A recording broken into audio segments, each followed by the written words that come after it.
Okay, thank you and welcome to the third hearing of Portfolio Committee number 5, Justice and Communities, for the inquiry into Budget Estimates 2025-2026. I acknowledge the Gadigal people of the Eora Nation, the traditional custodians of the lands on which we're meeting today. I pay my respects to elders past and present and celebrate the diversity of Aboriginal peoples and their ongoing cultures and connections to the lands and waters of New South Wales. I also acknowledge and pay my respects to any Aboriginal and Torres Strait Islander people joining us here today. My name is Sue Higginson and today I am acting chair of this committee. I welcome Attorney General Daley and accompanying officials to this hearing. Today, the committee will examine the proposed expenditure for the portfolio of the Attorney General. I ask everyone in the room to please turn their mobile phones to silent. And parliamentary privilege applies to witnesses in relation to the evidence they give today. However, it does not apply to what witnesses say outside of the hearing. I urge witnesses to be careful about making comments to the media or to others after completing their evidence. In addition, the Legislative Council has adopted rules to provide procedural fairness for inquiry participants. I encourage committee members and witnesses to be mindful of these procedures. Welcome and thank you for making the time to give evidence today.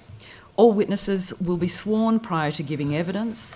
Attorney General, I remind you that you do not need to be sworn as you have already sworn an oath to your office as a Member of Parliament. I also remind you, Mr Tidball and Ms Campbell, that you have already been sworn before this committee during this inquiry and therefore do not need to be sworn again.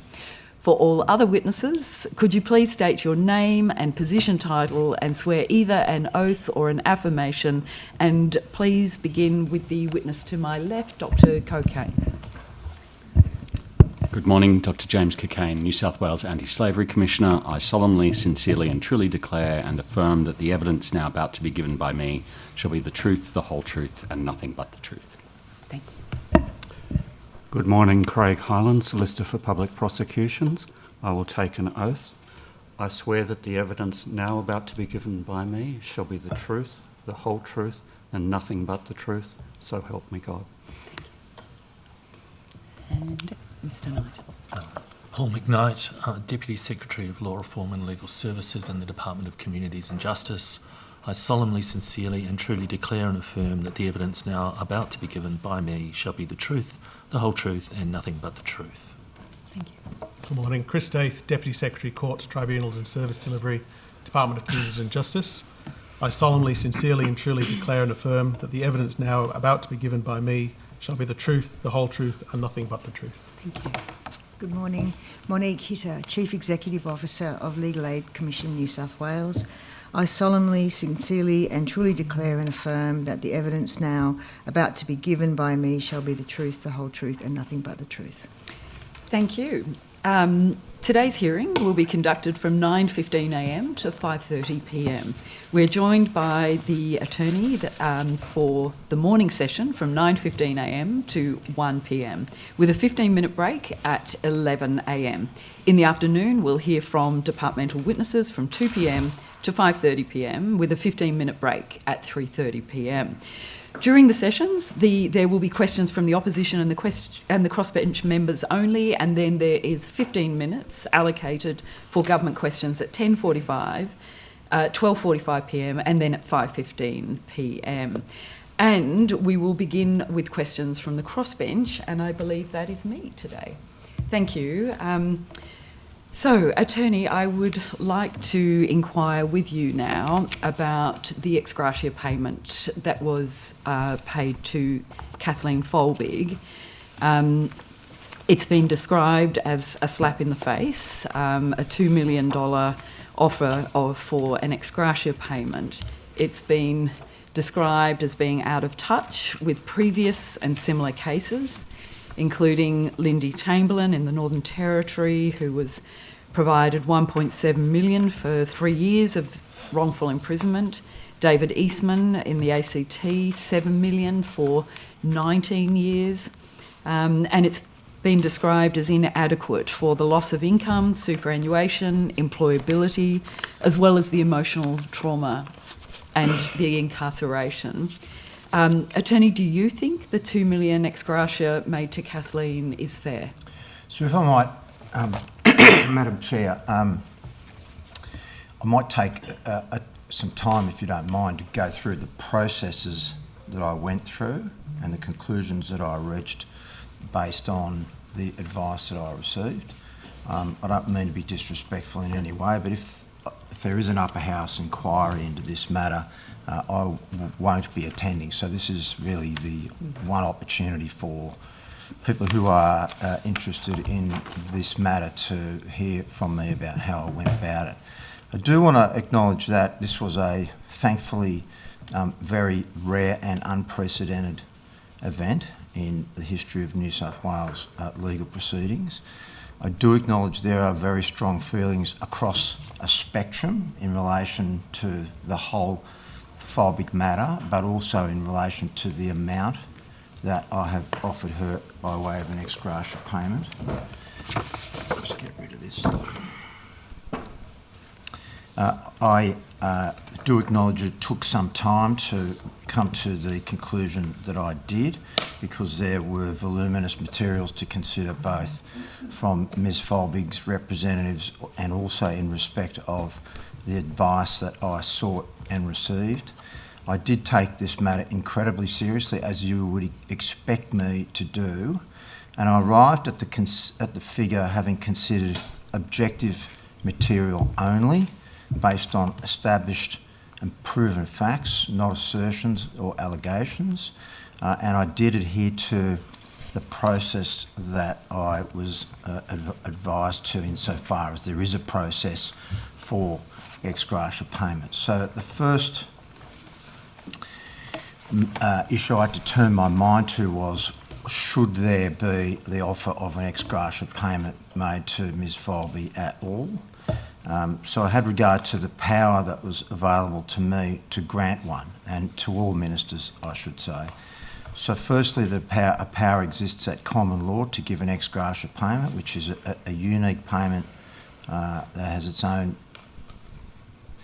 very wide boundaries, if I can put it that way. The second head of power is Section 5.7 of the Government Sector Finance Act 2018, which sort of mirrors the common law and creates a discretionary statutory power for the making of an act of grace payment in special circumstances by the relevant minister where there's no legal obligation to do so. So the first, and I didn't have to choose between either of those powers, and I didn't have to identify when I made the ex gratia offer which of those powers I in fact relied on. I just have the inherent powers under the common law and that statute. There is also a Treasurer's Circular 22-01 that provides guidance in relation to the circumstances in which a minister may be warranted in finding that special circumstances exist. So that was really the first consideration I had to turn my mind to. Did special circumstances exist? And some of the guidance in that Treasury Circular and in common law advice that I got, and I should say, I don't want anyone to draw any conclusions today about me quoting from legal advice or departmental advice. It's not my intention today to waive any of the advice that I've received. So what I'm... Sorry, can I just... Thank you, and I really appreciate this, and it is very important, and I'll let you get back to it in a minute. So you received legal advice? Yes. And can you confirm who that legal advice came from? I'll have to take that on notice. I'm not sure whether it's appropriate for me to do so. I'll take that on notice. Can you just confirm whether it was internal provision or whether you outsourced that to an external? It was both. Both. So you received more than one body of legal advice? Yes. Can you confirm how many bodies of legal advice? No, take that on notice. Thank you. Yeah. So as I was saying, I don't intend to waive privilege, and so what I'm saying here today, what I'm offering to the committee now is are the conclusions that I reached based on the advice that I received. So in determining whether special circumstances exist, some of the factors that I may have turned my mind to was whether a person had suffered a financial or other detriment as a result of the workings of government, and where the state had no present legal obligation to compensate the person for that detriment. But it nonetheless was morally justifiable for the state to make a payment in the circumstances. Considering whether special circumstances existed, the minister should have consideration of the following common law principles. Firstly, there must be a clear and verifiable loss which can be evidenced through the deprivation of liberty, that the detriment cannot be remedied alone by legal proceedings. Consideration should be had on the wider ramifications for the whole of government. There were to be no interests created beyond the right of the individual receiving or being offered the ex gratia payment. Can I just interrupt just on this? It's very helpful, thank you. In relation to that head of consideration... How about you just let me get through it and then we'll come back? Okay. Okay? Certainly. That acquittal is not innocence and that the amount of time in custody is considerable. So they were the part of some of the guidelines. So I came to the conclusion pretty readily that special circumstances did exist. So then the second consideration I had to make then was what should the amount be? So there are no specific legal principles in relation to calculating an appropriate amount for a payment, but I did identify a list of possible considerations in determining an appropriate figure for payment, and these included but weren't limited to determining a figure by way of comparison to other similar cases, both within New South Wales or nationally, with that in mind. Consideration of an amount similar to that of a civil claim by assessing the heads of damages in line with both intentional tort and negligence claims. When calculating a figure, it was appropriate that I might have regard to additional factors, such as where the payment proposes to be large, it may create benchmarks and potential expectations for ex gratia applications that relate to wrongful conviction or imprisonment where currently none exist. Whether the granting of a payment may create rights beyond the individual case. The reputation of the government and the public perception, noting the public interest. The use of public funds and any budgetary impact when granting a significant amount and the transparency associated with the expenditure of such funds. And ultimately, the determination of an appropriate figure is at the discretion of the minister by balancing policy, budgetary and legal considerations. So there were a few factors that were relevant. One of them was that when I considered the material provided by Ms Folbig's legal team, they repeated on a number of occasions that their claims were proceeding on the basis of culpability of the state. That the culpability of the state, they said, was the guiding principle. I think one of the phrases that her legal team used was that it was, and I quote, errors and faults of the government is the paramount concern for payment.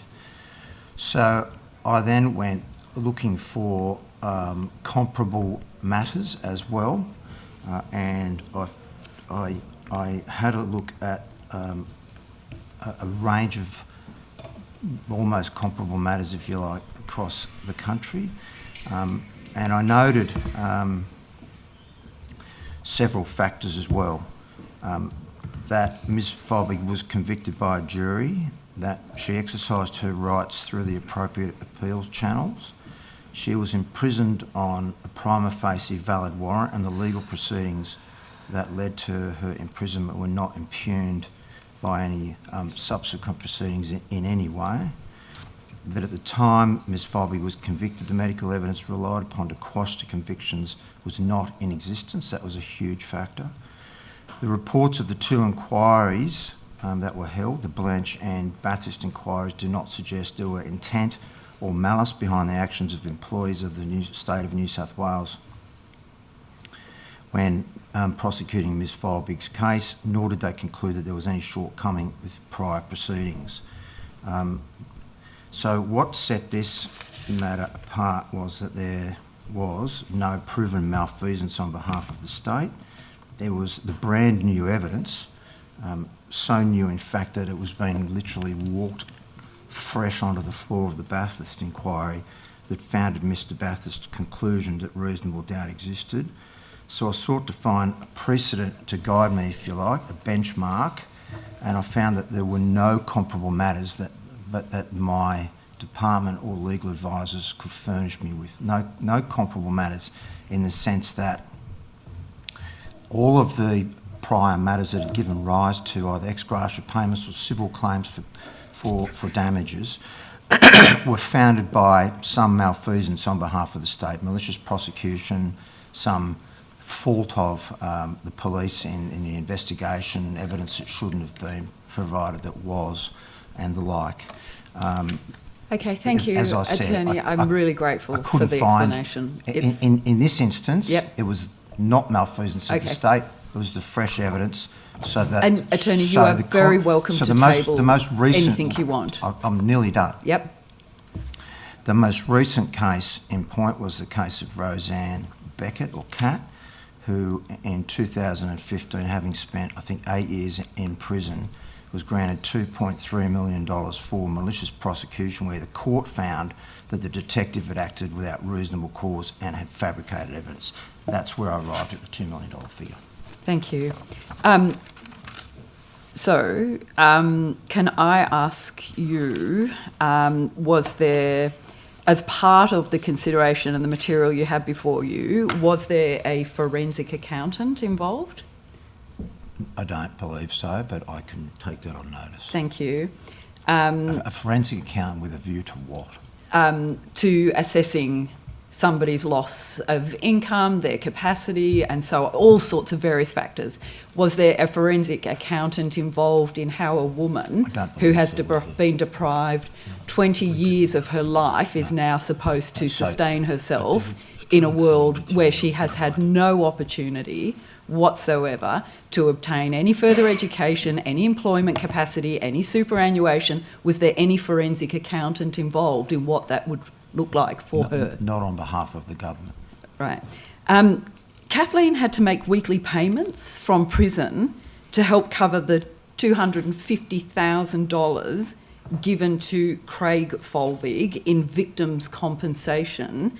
Now that she's been acquitted, Attorney, should she be repaid for some of that compensation? My advice was that did not occur, so...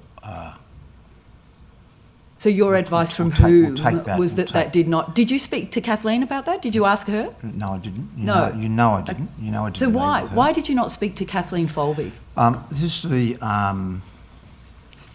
I've served in a number of portfolios in government over a few years, firstly in roads and police, finance, which is not analogous, but now as Attorney General. I've found, and I've had many requests for ex gratia payments in those portfolios. What I have tried to do is to just rely on simple, objective facts. Can I just interrupt you, No, Attorney, you've asked please? me a question. Attorney, okay? you have had 12 minutes uninterrupted of time where the job here is for me to ask you questions. So if you wouldn't mind, And I'm trying to answer. can I please ask you some more fairly direct questions? Yeah. You have just spent 12 minutes explaining how this is the most unique circumstances. You've never had to consider anything quite like this. Nothing has been done like this before. Point of order. Yes, I will hear your point of order. Thank you, Chair.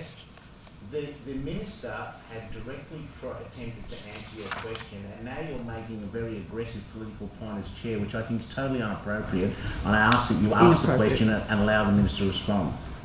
I will take on your point of order. The Attorney can respond. But Point of order. I've got the same point of order. Yes. It's the tone as the Chair, I have to say. It is very important that the Chair oversee the right tone.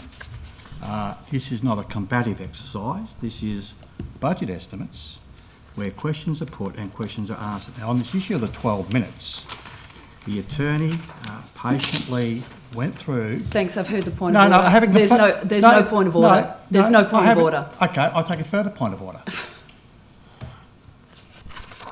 Yep.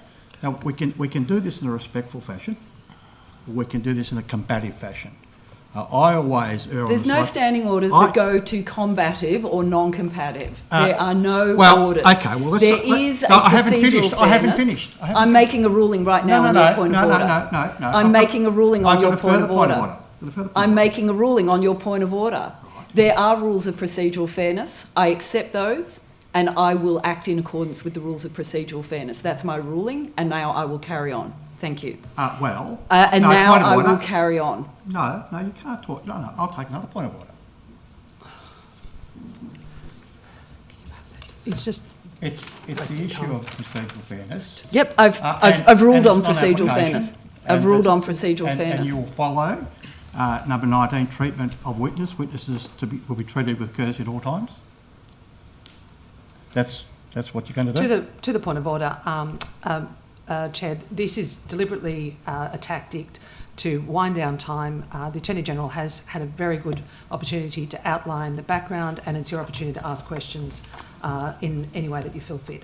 And I think you should better rule and move on. Thank you. I've made a ruling. I'm moving on. You've wasted a lot of time, and we accept the rules of procedural fairness, and I will now continue. Attorney, just back to the question, why did you not actually meet with Kathleen I was Folby? just explaining it. I've found the best way to deal with ex gratia payments is to look at the objective facts.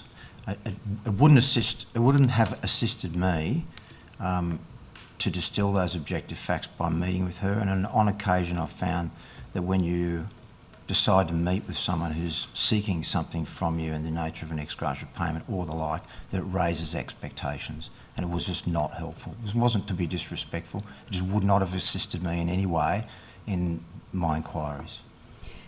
She had very detailed submissions, and everything she needed to say I thought was in those submissions. The Premier made a statement that Ms Folbig was pardoned when she was actually acquitted. Well, she was are you both. aware of She that? was both.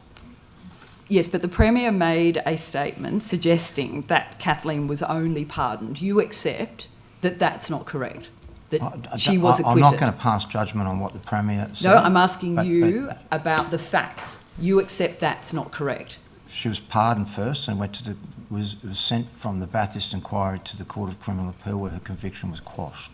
And therefore she was acquitted? Correct. And do you understand what the term of acquittal means in legal terms and Yes. real terms? Yes.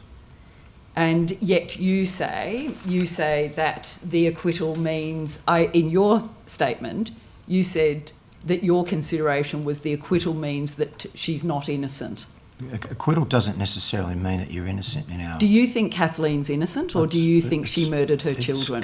It doesn't matter to me. No, I'm asking you a question. I didn't ask whether it matters to you. No. I'm asking you a question. That's... You are sworn here. Do you think that Kathleen Folbig is innocent, or she murdered her children? It's irrelevant. I look at the legal process. Completely irrelevant to my determination. There was a process, and I adhered to the process. In today's terms, do you accept that what Lindy Chamberlain received, based on mistaken evidence that was her conviction, would be around about $20 million in today's terms? I don't know, and the cases aren't comparable. I thought that you said that you had done a forensic look at... No, I didn't use the word forensic. Did you look at the Lindy Chamberlain case? I had a number of cases presented to me where compensation and or ex gratia payments were made. So was there any analysis done of the Lindy Chamberlain compensation that was paid to her in comparison to Kathleen Folbig's current circumstances? In what sense? The quantum. I don't understand the nature of the question. So the fact that Lindy Chamberlain received the amount she received, 1.7, for 3 years, decades ago, was there any consideration about what that would look like today and compared to Kathleen Folbig's circumstances, remembering the fact that Lindy Chamberlain also had scientific evidence that was wrong at the time of her conviction? No, because the cases are entirely distinguishable. Right, well, it's your turn. Thank you. Thank you, Morning, Minister. Ms Carter. How are Good you? morning. Nice to see you again. You too. I wonder if we could just start with some quick housekeeping things, get a few things out of the way quickly. Sure. 24th of November last year, you announced that the New South Wales local court magistrates are to be known as judges under amendments to the Local Court Act. Yes. When can we expect to see that legislation? In the next session of Parliament, Great, thank you. And which I hope you'll support. It's a very good initiative. Thank you. Minister, you received the Sentencing Council's report on firearms, knives and other weapons offences in May last year, and at estimates in February this year, you indicated you would be responding to that report in due course. Have you responded to that report yet? I'll take them now. It's very up to you. Yeah, we're still... we haven't responded to that yet, no. Government's still considering it. So you're still considering it? Any timeline on when that consideration may finish? No. No timeline at all. Okay, thank you. And so you'd recall your second reading speech on the 20th of June 2023, introducing sections 93IB and IC into the Crimes Act, where you indicated that these reforms will be complemented by any recommendations or findings arising out of the Sentencing Council's review. So now that you've received that report, are you preparing legislation about weapons other than knives?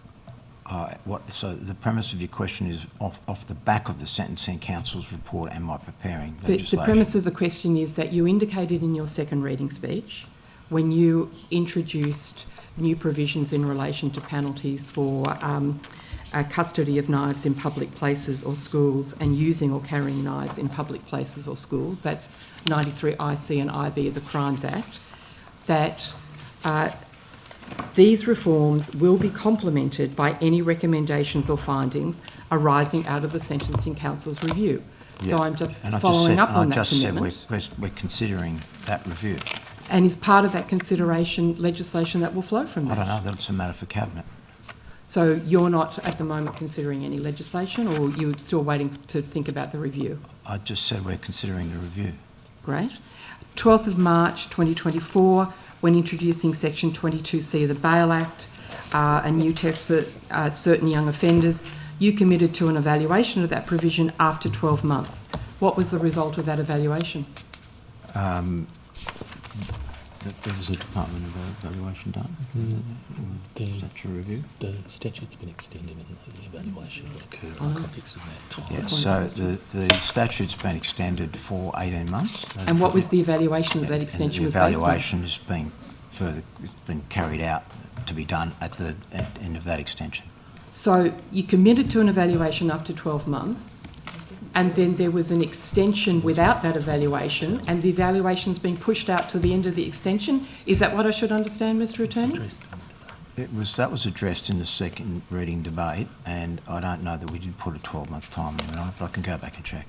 Minister, I can remind you, if you care to go to your second reading speech of the 12th of March, But the second you committed to an evaluation in that second reading speech. The second reading speech explained the reasons for the extension. So is it true that in the second reading speech for the extension, the reason given was basically it's not working yet, so we should do it some more? No, it was that we wanted to... what I said was that the extension of the bill would allow more comprehensive data to be obtained, and for other work that's relevant to the issue of youth crime, such as the things that the Premier announced in Moree, to be considered, and that's the reason behind it. So what was insufficient about the data from the first 12 months that you couldn't do an evaluation at that point? The longer you have to evaluate data, the more robust and sound the findings are. Well, should we push it out to next century? We'd get great data by then. Is that your intention? No, it's not my intention, no. You are the one who committed to 12 months. Why not follow through with what you commit to, Attorney General? Because we decided to extend it and to continue the evaluations so we could get better data. So you commit one thing to Parliament and then you unilaterally decide to change it because you think you don't have insufficient data. Have you shared the data that you have received with anybody? We didn't unilaterally. Your party voted for the extension. Have you shared the data that you have received to date with anybody? In what sense?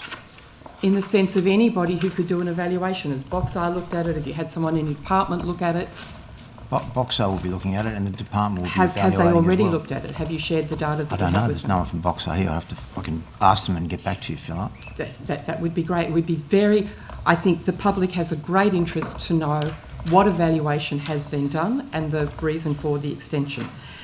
Minister, you've repeatedly informed this committee that responding to the High Court decision in BA and the King is a complex issue and that you had hoped to introduce a draft bill into this Parliament in early 2025. When can we expect to see this legislation introduced?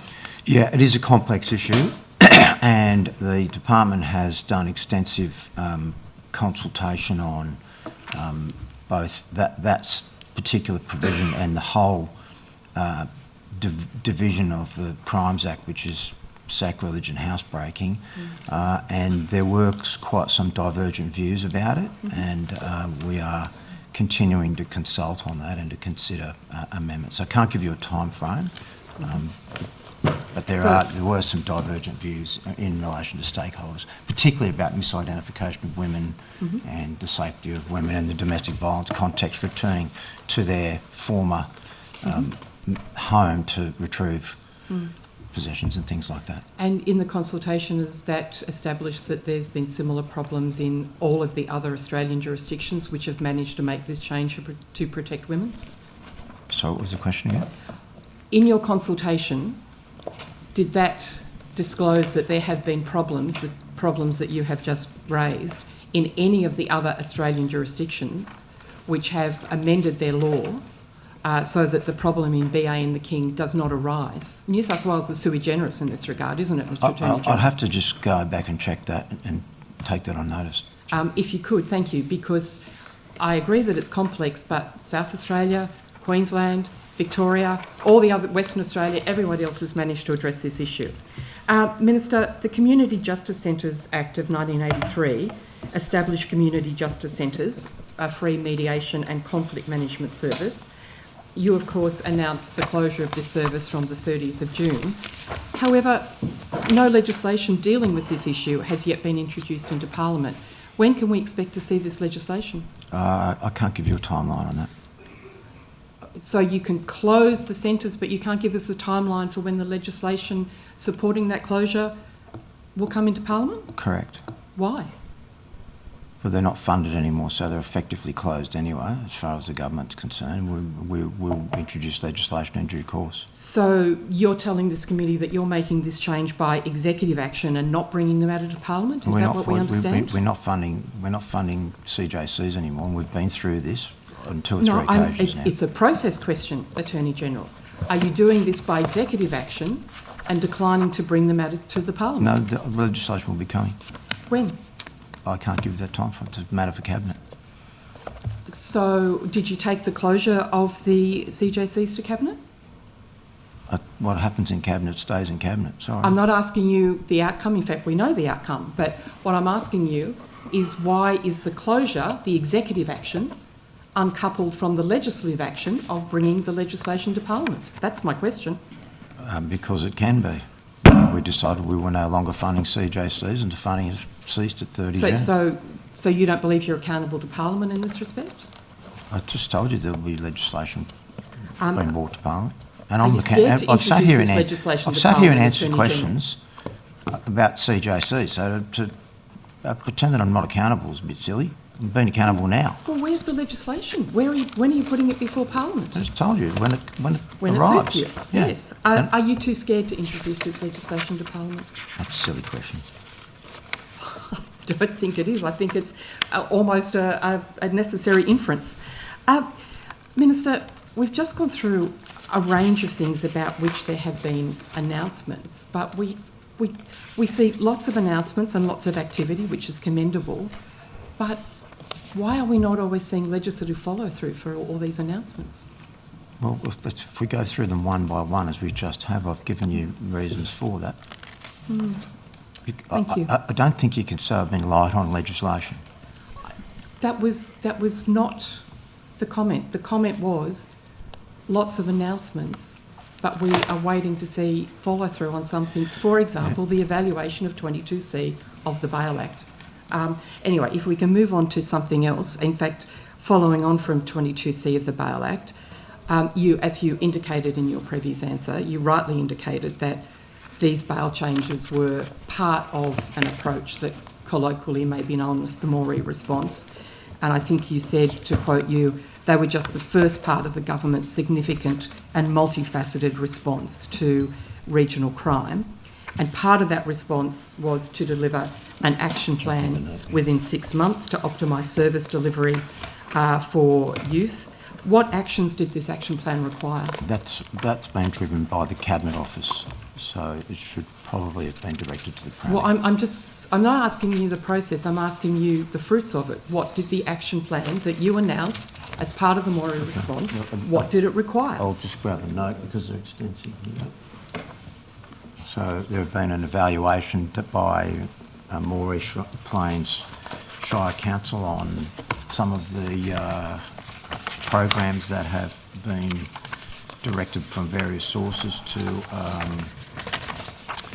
Aboriginal communities and troubled youth in the area. There's been, where are we? Okay.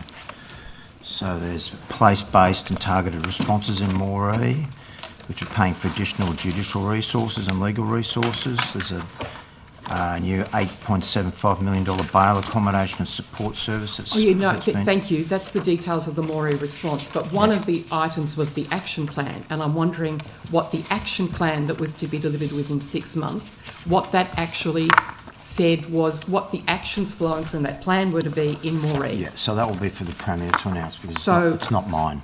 So you don't have the action plan? It's not. It doesn't live within my portfolio. It's been driven by the Cabinet Office. Well, so who's responsible for the implementation of measures to address youth crime in Moree?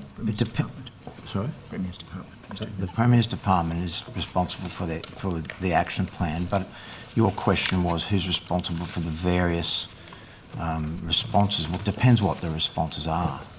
So the council, for example, opening the pool late at night, the police doing more SAY and YAMS meetings. It depends what the action was. They're attributed to various. Well, we'll come to some of those things. Thank you. Are you able to tell us what impact the action plan has had on youth crime rates? Where? Generally in or Moree? in Moree? Was an action plan for Moree, I thought, Minister, or was it? No, it had some statewide aspects in it as well, from memory. Yes. And the impact on youth crime has been? I'd have to have a look at the box art statistics and compare sort of the last 6 months to 2-year trends. But generally speaking, I think that it's a mixed bag. Yeah, no, I think that's probably fairly accurate. As you indicated, part of the, not the action plan, but the overall Moree response was to deliver out-of-hours activities in partnership with Aboriginal community-controlled organisations and the Moree Plains Shire Council. How much of the total $13.4 million investment was directed to those activities? I'll take that on notice, and Thank you. Got that at his fingertips. Can you tell us how the programs were selected and how they tailored in with the youth justice prevention aim? No, you'll have to ask the Premier that. It may be on notice because, it's, as I said, this has been coordinated from the Cabinet Office, not by So DCJ. what exactly is your role in the Moree response? I am the keeper, if you like, of the laws that overarch the justice responses out there. The Bail Act, for example. And so when you decided to extend 22C of the Bail Act, what evaluation was done of these programs that fed into that decision to extend 22C of the Bail Act? Sorry, could you say that again for me, please? When you decided to extend 22C of the Bail Act, what evaluation of these programs on the ground in Moree was fed into your decision to extend the reach of 22C of the Bail Act? Which programs are you referring to? The ones that we've just been talking about that you pointed to, done in conjunction with the Moree Plains Shire Council and Aboriginal community-controlled organisations, details of which I don't have because unfortunately you're not able to give them to us. Well, someone should have asked the Premier for them. You're asking the wrong minister. They were announced as a package, so the bail laws were announced along with the other measures. So you asked me what analysis of those measures informed 22C changes. They couldn't have. They were announced at the same time. Minister, you announced a total package Well, when the Premier 22C was announced- introduced the Premier on the announced a total 12th package. of March. Then later, you announced a decision and you put through legislation to extend the time of 22C. I'm asking you what evaluation was undertaken of the programs that, as you just indicated, were part of that total package. What evaluation of those programs was done that informed your decision to extend the time of 22C? I referred to all this in my second reading speech when I extended. Well then, to thank you, you'll be 22C. able to tell us quite easily now what that evaluation No, was. I don't have a copy of that in front of me, but one of the evaluations was that the strongest of measure that I relied upon and the government relied upon, and therefore the Premier, was the fact that the police were telling us that whilst their operations were successful and they were getting on top of youth crime out there, if I can put it that way, that there was still a disturbing presence of young people committing the offences that 22C was directed to. So it was advice from the police One of, that yes. the programs hadn't yet worked to achieve a downturn in youth crime. Is that what I'm understanding? That's probably fair enough to put it that way, yes. Okay, thank you. And in terms of, for example, a program the police would know, PCYC and the programs that they're running in Moree, do you know how many children in the various programs, part of the Moree pilot, have previously committed crimes? How many had previously committed crimes that are in those programs? Yeah. I don't know if government would even keep those statistics, but in any event, it would be a question for the police. But wouldn't that be a relevant statistic to evaluate if this is targeting prevention of crime and also youth crime recidivism, which has been a major feature of the whole debate about regional safety? Well, that would be a question for the police, really. Okay, thank you very much.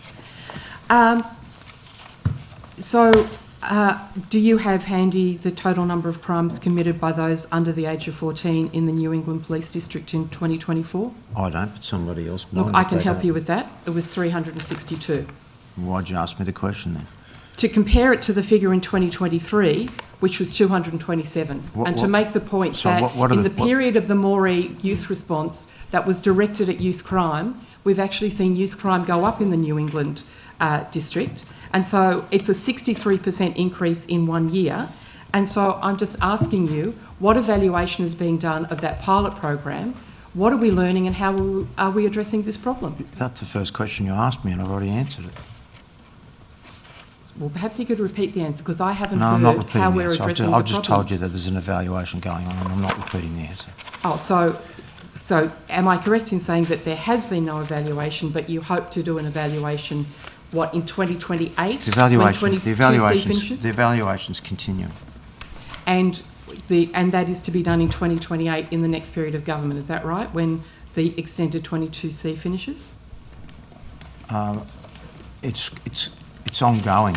It's now. ongoing. When will the ongoing evaluation provide a report? I'll try and find out an exact date for you. On That would be very helpful. Thank you very much. Are you familiar with a program such as Backtrack that's been running very successfully in Armidale in the same district as Moree? Yeah, I am, yes. Yeah. So the government is not continuing funding of Backtrack, even though it's been evaluated and proved to be successful. Why, given the issue that we have with youth and we're looking for really positive youth diversion programs, why isn't Backtrack continuing to be funded? I think that would be appropriately directed to Minister Dibb. Okay, thank you. Thank you, Minister. Bringing with 1 minute to go, Oh. just so that you know. Okay, I didn't realise. Yeah, let's just change it to, yeah, I think that's what we normally use. That's okay. All right, one more minute? Yeah, go for it, one more question. Okay. Minister, part of the announcement you made on 12... What's that bell mean? No, it was 1 minute to go, but we've changed it now to the end. It's like a You boxing get one match, more. 10 seconds before the bell. I didn't realise it was a warning bell. I thought it was time. So part of the Moree pilot program was, as you indicated, was the expansion of YAMS meetings to 9 additional police districts. Do you know what the impact of these meetings has been on youth crime? No, but I'm certain Minister Catley would be able to help you out there. Okay. They are conducted by police. They're hers. All right, thank you very much. I think that is now my minute, so yeah. Thank you.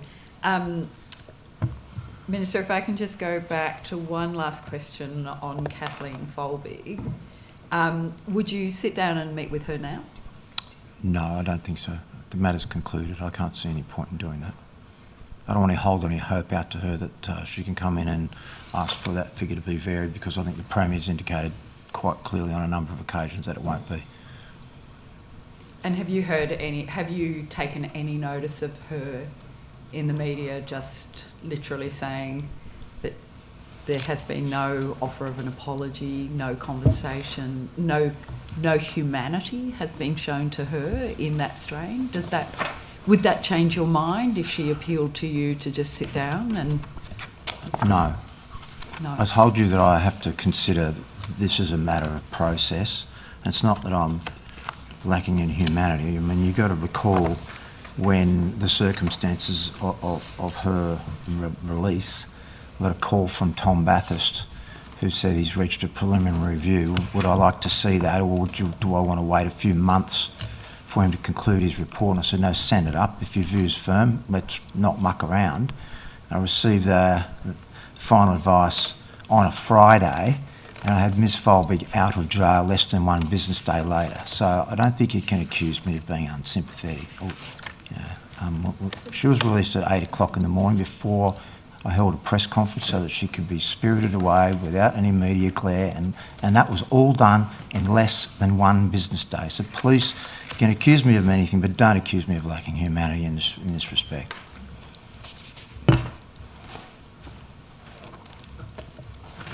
Do you know why Chief Justice Tom Bathurst called you?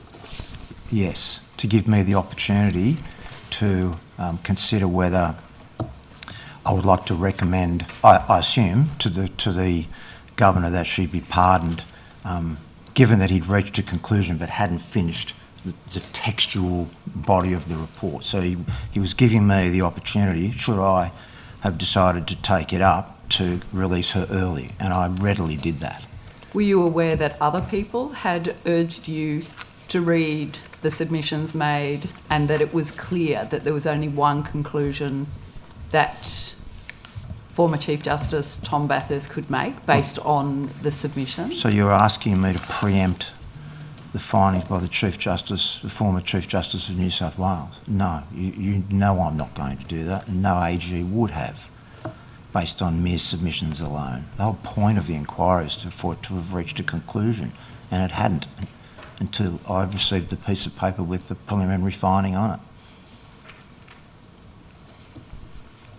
And so do you think, honestly, just on a personal note, do you think that Ms Folbig will now be able to engage in a life that is not one of significant financial stress, given she has no home, no superannuation? She would barely be able to afford a home based on what you've provided or offered to provide her in the place that she was living when she was taken from her home wrongly over 20 years ago. Do you think she should be able to have a home? Of course. Right. And do you think what you've done will put her in a position of restitution where she can have one? It was not intended to be an offer of restitution. It was intended to be an ex gratia payment. And in that ex gratia payment, you did not, from what it gathers, and from what I can understand from your evidence today, and that long bit you read out, you didn't actually consider what it would take for Kathleen Folbig to live the rest of her life out of prison. The 2 strongest factors I indicated to you were the culpability of the state, and that was the frame that was put to me by her legal team. It's been the basis for the application. And secondly, the comparison to comparable matters like this in the past. They were the 2 strongest factors. There were other factors, but they were the 2 strongest factors that influenced my decision. Do you accept that if that is it, and there is no consideration about what wrongful conviction does for somebody's life beyond the finding of wrongful conviction, do you accept that this could legitimately place serious mistrust in our justice system to be able to rectify wrongs in New South Wales? Such egregious wrongs. So I'm not sure I understand the nature of the question. Do you see that it could be readily perceived by independent, objective minds that your determination can instill mistrust in the justice system, that it's incapable of righting a wrong based on your decision and the quantum? I said on the day that I gave the press release when Ms Folby was pardoned that the justice system worked. In fact, I think I said that the result today is confirmation that our judicial system is capable of delivering justice and demonstrates that the rule of law is an important underpinning of our democratic system. It was brand new, hitherto unknown evidence that led to her being released. Justice Bathurst also found, and I know you know this, that the conclusions drawn wrongly, cruelly, in a misogynist way from Kathleen Folbig's own diaries was also an error of sorts in the findings of her guilt. That yes, the medical evidence was significant, but there were other matters. Did you read those parts of the submissions and Justice Bathurst's findings? I didn't see any mention of misogyny, but I did. And you accept that it was also those cruel, inhumane and nasty conclusions drawn from her diaries? I didn't see him characterising I'm not as cruel asking and for inhumane. They're my descriptions. Okay. That's what a person with humanity and care for somebody would draw in terms of conclusions of those findings. Not necessarily, but you have your opinion. Well, I am telling you that is my opinion. Okay, and fine. Did you read those parts, Attorney? You Yes. understand that that was there too as well? So going back to the question, do you accept that a reasonable-minded person in this state that is looking at the integrity of our justice system for the state to be able to right a wrong and put a woman in a position of some semblance of justice, you've now placed that in jeopardy? Absolutely not. I do not accept that characterisation whatsoever. I just want to follow on from some questions that Ms Carter asked. Under the Minns Labor government's youth bail laws, there has been a 34% increase in young people in detention from June 2023. And we know that this is based on the stricter show cause test applied to offenders, because 60% of these young people are First Nations young people, despite making up 8% of the population, and 70% of them are on remand. That's nearly 3 in 4 people in remand are people in detention and presumed innocent currently. Do you take those figures as your laws and bail laws currently succeeding in their intent? Yes, I would, without having regard to your preamble about First Nations people and things like that. Yes, I do believe that they are having the effect that they are intended to, which is to keep the community safe, so that children who are showing a strong disposition towards reoffending in certain ways were not able to do that. They were detained. So how does that correlate, Attorney, with the fact that there's been no reduction in youth crime? If it's community safety and crime reduction, I suppose. Well, I'd like to have a look at statistics closer. I don't accept the characterisation that there hasn't been. We have to look at the breakdown over different time periods of different crimes and things like that. I'm not sure I generally accept that as a characterisation. So, but you've always got to keep in mind that regardless of what the statistics show, if those legislative measures hadn't been brought into place, the figures might have been higher. So it's always dangerous to interpret statistics in a particular way. Well, it might have been higher if we hadn't. Statistics are statistics, right? We know that. It's the conclusions that you reach. No, I'm not. I'm asking you. I'm not reaching any conclusions. What I'm asking you is, if the measure of considering that dramatic increase in remand figures of young people in New South Wales, a 34% increase within 18 months of young people in remand, if you're suggesting that is a measure of success, yet the crime rate, particularly, so just so you're aware, since the laws were introduced, break and enter offences are up in that youth category, robbery offences are up, property damage are up, weapons offences are up.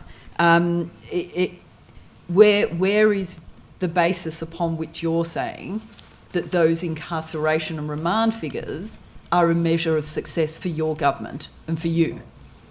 It's not the figures that are a measure of success. They just tell a story at a snapshot in time. We've been through this before. I told you what the rationale for bringing 22C in was, and it was that there were young people of certain ages, particularly, who were engaging in repeat offending in a dangerous way, and were continuing to be released on bail and reoffending, and that was dangerous, and that I had fears that someone in the community would be hurt or killed, or one of the young people speeding down the highway, posting and boasting, would be hurt and killed, and that in fact came to fruition. And that's why we had no choice but to bring these in. And it was a decision what have children told you so far about their experiences in prison, either whether sentenced or on remand? Well, it's very hard for the Attorney-General of the day to go out and interview children who are in jail, but I did go and visit, since last we met, Cobham Youth Detention Centre in Western Sydney.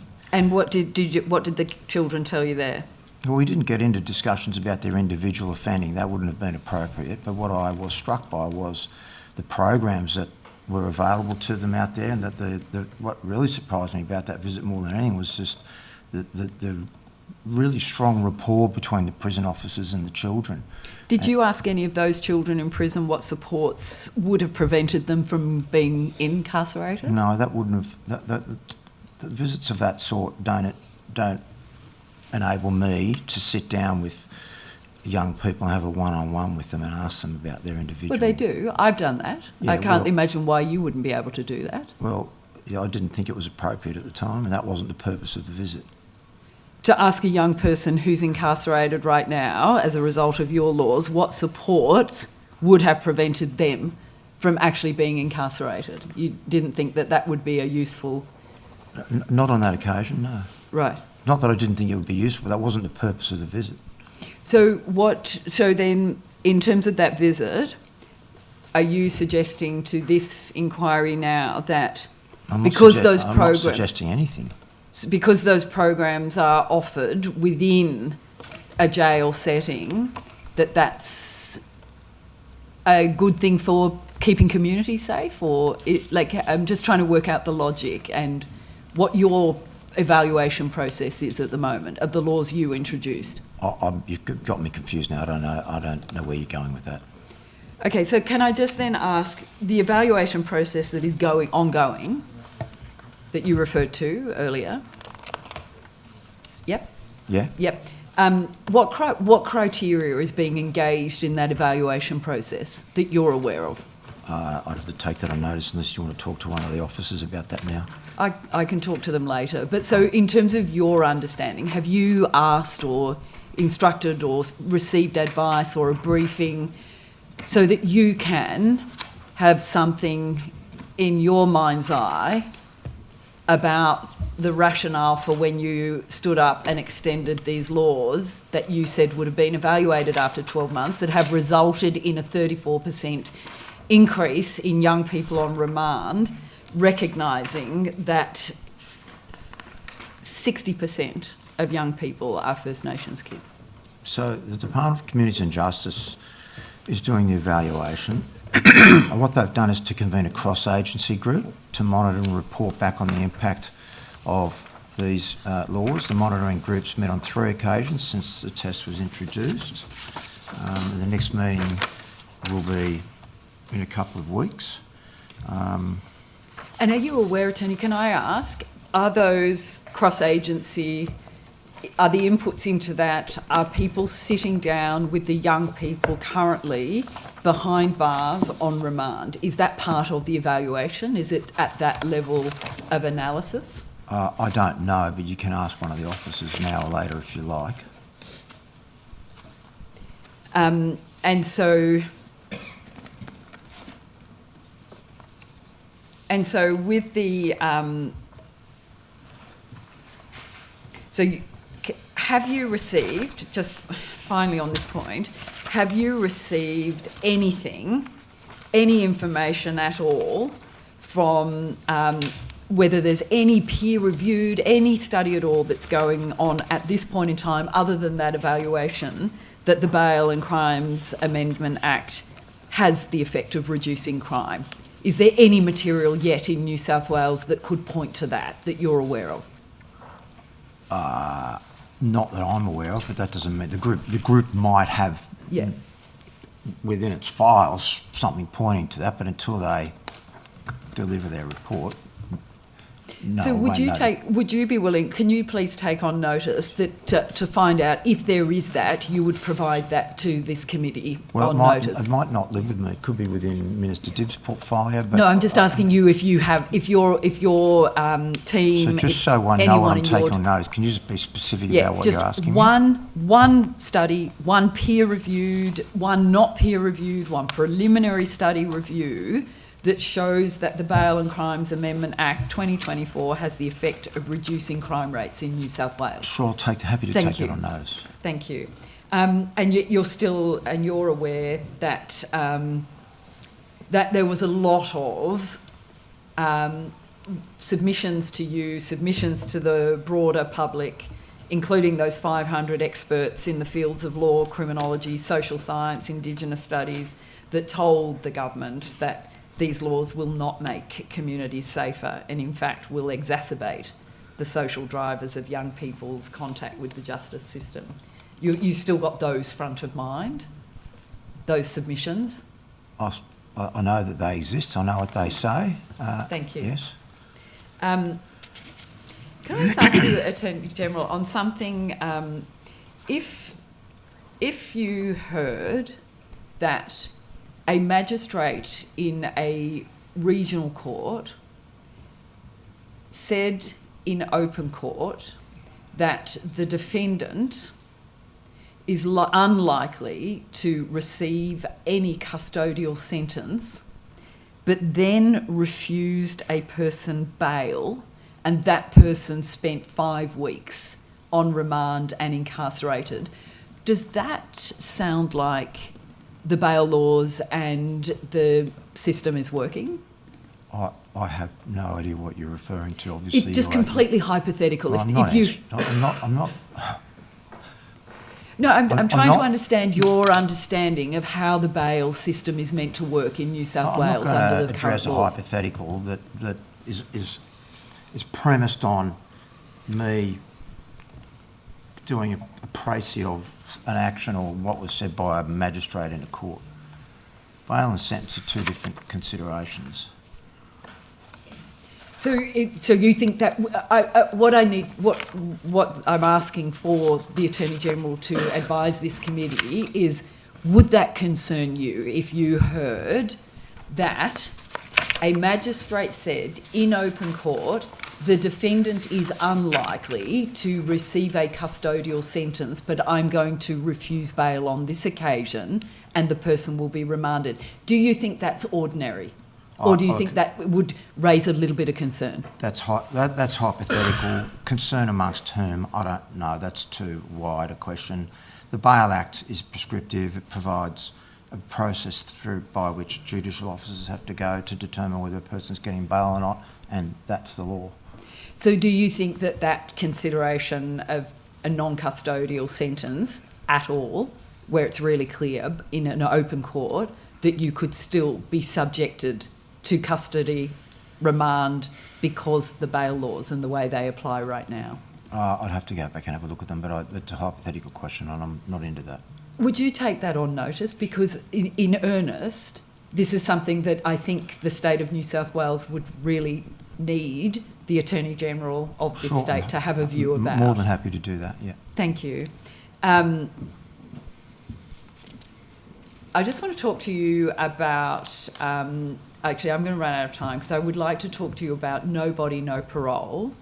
And again... That doesn't live with me, it lives with Minister Chanthivong, that's easy. It does, but I want to talk to you about the application of no body, no parole in terms of an injustice, a circle of injustice, and the concept of impossibility. So if this is the question, if you, as the Attorney-General of New South Wales, became aware that the laws as they are being applied, not the laws as they are written, are creating a circumstance of impossibility to prove something, and then somebody's been deprived of their liberty, would that concern you as the Attorney-General? Firstly, it's hypothetical. Secondly, you've presupposed that question that the law is being applied in a way other than it's written, so I can't answer that question. I'll come back to you. Thank you. Just a couple more questions about the Moree response, if I may. When was the additional temporary magistrate to the New England Circuit appointed? Mr. Daley might have that. I can ask them, or you take it on notice. Yeah, take it on notice. And also, when did the appointment conclude? And what was the impact of this appointment? Okay, I'll take all of those on notice. Okay, and do any other impact circuits... in what sense? What are you getting at there? Well, part of the response was we're appointing an additional magistrate for 6 months to the New England Circuit. Why and how did it work? Was it effective? In your second reading speech, Minister, when this package was introduced, it was really clear.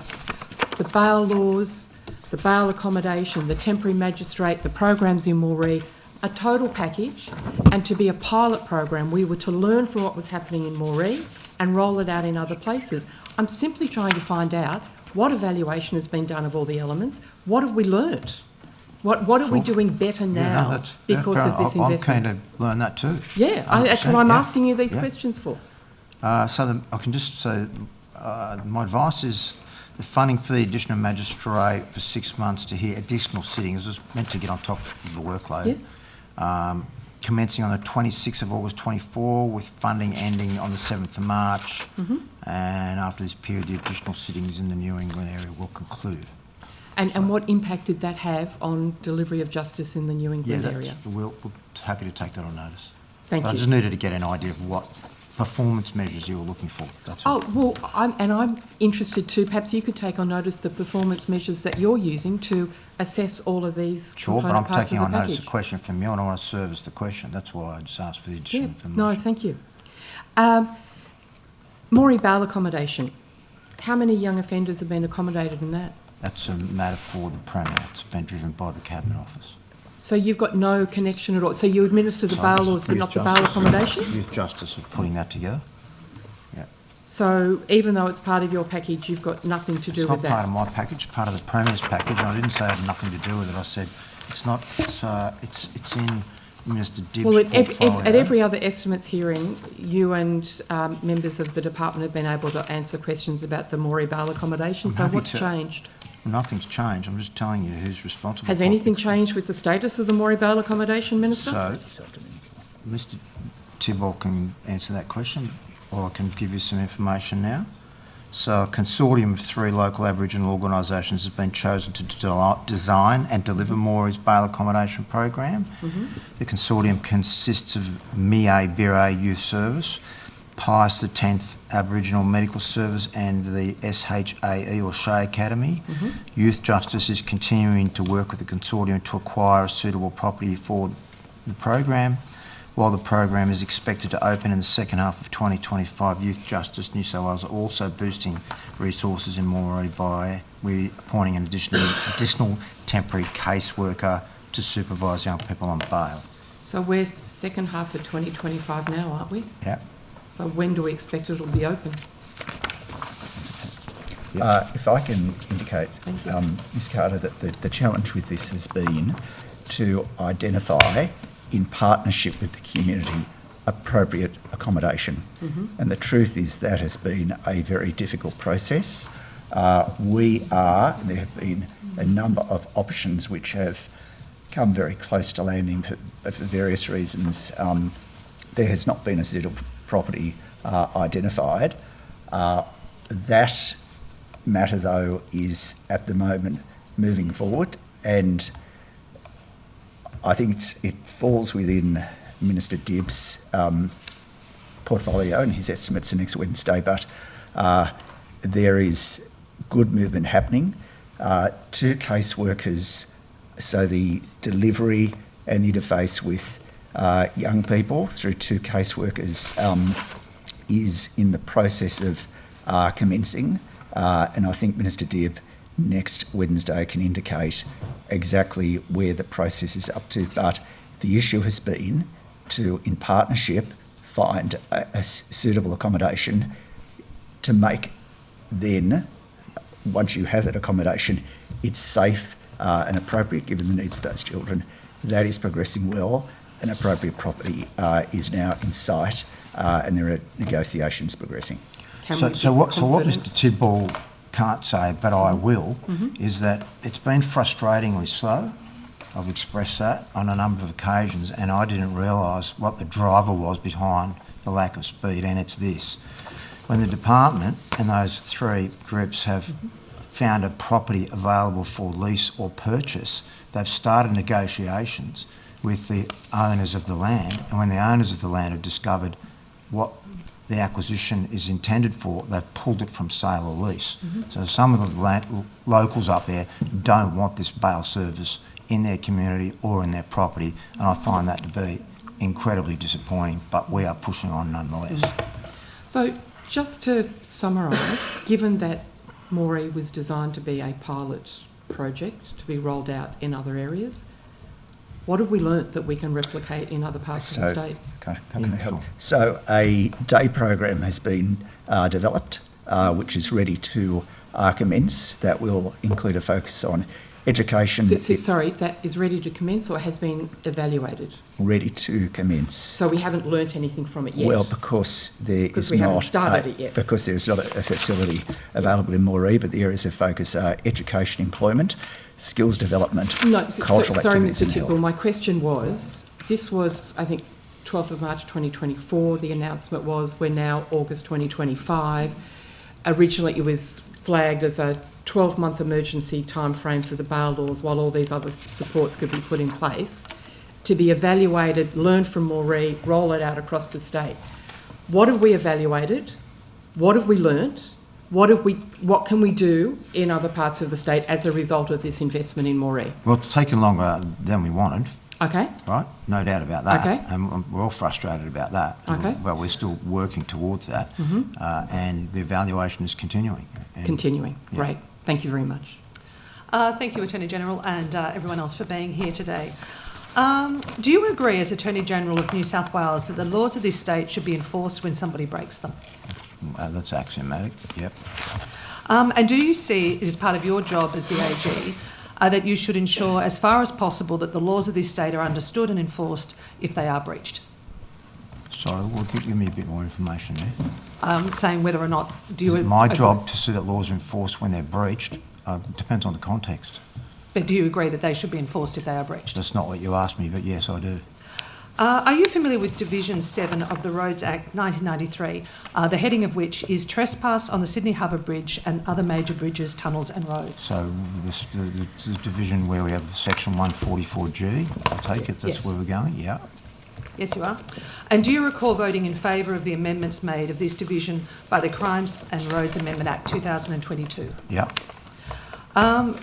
You would recall that the legislation introduced new crimes with higher penalties for protesters that blocked major infrastructure, which included Port of Newcastle and the Sydney Harbour Bridge, which penalties of up to 2 years imprisonment, $22,000 or both. Yes, I'm familiar with that. Are you also... Sorry, there's a question I voted for it, yes. Yeah. You would also be aware that there is an offence under section 545C of the Crimes Act of knowingly joining or continuing an unlawful assembly. Yeah.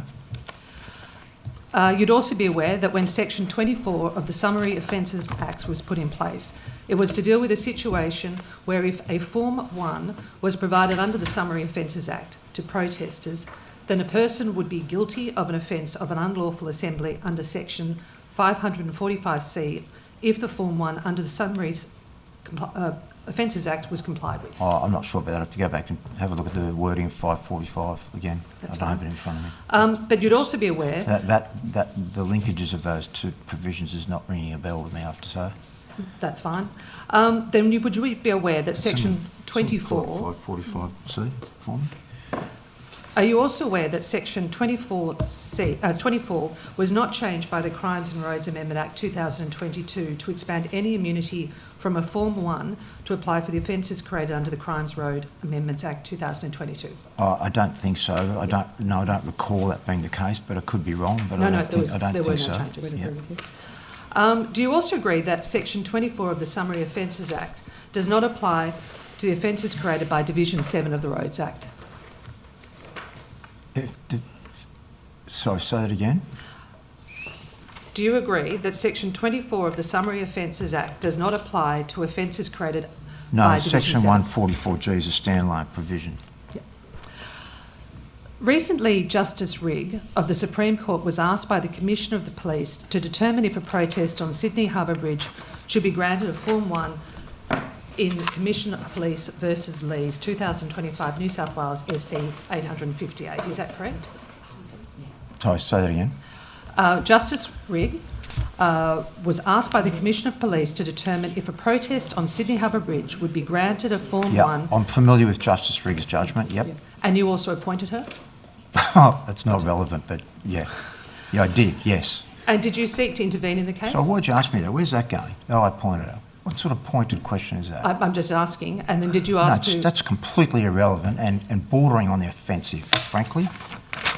No, I think Yeah, you can, well, it I is. think you can It calm doesn't down. matter who appointed her. She takes Attorney her General, duties. I think you can calm down. She takes her duties as a Supreme Court judge seriously, regardless of who Attorney appointed General, her. I- I'm calm, Very good to see. very calm. Then I'll continue That's asking offensive, questions. that question Attorney for her General, and me. Attorney General, did you seek to intervene in that case? No. Did it strike you strange that the judgment made no mention of Roads Act? No. Well, our view is that it's strange that those laws had previously found a person blocking the Sydney Harbour Bridge to be in breach of that law. Isn't it fair to say that there's no reason to grant somebody who is going to block Sydney Harbour Bridge a Form 1 because it can't be exempt from an offence under the Roads Act?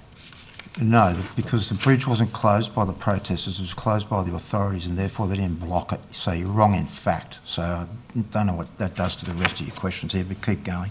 Well, I was interested to see why that case wasn't put, What case? that they would be blocking the Harbour Bridge. Because it didn't arise, it was an application under the Summary Offences Act. Attorney General, up to 90,000 people broke the law set out under Division 7 of the Roads Act, and not one of them was charged. How'd they break the law?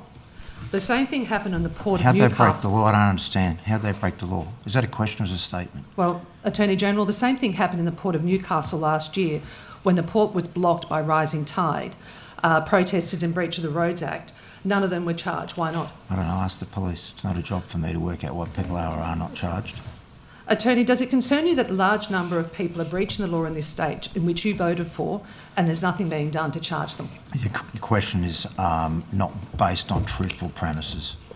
Attorney General, Rising Tide intends to hold further protests later this year. Do you intend to take any action? We'll see where they are and what the circumstances are. And the police, the Attorney General doesn't take action in respect of protest applications. I don't know who fed you these questions, but you've been sucker punching. Attorney, are you doing anything to actually enforce the law in this state? In regard to what? Protest laws. I don't understand your question. How does the Attorney General enforce the law? Can you ask them, not the Sheriff? Attorney General, I might move on to I think you should. electronic monitoring. No need to be rude. How much notice did you have of the collapse of the monitoring company Bailsafe? None. You did see the coverage in the Sydney Morning Herald in July 21, 2024? I don't know if I did or not. I don't have the article in front of me. The article was published around the same time as the implementation of the task force that was looking at all aspects of electronic monitoring to determine the best model of use for those accused of domestic and family violence. Neither you nor members of the task force or anyone in your office working on the issue of electronic monitoring picked up that in July last year that the principal of Bailsafe had been arrested by the police. Sorry, say that again. Last year, there was a media article, and Yeah. I'm asking whether it was brought to your attention that the principal of Bailsafe had been arrested. No, I don't recall that, no. If Bailsafe failure constituted such an issue of public safety, why wasn't any action taken at the time? Why wasn't any action taken about what? The fact that Bailsafe had breached safety issues in relation to electronic monitoring. Why hadn't... Say that again? Last year, in July, there were media articles and also reports the principal of Bailsafe had been arrested. Yeah. And it was around public safety. I'm asking why nothing was done at the time. You established a task force. Why wasn't any of it brought to your attention, and why was no action taken at the time? I don't know. I've asked the police why they didn't notify me. The police don't notify the Attorney General every time they arrest somebody. Attorney General, how many accused criminals were being monitored by Bailsafe? I can get those exact figures for you. I think somebody will have them at the fingertips. So it's in the realm of 30 or so. I think 34, something like that. Yep. How many other monitoring... Someone will correct me in a minute if I'm wrong, but I think it was about that. So, yeah. Attorney General, how many other monitoring companies provide this service in Australia or New South Wales? I don't know about Australia. There's a handful in New South Wales. I don't exactly have the right numbers, but there aren't too many. There's 4 or 5, I think, maybe 3 or 4. Not many. Okay. Isn't it true that courts have been ordering ankle monitoring as a parole condition for well over a decade without any incident? No. Do you have a list of previous instances? Yeah, we raised them when Mr. Speakman was the Attorney General, and this is where the whole concern about court-ordered electronic monitoring came up, and I'll refer you to a celebrated case. I won't mention his name because I'm not sure if it's still before the court, but he took his ankle monitor off and bolted north, and he was picked up in the back of a truck in a container heading for Indonesia. All right, so we've got one. So, Attorney General, your 2 decisions to prohibit private monitoring companies and to decline to provide public monitoring for any alleged offender except those certain DV charges deprives the courts of what has been a useful and effective monitoring tool for bail. Is that correct? Well, it's not useful and effective if the company goes broke, walks off the reservation and no one's monitoring people, no. But as you said, there are a number of other companies as well that will... That wasn't the premise of your question. You said I've deprived the court of a valuable tool. It's not valuable if no one's monitoring them. Well, there was one company and there were several others, as you pointed out. What is the end date for ankle bracelet monitoring? I think it's about mid-September, I think. And how many accused criminals are currently having their bail redetermined before abolishing the... 12th of September, the transition period ends. And how many criminals are currently having their bail redetermined before the abolition of these? There is a note. There's a note here with that. If you just bear with me. I've tried to bring copious notes though, so I don't have to take things on notice, so just bear with us while we get it together. Okay, so as at 11th of June, at the start of the transition period, there are 137 defendants with bail conditions to be electronically monitored by a private provider. I think as of Tuesday, there were 32 who still have a private electronic monitoring condition.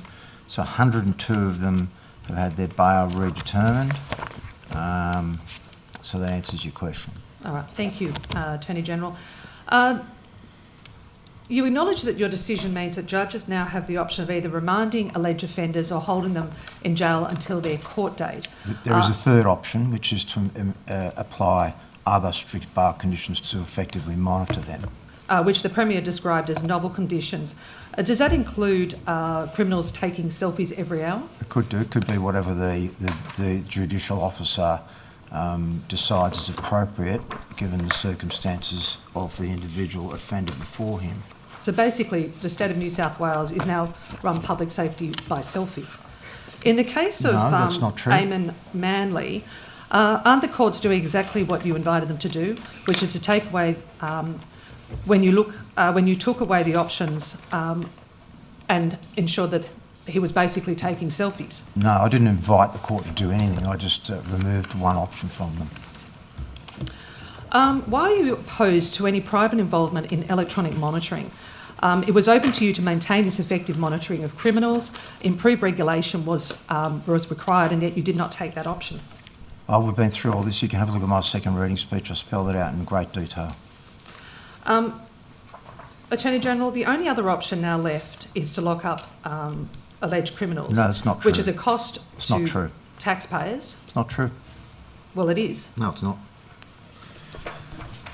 You've given very limited choice to either lock them up or they're let out to take selfies. No, to impose other bail conditions that lead them to be monitored, like reporting to the police station or coming to the front door when they're required to comply with a compliance check by the police, or to walk into a police officer's station, or to call the police. Attorney General, there's a range of other measures that Attorney might be. General, there's an additional 100 million that's been given to corrections in the last budget.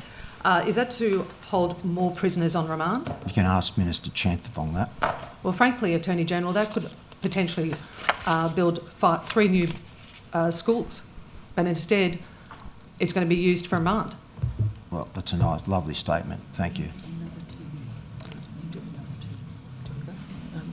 Yeah, would you want to finish? Attorney General, Corrective Services New South Wales oversees electronic monitoring of alleged serious domestic violence offenders. What are the obstacles to the partnering with the department to monitor those accused on bail? You mean what are the obstacles to us changing our decision? Working with other departments. I don't understand what you mean. Well, Corrective Services are overseeing electronic monitoring Yeah. when it comes to domestic and family violence, or those accused of domestic and family violence. I'm asking if there are any obstacles. To what? Working with Corrections New South Wales in relation to their monitoring. So who working with them though? Your department. So you're the Attorney General, Yeah. and working with Corrections New South Wales and another minister, have you identified any obstacles? To what? Reversing our decision and having correctives monitor everybody on bail who's So we're subject talking to an about electronic monitoring those accused of domestic and family violence. Yeah. I'm asking if they've found any challenges with Corrections New South Wales monitoring those offenders. I don't know. You have to ask the right minister. Attorney General, wouldn't electronic monitoring be significantly cheaper for taxpayers than having people on remand? Not if they're not being monitored. It's not a matter of expense. It's a matter of community safety. And back on community safety, which we now know is being done via iPhone. Well, it's actually Attorney not. General, It's actually not. But anyway. you're actually asking prisoners to buy an iPhone for an officer to monitor them whilst on bail. Isn't that exactly the same thing as using private electronic monitoring? I'm not asking prisoners to buy an iPhone at all. But they've got to use an iPhone to monitor themselves and take selfies. You just said you're asking prisoners to buy an iPhone. I haven't asked any prisoners to buy an iPhone. The government is doing so. No, they're not. It is a requirement of a prisoner to have their own iPhone to take selfies. The government It's didn't ask.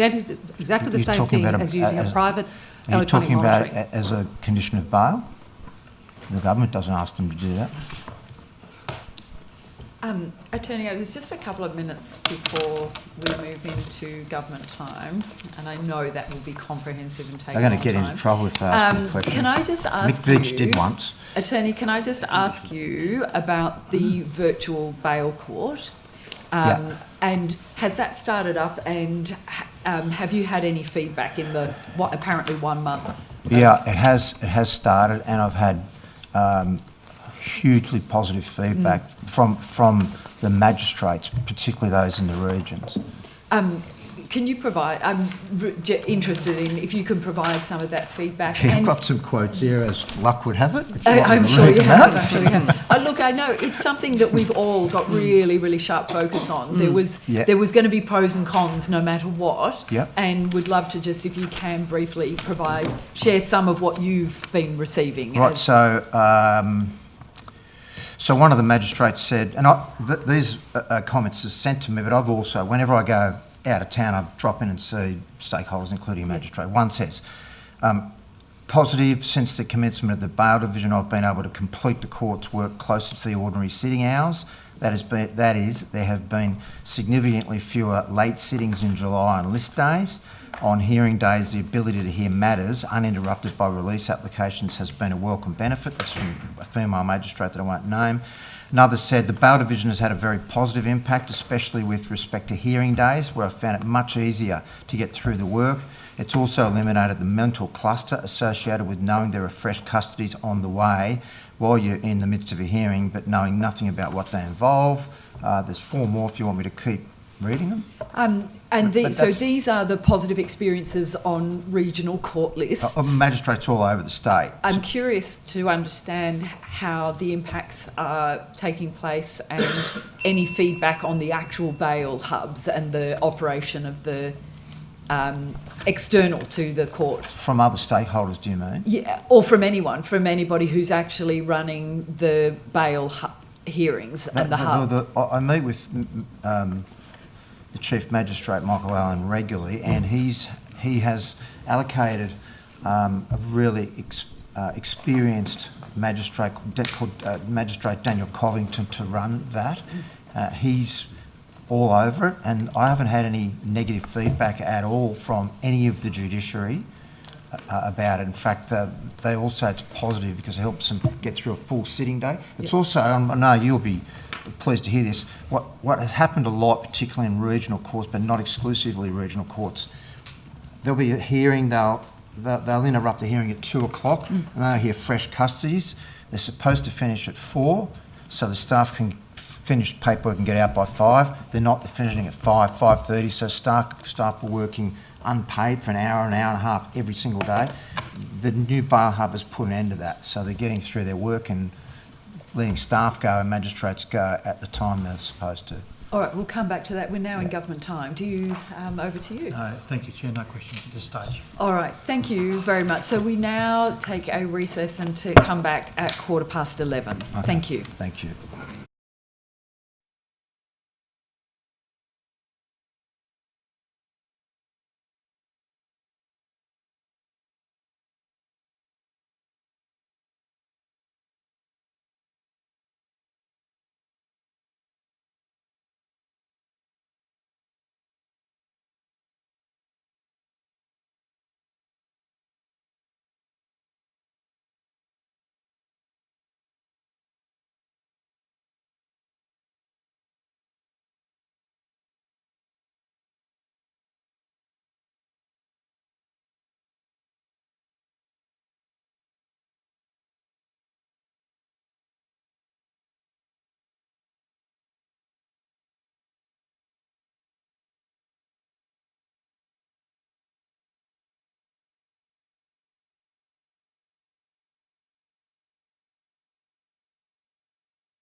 Thank you. Welcome back, and we'll now go to my colleague, Dr. Cobb.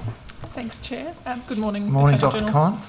Khan. I wanted to ask a question relating to the Surrogacy Act 2010. As you would know, that there was a modest but important amendment that passed last year as part of the Equality Legislation Amendment Bill, which had your support as well as the Greens. It's been brought to my attention that some of the mandatory requirements that apply even to pre-commencement surrogacy arrangements are preventing parentage orders being issued to some New South Wales residents whose children were born many years prior to these reforms. Right. I understand that this issue has also been brought to your attention. Not in specific terms, but yep. So I suppose to summarise the problem, the Act isn't operating in the way that it was intended through. When you look at second reading speeches during the Equality Legislation Amendment Bill debate, it was clearly the government's intention that parentage orders could be issued for children who are currently being raised in families here in New South Wales, born of surrogacy arrangements pre-commencement. Yeah. Are you willing to make the changes to the Act that would be required for this change to actually operate as it was intended? That's if what you say is correct, and I have no doubt that it's not. A couple of things. Firstly, the Surrogacy Act is being reviewed. It would be disappointing if the Act isn't working as it was amended to do. I'm in your hands about how you want to proceed with that. I think at last estimates you raised something and I invited you to come and see me. Perhaps that might be the best way to proceed, because I'd be interested to hear details. So when you let off saying it's been brought to my attention, it might be that you've written to me that I haven't sent a reply yet, that's all. So happy to for you to come and visit me. Yeah? Sure. I'd be very happy to follow this up to ensure that the Act can actually me operate too. the way that you intended. Yeah, me too, because it's good amendments. Okay. Thank you very much. Thank you. So my staff will be in touch. Thank you. Thank you. Attorney General, can I just go back to the bail hub and thank you for providing the material about how the hub is, or the virtual hub is assisting with the operation of court lists in the regions. Have you had any feedback about how the actual operation of the hub is going? And can I just ask you, without too long a preamble, there were some voices of concern before the operation started, before it, there was some legal experts predicting or suggesting about that there were concerns about the disadvantage that it may present to the idea of the lack of knowledge of geography, the fact that now members of the families of people making bail applications would not be able to be present, which it's contested can have a beneficial impact for accused people, and that there's this argument that sometimes it can be very difficult to make genuine assessments of people's honesty and integrity via facial expressions over AVL, as opposed to being physically in court. This is obviously recognising many already happen, whether they're custodies and so on, but this is some of those systemic potential disadvantages that were identified before the hub came on. Have you had an opportunity to understand those concerns, and if so, whether there's been any feedback, whether there's guardrails around that, any of that feedback? Yes, so the approach I've taken is to make sure that there's as much collaboration as possible about this. For example, my style is that if a stakeholder comes and says to me, something is the way it is, rather than meeting with them and then the department and going, I get them all in a room, which is what I've done with the Chief Magistrate and some of the stakeholders. There were some concerns, I think, about the way things were going to work that have been allayed. There is a cross-agency working group now that was continuing to look at these things, and the more they keep discussing things and working out little glitches in the system, if I can call them that, the better things will be. But there's no great concerns that I have about this. To be honest, I should just say to you, however, the ALS are not able to service it because of sometimes they've got a solicitor who might have to be in two courts. But the legal aid have jumped in to fill that void for them, so they are represented. One of the things in relation to, you mentioned geography, one of the things that Michael Allen has done, the Chief Magistrate, keeping in mind he's a bushie, who served in the bush as both a district court judge and magistrate.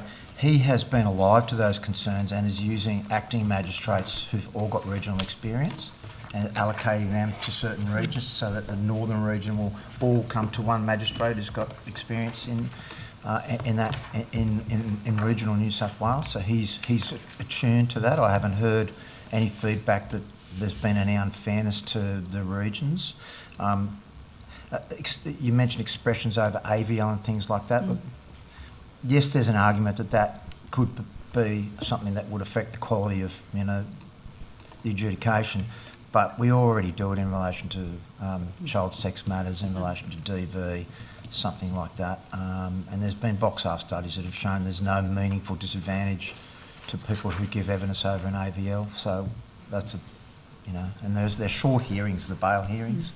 They're pretty mechanical, going through the Bail Act, as we mentioned this morning. So we're keeping a watching brief on it to make sure that it works. But I think and I can't claim credit for it, as I said earlier, it's his idea, not the government's, and it's working, I think.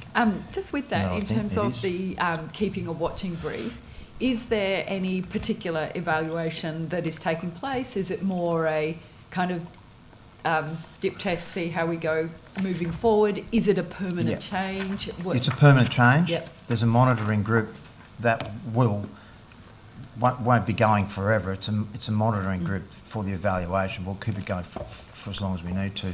Boxar are also having a look at it. Yep. Who else is involved and the stakeholders who are really relevant here, police, ALS, legal aid. I've got an open door policy with them. They ring me up and they come in readily and we sit down and chat, and I bring people in and we just have a collaborative way of dealing through these issues. And so is that the monitoring group, the police, ALS? No, apart from the monitoring group, for example, Monique's head as the CEO of Legal Aid. Yeah. If she's got an issue, she can ring me virtually on my mobile and I can have her in a day or two. That's how my office works. Yeah. So there's a monitoring group, but if someone wants to elevate something directly to me, and they're one of the key stakeholders like me, they come in the door. And who's in the monitoring group? Just not the Police, individuals. corrective services, ALS? No? Legal aid? I don't know. But we can find out, but it's... If you wouldn't mind providing that to us so that... It's in the note. It's in the note. It's in the note. The incredibly able human being behind you is too able providing you. Probably one of the most incredible people in the building. Don't pump their tyres up too much. Cross-agency monitoring group led by Court Services, also monitoring the operation of Bail Division, but it doesn't tell me who's in it. So they're not that good, are they? If you could, Attorney, would you take on notice and provide to the committee, just so that we can, obviously we have a lot of stakeholders separate to yours, if we could find out who is in that monitoring group, just so that if there is feedback and input, that can be provided as well. I reckon that would be something we could get before the end of the day. Thank you. The other consideration is, and this, no doubt Legal Aid obviously is doing an incredible job and incredible work, but has there been consideration to providing more resources to the ALS? Have they asked for more resources to be able to do this work? All stakeholders are in a continuous process of always asking for more resources in every portfolio. ALS are funded exclusively by the Commonwealth. Yeah. And I understand that, well, I don't understand, under the new NJAP, I'm getting NJAP mixed up with NAJP, National Access to Justice Partnership Agreement, there has been some more funds. I can't get you the figure. I think it's around $3 million for ALS, for them to come up to pay parity for their solicitors with other stakeholders. Yes. Has there been, obviously the ALS in these circumstances has particular circumstances in terms of servicing the community, particularly given the Minns government's new laws and the impact that we know they're having, the bail laws and so on. Has there been any consideration to provide ALS with New South Wales state-based justice funding?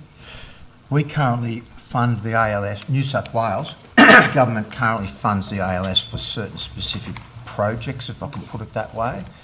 But we are not going to take on the responsibility of assuming funding for ALS, which has been exclusively funded by the Commonwealth. I'm aware the ALS are receiving funding for the delivery of some of the projects, the Moree projects and so on, the early intervention and some of the other projects. But just in terms of, do you not think that there is a case, and even if it is you writing to your Commonwealth counterpart to suggest that the ALS in New South Wales, given, I think it's in relation to, I mean, the case I'm drawing to your attention is the rapid rise in Aboriginal young people in incarceration and what that means to their fair representation, and given 70% of young people are on remand, and whether there is a particular case that the ALS really does need more resourcing now because of the laws that we've passed in this building. Carly Warner, the CEO, is one of those key stakeholders that I spoke about a minute ago, who's basically on speed dial with me. She rings me, she gets in the door within a week, if I can do it. And I have the highest regard for her and for ALS. They're drinking from a fire hydrant, we know that. If there was funding galore to fund them, perhaps we could do that, but I don't want to take on, well, it would be a government decision, not mine, but the government would not be minded to start wandering into the funding of groups or projects that have been the exclusive preserve of the Commonwealth. I don't want to invite the Commonwealth to cost shift more than they presently do. So the answer is no. Have you made any submissions to the Commonwealth counterpart? I speak to the Commonwealth Attorneys General, and they know this resourcing of CLCs, ALS, legal aid.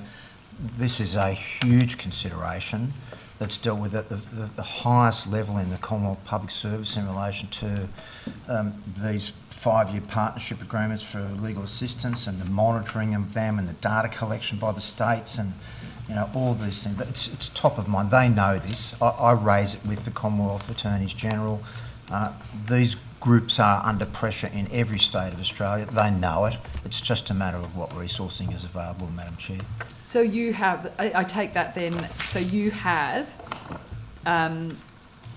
made some form of submission to the Commonwealth Attorney General about ALS specifically and the increase in incarceration of Aboriginal young people. I don't want to give away any confidences, but we did have a meeting with former Attorney General Mark Dreyfus in formulating the new NAJP agreement, and he asked, to put it in simple vernacular, a question that one might interpret as, if I could give you one thing, what would it be? And my answer was more funding for ALS. They need it more than any other groups, as under pressure as they all are. And that was reflected. I'm not taking credit for it, but there was extra funding given to ALS for pay parity for their solicitors, because that was one of the biggest challenges they had, trying to find people, particularly in remote areas, regional and remote areas in New South Wales, to do the job. There's no solicitors out there to do it, and we're finding increasingly that, you know, private solicitors won't accept work at ALS rates, so we needed to fund them because they're the only ones on the ground out there if ALS aren't, so they will give them more funding. That's a never-ending battle. Yeah, thank you. I've spoken to you briefly outside of this forum about the notion of appeals, bail appeals, being heard in district courts in New South Wales, and the notion that right now the Supreme Court's bail appeal list is incredibly long. Well, they're not really appeals. There's no really appeals. There's detention applications that go to the Supreme No, bail Court. appeals. Well, they're not- Bail appeals. There's no appeal from the bail decision. Okay, well, a fresh application to the Supreme Court Yes. appealing a bail determination of a lower court, the local court. Yeah. And so that currently the Supreme Court lists are incredibly long, the wait lists are long. The appeal process is particularly arduous for rural and regional New South Wales practitioners and defendants and accused that are being held in custody. And why is it that defendants don't have a right to make a fresh application in a district court, particularly in a district court that is in the regions? I can't answer that question. This has been a historical thing. I've never really paid any attention to that. Is as it to something why- that you might consider Well, in terms possible. of? I'm not sure you'd get a quicker hearing in the district court. Well, I think that there is there's been papers written, and one paper in particular, a very short paper, that has been written that provides a really good case that the district court, like for example, there are district courts within local courts around the state, as you know, they're permanent district courts and set up, and you could and district courts are often sitting with no work before them while juries are out, considerations are being made, or things are happening, and there is arguably quite a lot of capacity to then have a bail application in a district court. So, for example, if you're in the Lismore local court and you have a refused bail, you could literally be appealing the next day if there has been a miscarriage of some form, whereas right now that person would have to wait at least 6 weeks in custody. The cost that is imposing on the state of New South Wales right now is massive. Yeah, I'm not sure of with respect, what you say is correct, and I don't know that you'd get on the next day. Look, no one else has raised this with me. I'm not minded to change it.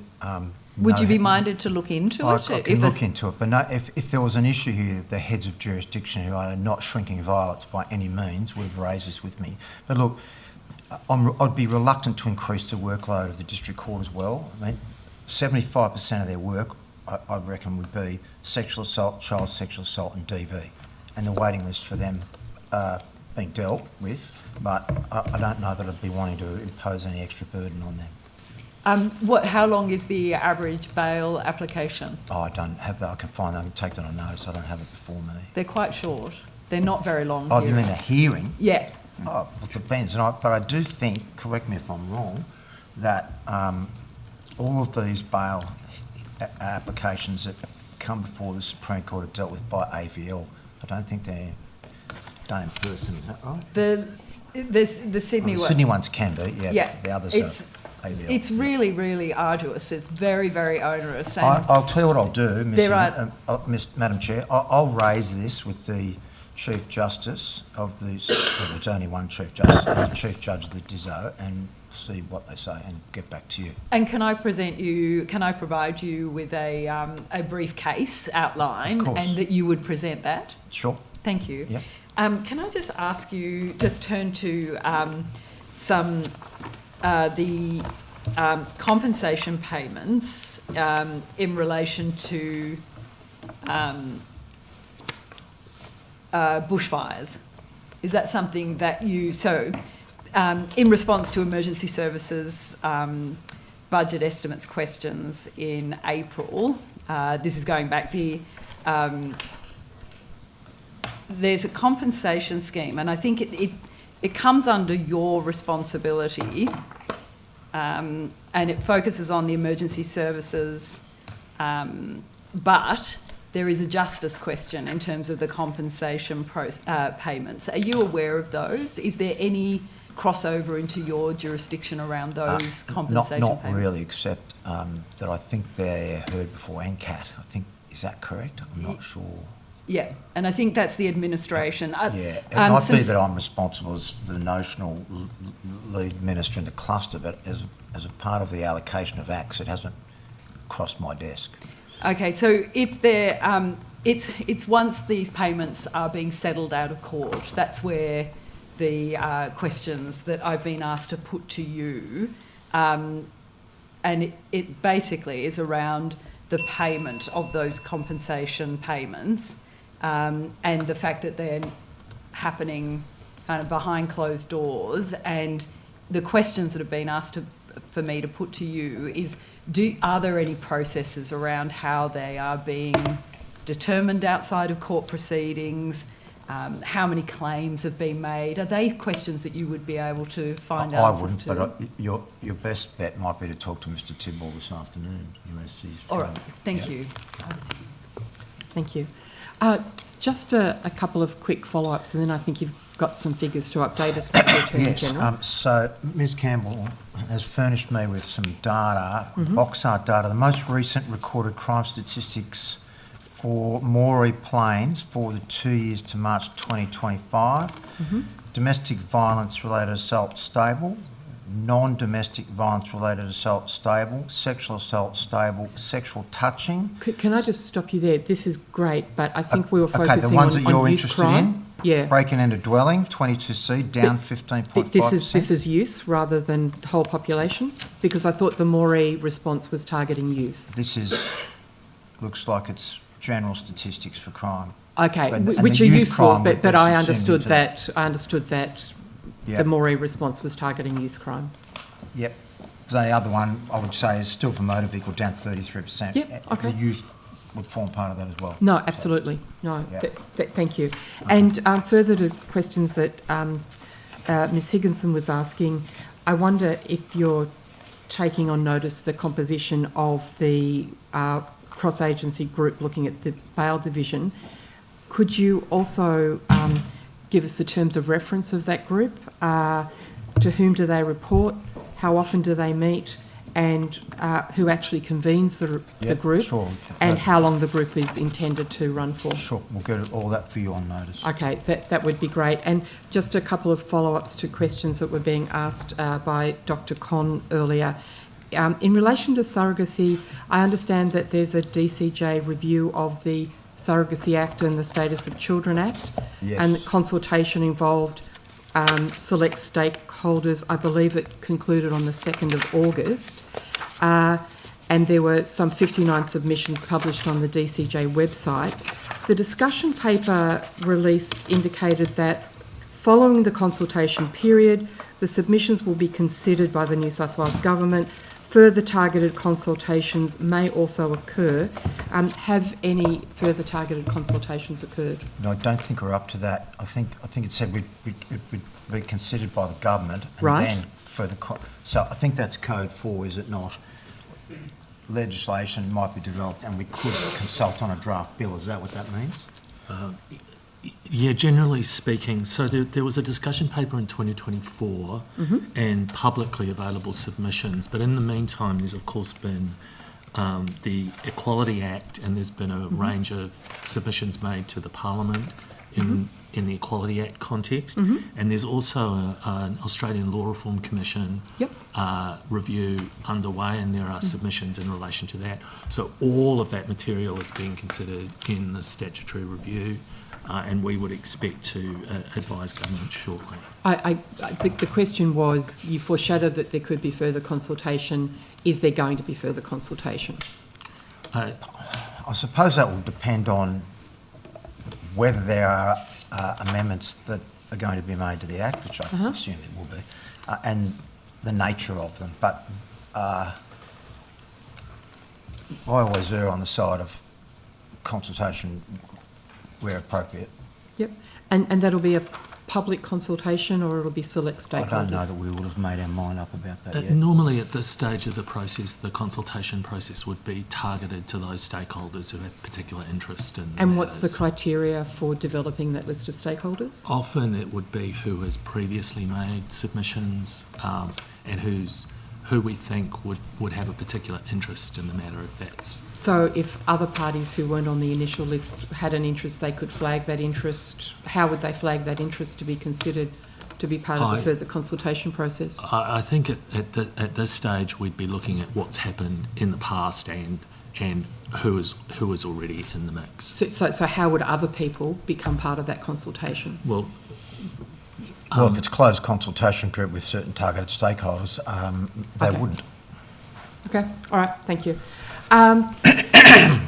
Going back to bail laws, estimates in February, you very helpfully provided us with figures explaining how 22C was working and informed the committee that 22C had resulted in a bail refusal rate that's up near 80%. Can you update those figures for us? The latest figures I've read is that it's settled down to more close to the early 70s. But if that's wrong, I'll correct it. But I think thank that's you. About right. And just to be clear, is that youth crime or bail refusal generally? I think that's youth crime. Again, if it's youth crime, yes. Okay, thank you. So the impact of 22C is that we're seeing 70% more young offenders refuse bail. Is that correct? Yeah. Yes. Can I just clarify that, because we have figures related to the number of young people who are covered by 22C who come to court and their bail refusal rates.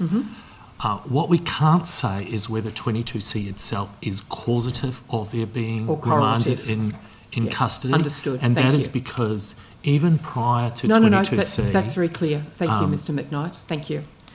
I would have been interested in There was the some rest of that confusion at the last estimates in relation to the funding for the establishment of the bail division, whether that was funded out of the domestic violence package or the Moree response. Can you tell us what the source of the funding for the bail division is? For the new bail hub, you mean? Yeah. I think that's independent of Moree. I think it's just independent of Moree. And so the six magistrates, so it's independent. Mr. Tipple said he can clarify that this afternoon. Thank you. Thank you. And if it's new funding as well, that would be very interesting. And the six magistrates, were they the six magistrates to be hired as part of the DV package, that $34 million announced in June last year? I'd have to get Mr. Tipple to clarify that as well. Yeah, no, that would be very useful. And while you're clarifying, the DV package was, of course, a 4-year funding package. Yes. And so if the magistrates are funded out of that, is there a commitment to... Is this an ongoing, continuing funding, or is this a 4-year limited exercise? We can try and answer that. You know what treasurers always say. I'm familiar with your treasurer, yes.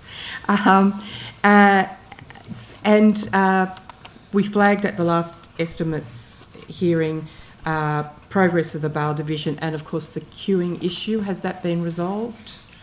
Mr. Tibble can answer that in detail. All right, perhaps we'll come back to that this afternoon. It's just the ramping, not ramping, it's hospital, but the prisoners with the... I can certainly speak to that now or this afternoon.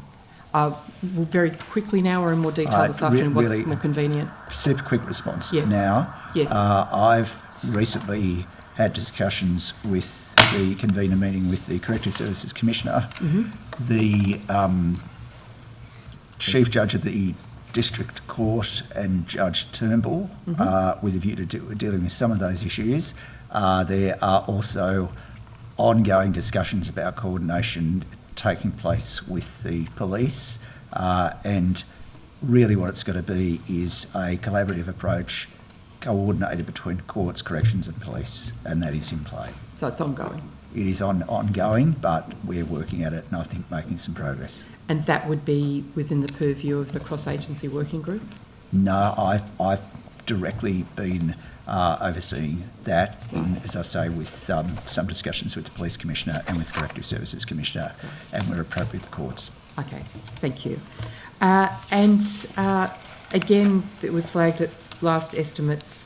There is an issue, isn't there, with the cut-off times for the bail division.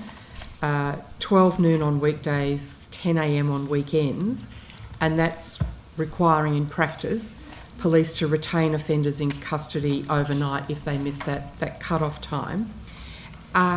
Is this an issue that can be resolved, especially because of the impact that this has on police operations, if police have to be in the station supervising people awaiting a bail hearing? Okay, so firstly, the police were on the working group that set this up and raised no objection to it during that working group. There's always been cut-off times.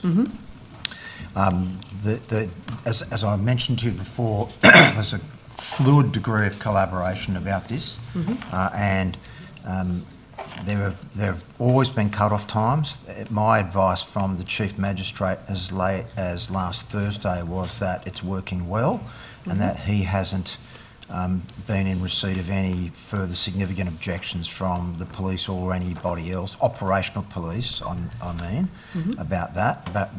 But we'll continue to monitor that, and if it's an issue, we'll address it. But I don't think it does necessarily require police to hold people overnight, but then there is a process to get people onto the list after the cut-off. So Daniel Covington, magistrate, who's overseeing this, has basically, if the police want someone to urgently be dealt with after the cut-off time, they can get in contact with him directly and he'll find them a spot. Great. Because it's been raised with me... Subject to, certainly. physics. No, it's been raised with me, Attorney General, that in towns like Boggabilla, when previously you'd see a magistrate that day, now if you present after 12 noon, you're going to be locked up overnight, and that creates a burden not just for the police but for the applicant seeking bail. Can we do anything about that? But even in Boggabilla, with a cut-off time of midday, so it can be dealt with earlier, on a weekday, so it can be dealt with under the old system, there'd still be a cut-off time. And the magistrate on the day would see how many fresh custodies in the list there were, and if they could squeeze them in, they would. And that's now happening, but in a different way. And look, they are really alive to that. It's just not, there's no... Look, I acknowledge this may be a teething problem, but I also think unless it's front of mind, it doesn't get addressed. And I'm glad you raise it, because we need to receive this information to make the system as good as it can be. No, common interest, Attorney General. Yep. Do we have any figures on the total number of people held overnight because of the move towards the virtual bails hearings? I don't know that is it? Would it be possible to obtain those figures? Is that something the cross-agency working group could look at? Well, we'll take that on notice. Okay, That'll thank you. work. That's a matter for the police. And in terms of reducing time in custody before a bail hearing, are you considering any changes or even replacement of Justice Link? Do we need a digitised system for the bail courts to work properly virtually? No one has suggested that to me. Okay, to be honest, I've received that suggestion a lot. For example, I understand that courts require stakeholders to complete PDF forms because the data connectivity with other agencies isn't up to scratch, and that means that other agencies are duplicating that court's day's entry, which causes additional costs, delays, and potentially people being stuck in custody for longer than needed. Well, that'll be something that the cross-agency group will look at, and I think that'll be something that will be the subject of evolution or by itself. So at the moment, documents are emailed back and forth. I don't think Justice Link really comes into it in terms of swapping files. I could be wrong, and I'm not an expert on Justice Link. Mr. Dave might be able to, but that's something that, by necessity, the whole system, being a remote one, relies on the ready transfer of documents. So they will be alive to that every minute of the day. And I think you've identified exactly the issue, Attorney General, that large documents are being emailed back and forth. There isn't a digital transfer of files. They have to be done that way, even in it's got to get from the police station to the courtroom somehow. Whether someone runs the file across or emails it, it's been done on a bigger geographical area. Look, I understand that magistrates are still writing out court results on pieces of paper and that they then need to be entered into the system. Is there any work being done to look at a digitised system to expedite matters? Well, the short answer is there always has been and there always is, and it's subject to resourcing, because in my experience, and probably many others would share this experience, nothing costs more and goes off the rails more readily than writing new software. So unless Mr. Daley wants to... I share your pain on that experience. Can I just add, Yeah. if I may? Sure. There is work being done initially with the Supreme Court on developing a digital case management system. We are working with a view to establishing the template and the framework within the Supreme Court. That work is ongoing and is progressing. It is challenging work, but the plan would then be to move through the other jurisdictions. Great, that's encouraging. Thank you, Mr. Tidwell. Thank you.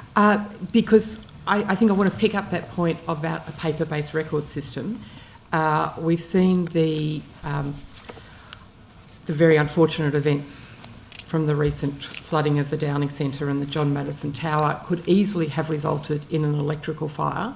And what would have happened to a paper-based record system had that been the case?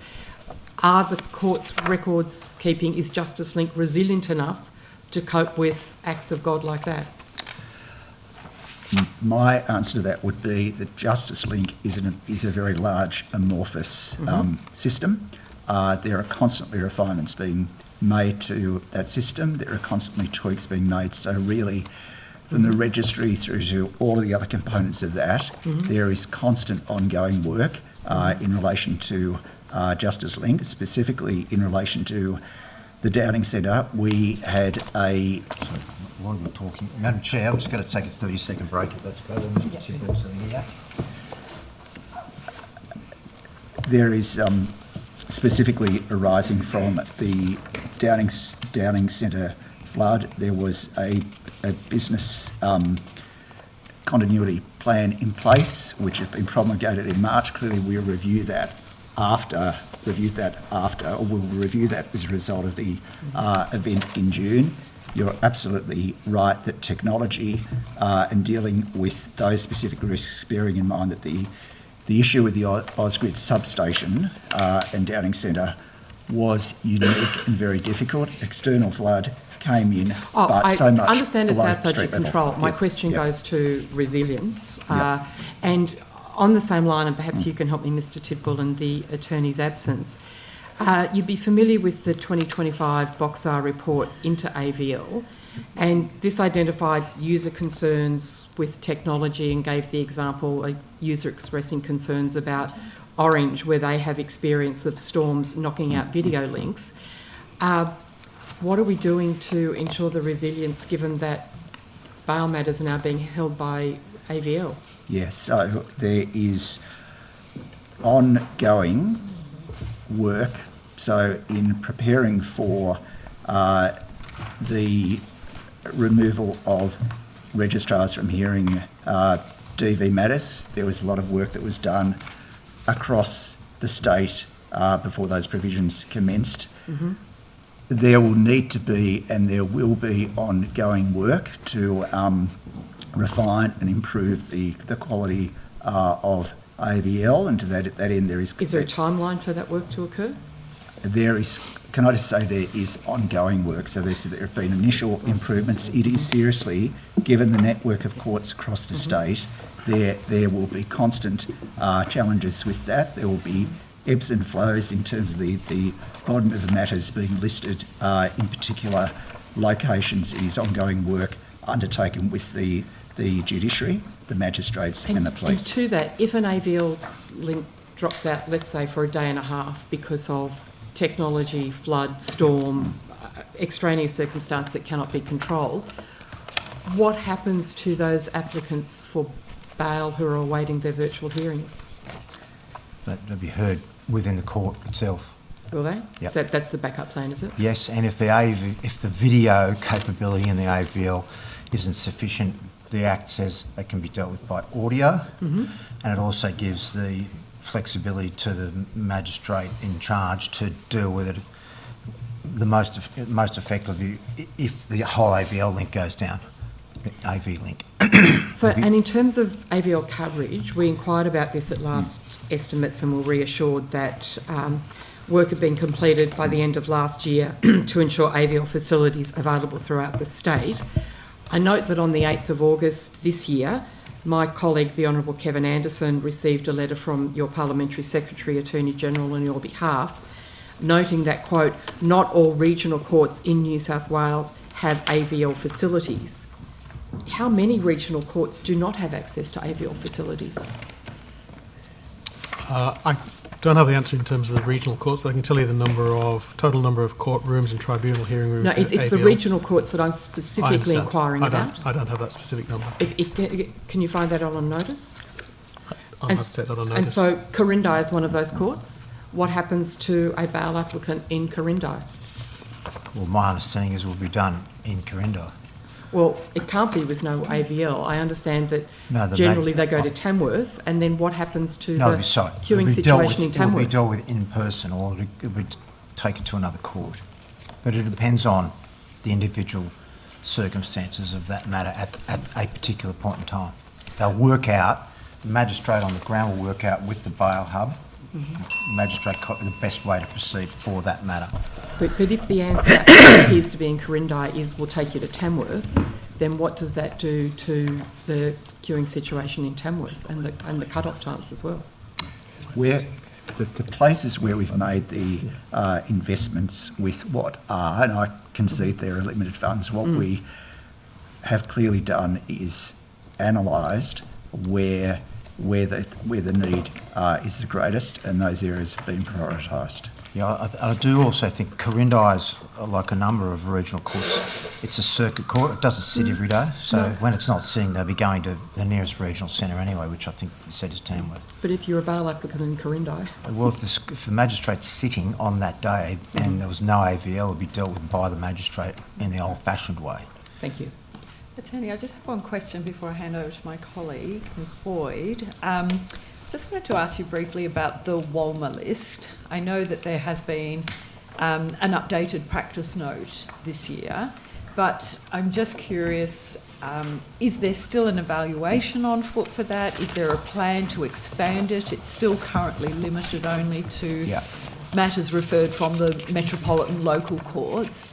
There's a desperate need, obviously, for the expansion to regional courts where First Nation big populations are. Do you have an update on that? The evaluation is still underway. It's been going for a long time. Yeah, it has been. Yeah, you're right. Is there any reason? Do we have a finish date? Or no, I don't. We can take that on notice for you. All right. Thank you. Thank you. Ms Boyd. Thank you, Chair. Good morning. Morning, Ms Boyd. How are you? I'm good, thank you. I wanted to start by asking you about the Coroner's Court.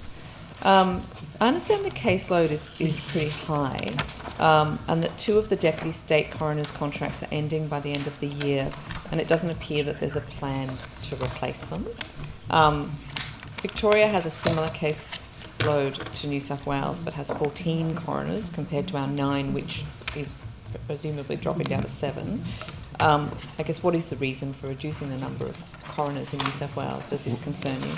Yeah, it's not our intention to reduce the number of coroners at all. But Mr Tidball is chairing a review into the Coroner's Court. We'll wait and see what that says. But I gave evidence earlier, Ms Boyd, that key stakeholders in my portfolio meet with me regularly, and the State Coroner is one of those, and we talk about these resourcing issues all the time. One of the things I did do to assist her, I don't know if it was late last year or early this year, was to give her 2 more non-judicial, basically solicitors' roles. It's solicitors in the background that go through those cases and move them through. So I've given her 2 more of them, and we are doing a review on the court now, which Mr Tidball's chairing. We'll wait and see what that says. But I'm very much alive to the delays and the backlog, and really part of the backlog doesn't relate to judicial officers at all. It also relates to the fact that there's a shortage of forensic pathologists that come from health. There's a worldwide shortage of them, so that holds up things as well. Yeah, okay. I think there's been some suggestion that, or some fears maybe, that these coroners will be replaced with non-magistrate coroners, which I understand is a possibility under the Act, but is that the intention of the government? No. Okay. No, we've given them, as I say, there are judicial officers that sit as coroners, effectively magistrates. Yeah. Behind the scenes there are non-judicial coronial staff, solicitors, who really go through the caseload administratively. And we've given Teresa, the state coroner, wanted a couple more of them to really punch through the workload, and we've given her those, and they're having an effect, beneficial effect. The statutory review of the Coroner's Act recommended that the definition of a domestic violence death in Section 101B of the Act be amended to include any death occurring in the context of domestic violence, including as determined by the DVDRT, and also require the DVDRT to develop and publish guidelines for what constitutes a domestic violence death. Has there been any action to implement I didn't get that? the first part of your question. Who recommended that? Sorry, the statutory review of the Coroner's Act, Right. 2009, recommended that definition be expanded. So there's a dichotomy in relation to the recommendations of that review. Some that cost money, like a standalone coroner's court, and others that can be implemented without additional resources. DCJ is in the middle of coming up with proposals, if you like, or that will lead to a legislative response that will deal with those recommendations, and that may well be one of them. Yeah, because I think it's been reported that there will be, or there was intended to be, a bill being put forward to amend the Coroner's Act this year with some of these implementations. I don't know if it's going to make the hit this year. We don't have that many sitting days left, and the legislative queue is already chockers. Okay. So I could be wrong, but I don't think it's on the. Will it be this parliamentary term? I can't guarantee that. It's a matter for government. I can't control that, but I could probably say I'll use my best endeavours to make it so, if I can put it that way. There was a $2 million funding announcement over 4 years to support the functions of the domestic violence death review team, which is obviously welcomed. They're fantastic. They do a great job. Can you provide an update on sort of what that is going to look like in practice in terms of where the funding will be applied and what the connection is between that team and the way that they support the coroner? Do you want this, or we're taking on notes? I think it was for more staff, because I think it's a very small team. We could probably respond this afternoon. Yep. Mr. Simmons will give you a more fulsome answer this afternoon if that works. That would be very useful. Okay, sure. Thank you. Can I ask you, Attorney General, the guardianship reforms, which I understand are sort of underway. When is it expected that we will see any sort of legislative changes being brought to the guardianship? I'll have to take that on notice, I think. Okay. So there's no. Okay, that wipes out like two pages of my questions. I'm sorry about that. Sort of. So can I confirm though that you are actually looking at reforming the guardianship laws? So I took it on good faith that there was a review, since you put it to me that way. Well, I'm not sure I don't know that there is a review. I know there's a review of the whole guardianship. So there was a Law Reform Commission report in this space, and a range of recommendations that come out of the Royal Commission into disability. We are looking at all of those recommendations. That's really Minister Washington, though, isn't it? Some of that is Minister Washington, some of that is yourself, AG. There are significant resource issues associated with the core of those recommendations, which go to the way in which supported decision making is undertaken. And so that working through those issues has been an issue that we have needed to grapple with. So the work is ongoing, but the resource issues remain in place. Okay. So that Law Reform Commission review was 7 years ago. That was finalised. It's come to my attention because in the media recently there was a spokesperson for DCJ saying that the government will consider the issue of supported decision making in light of the recommendations from that review from 7 years ago. Yes. I guess there's a lot of people in the disability community who are asking for a bit more of a quicker response. Indeed. I understand you're working, and it's one of those issues that falls across different people's portfolios. But Yes. is it something that this government is going to be tackling in this term?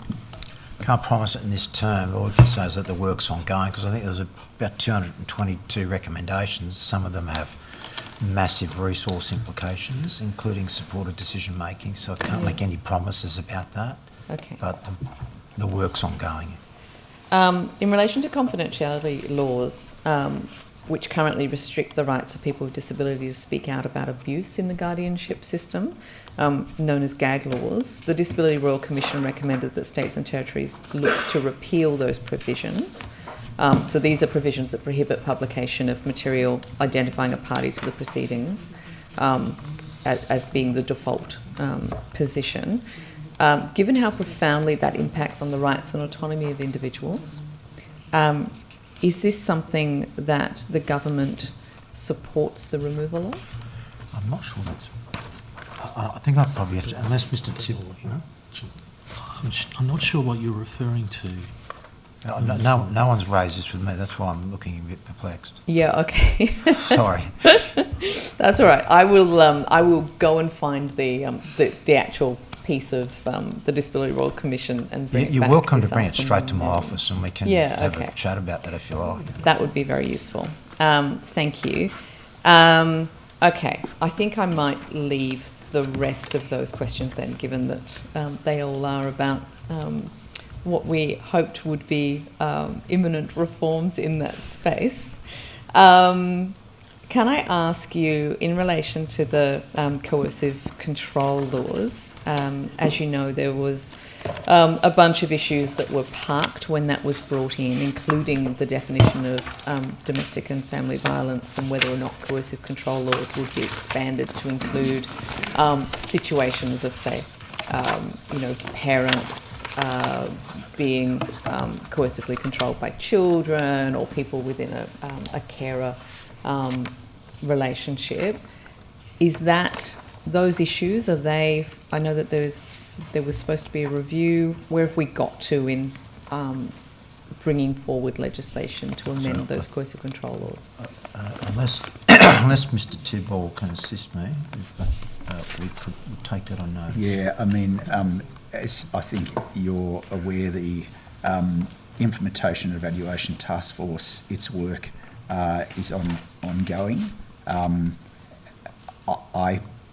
That question deserves a proper response. I'm happy to take that on notice. Okay. Again, in light of the Disability Royal Commission backing in the idea that we should be having disability inclusive definition of domestic and family violence, I was hoping that there might be some move to bring that bit forward, but from what you're saying, then we're waiting to see what comes back out of the Implementation Task Force first. And the evaluation phase. Okay. Just in the time I have remaining, I think my colleague touched on the audiovisual link technology in courts.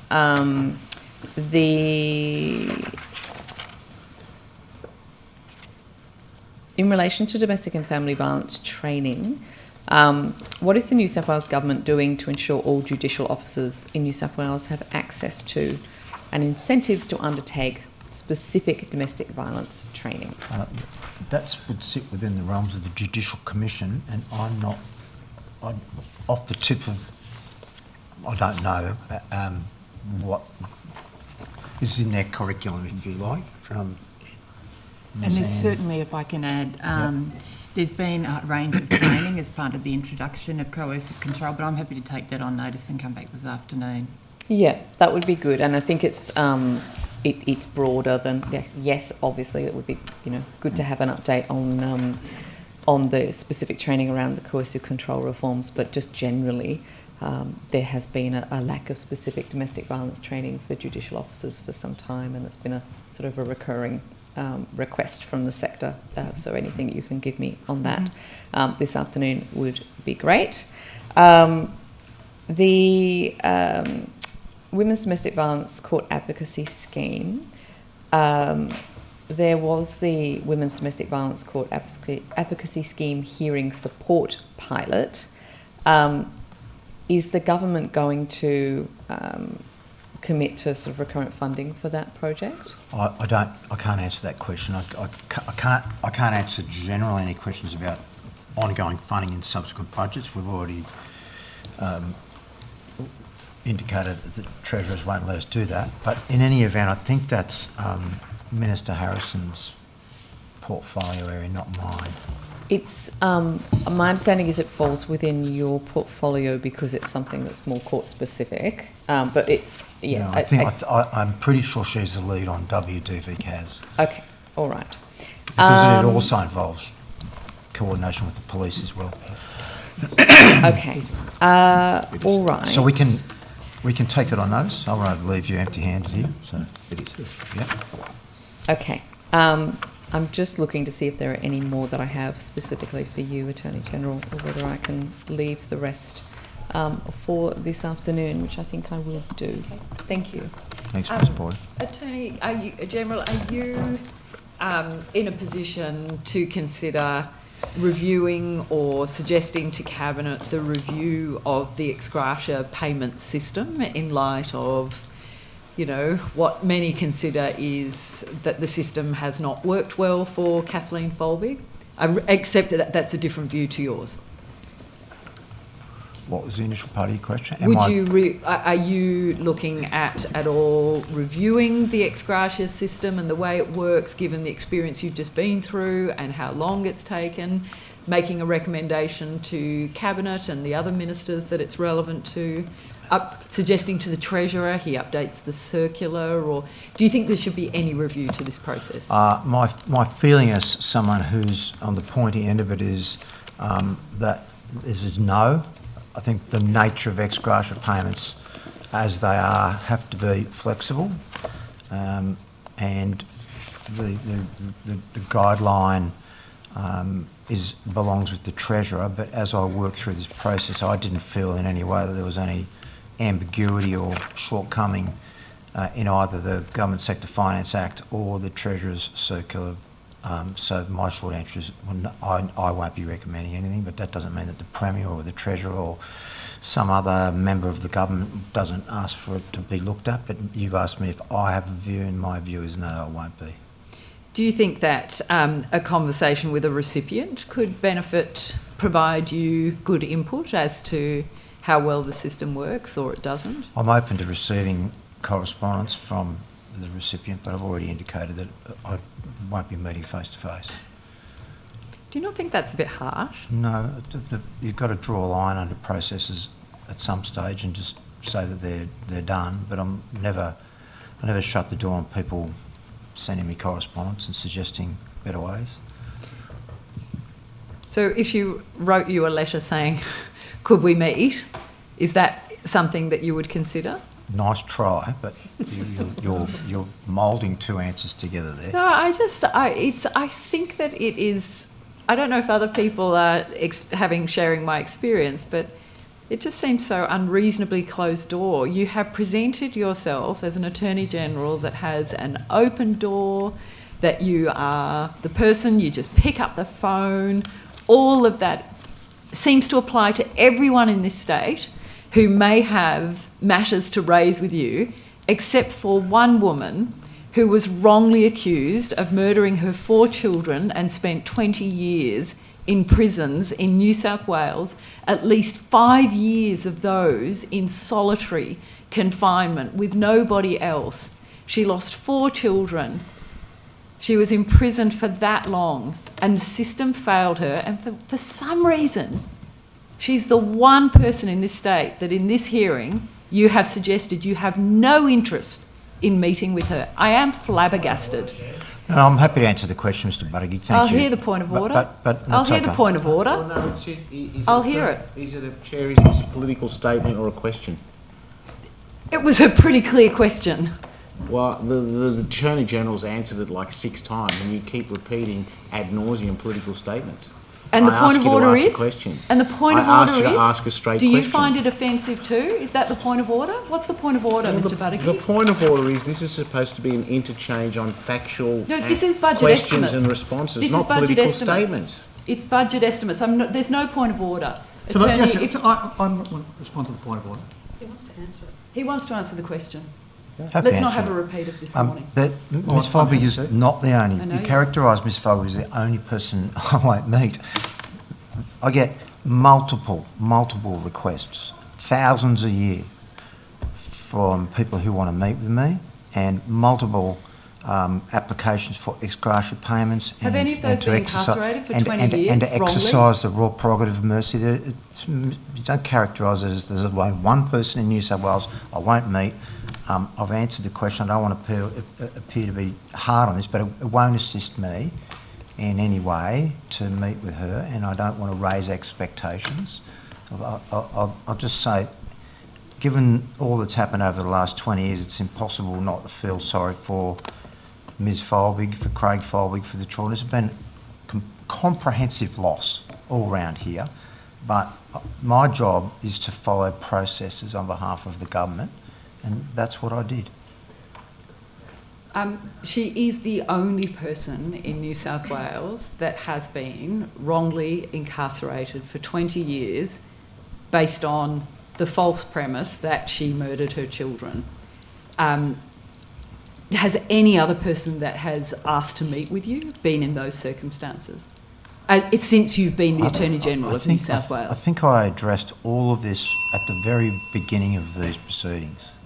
There's no other case I know of that's analogous to this, so I can't put it any other. I don't know what else you want me to say. Just yes to a meeting with her would be good. I've said that I... Okay, it's your turn. Thank you. Thank you. Minister, there have been 2 pieces of legislation in relation to victims of crime brought before Parliament recently. Does any of this deal with the problem which was flagged at last estimates, where victims of sexual assault whose matters were discontinued following the ODPP's audit of sexual assault cases have felt unheard and have not received a statement of facts explaining why their matter was discontinued? So just narrow the question for me. Sorry. Are we addressing the question for victims of sexual assault? Their matters were dropped following the ODPP's audit of sexual assault cases, and they feel unheard and they have not received a statement of facts explaining why the matter was discontinued. You're asking me to go into circumstances of individuals, and I don't, based on the question you've posed to me in that way, I don't know how I can answer it. What I'm asking, I suppose if I can frame it another way, is we have victims of sexual assault and they feel unheard. They understand that they should receive a statement of facts as to why their case was discontinued. They have not received that statement of facts, and they just want to know that this state, this government, is doing everything that can be done to bring the person who harmed them to justice, and they want to be heard and they want to understand all the reasons why decisions were made. Can anything be done for these victims so that they can understand the decisions that have been made about their lives, about their pain and about their suffering? Yeah, so that's a pretty general question. I can't answer that question in relation to specific cases. Obviously, you've got one or more in mind. I do. meet with the DPP on a regular basis. From time to time, there are people who come to my office or are made known to me that they are unhappy about the decisions that the DPP has made in relation to their prosecutions. The DPP is an independent statutory office holder. I can't tell the director what to do in relation to individual prosecutions. They do act in accordance with their prosecution guidelines, and I have mediated, if you like, a number of matters in my time as Attorney General where purported victims of crime are unhappy with the communications they've had with the DPP, and I've done my best to ask the DPP to, if she wouldn't mind, to talk to them and to make things as clear as possible. And I don't know that there's much more I can add to that. I wonder if I could ask you to take on notice, and I acknowledge the independent prosecutorial discretion of the DPP, but I think we all want to also acknowledge the pain that is felt by victims of sexual assault, and we don't want them re-victimised by the system. Sure. I wonder if I could ask you if you could perhaps discuss with the DPP if she's able to check her records to ensure that there has been a statement of facts provided to each of the victims of sexual assault whose matters were discontinued, so that they can understand more fully why decisions about their pain and their suffering have been taken by others. Yeah, I'm happy to do that, and I always do where I'm asked to do that. Thank you. But we do have a representative, Mr. Oh, I Hyland. can come to Mr. Hyland if he's got something to add in the afternoon. You talk to him later on this afternoon about that? No, thank you. Thank you. Thank you very much. I just wanted to ask about the post and boast offences and whether or not you feel it's been successful since the law's been introduced. Pretty broad question. I'd have to have a look at the crime statistics on that and how many people have been charged and all those sorts of things, and make up my mind after I've had a look at some objective statistics. And so how often but it's also, with the greatest respect, Ms McLaren-Jones, you keep referring to whether they are working or not. Sometimes it's very hard. But there are two considerations. One is the law inherently justified and needed, right? Mm-hmm. As a matter of theory that it is addressing a problem in society. And the second thing is, how is it working? Sometimes Attorney General, that was the... Sometimes there are different ways of assessing whether a law's working or not. Okay, Attorney General, I probably should have been clearer. Instead of saying successful, are they working? Are crimes... Are they working? Yeah, well, Section 154K is the post and boast offence. So since it's been initiated, the police have initiated 96 legal actions against 77 distinct people between April 24 and June of this year. Of these 77 people, the legal action, 8 received a diversion under the Young Offenders Act. Of the 69 people with court legal action, 6 were adults, 63 were young people. Of the 96 legal actions for offences under 154K, 74 of them were incidents in regional New South Wales. So the police are using it. That's one of the tests for is it working. So on that test, yes, the police are using it. But I just bring you back to one of the answers that I gave earlier. Sometimes you can't know if it's working because the effect of bringing the law to fruition itself, particularly with young people who communicate readily across social media, is that they won't commit it anymore because the law's in place, and you can never know that. But what I would say is, just based on those figures, information you provide, you can say it's being successfully implemented and... Well, the police are using it, put it that way, yep. And you mentioned a lot have been in regional towns. Do you have a list of those towns? No, I don't, but we can take them on notice. That'd be great. Attorney General, last time we spoke about these laws, and at the time you said you weren't intending to extend it to sexual assaults. Just wanted to know whether or not you've reconsidered your position to extend that to violent assaults. At this stage, I'm not expanding the operation of those, no. Attorney General, you may be aware that in March this year, a 12-year-old, year 7-year-old female was assaulted at lunchtime at Riverstone High School. This was filmed and watched by a number of students. More recently, we heard a terrible, horrific case of a young girl out in Western Sydney. Fortunately, the police were able to apprehend the perpetrators of this, and again, she was a minor, and the camera and their phones were seized and the footage deleted. Again, I ask you whether or not you'll consider extending these laws to assaults. No, based on the scenario that you've just outlined to me, there's a myriad of existing offences in the Crimes Act who've dealt with that behaviour, so there's no need for me to do that. So you say that you feel it's adequate at the moment. Are there any measures that need to be introduced to make it tougher? So like your post and boast when it comes to motor vehicles, we're also making it tougher to prevent and stop young people making horrific assaults on other young people. There are already very serious penalties in the Crimes Act for doing those behaviours. And you think that's adequate, that we're continuing to see these cases coming up? What sort of question is that? Well, I'm asking you if there's other measures that can be put in place. People continue to behave that way. No, I don't consider that it's adequate for people to Have you behave taken that way. any actions? Has it been potentially raised at the Commonwealth AG's meeting? Have you written or spoken to the E-Safety Commissioner? Are there other things that could be done to protect these young, vulnerable people? No, I consider, well, there are ways to protect young vulnerable. There are lots of ways, but you're asking me whether I think that the law should be amended, and I'm always open to amending the laws where it's appropriate, but they're already, as I'm saying, the police do a very good job in apprehending them, and there are already serious penalties for behaving that way. Mr Attorney General, if I can take you back to your second reading speech on the equality legislation LGBTIQA+ bill, and you said the amendments will also create a pathway for parentage orders to be made for children born of international commercial surrogacy arrangements when in the best interests of the child with appropriate safeguards. Where is the legislation introducing appropriate safeguards from slavery for overseas commercial surrogates?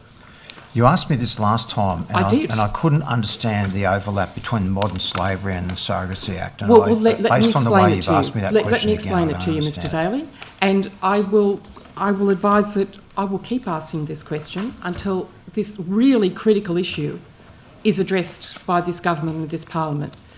One of the, as Dr Conn foreshadowed earlier, one of the measures in the Equality Act was to smooth the pathway for New South Wales families to use overseas commercial surrogacy because it smoothed the pathway for the grant of parentage orders if an overseas commercial surrogate was used.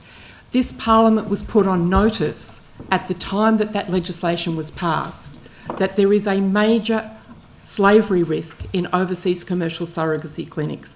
We heard of one clinic in Greece where 97 women were trafficked into surrogacy slavery. That's why in New South Wales, commercial surrogacy is still against the law. Is it possible after the equality legislation to get a parentage order if a child has been born through overseas commercial surrogacy? Two different considerations. I'm asking you that question. Is it possible? Well, you know it is. Okay, so what steps are you taking to make sure that those children, in respect of whom we are facilitating parentage orders, are not born of slaves? Well, sometimes it's very difficult for us to know what happens in overseas jurisdictions. What questions are we asking in those overseas jurisdictions to check that those children are not born of slaves? Well, I think all that we need to know is what's in the Act as it was amended, and you're asking for me to have knowledge of what's going on in extra jurisdictional areas that we can't have any knowledge of. We can't have knowledge if we don't ask.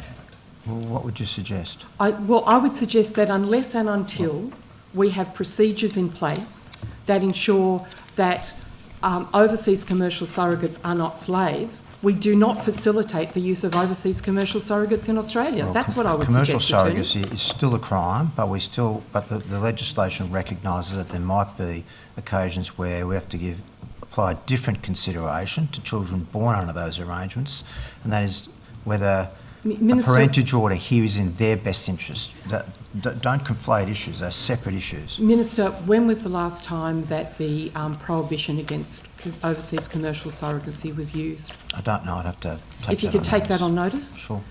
And what steps are taken, what questions are asked in the grant of a parentage order about the situation of the surrogate mother and whether or not she's a slave? Well, they've got to be parentage orders entered into willingly and by consent. And if the clinic is in Azerbaijan, what steps do we take to check the consent there? If the clinic is in Thailand, if the clinic is in India, what measures did we take to check the true consent of those 97 women that we know about who were in that Greek clinic that was used by families in New South Wales? Well, it's very difficult for a jurisdiction in New South Wales to know those things in the first place. But all we can do at this end is to put in place the best safeguards that we can. Those safeguards, as they are currently that are in the Act, are the ones that are currently adjudged to be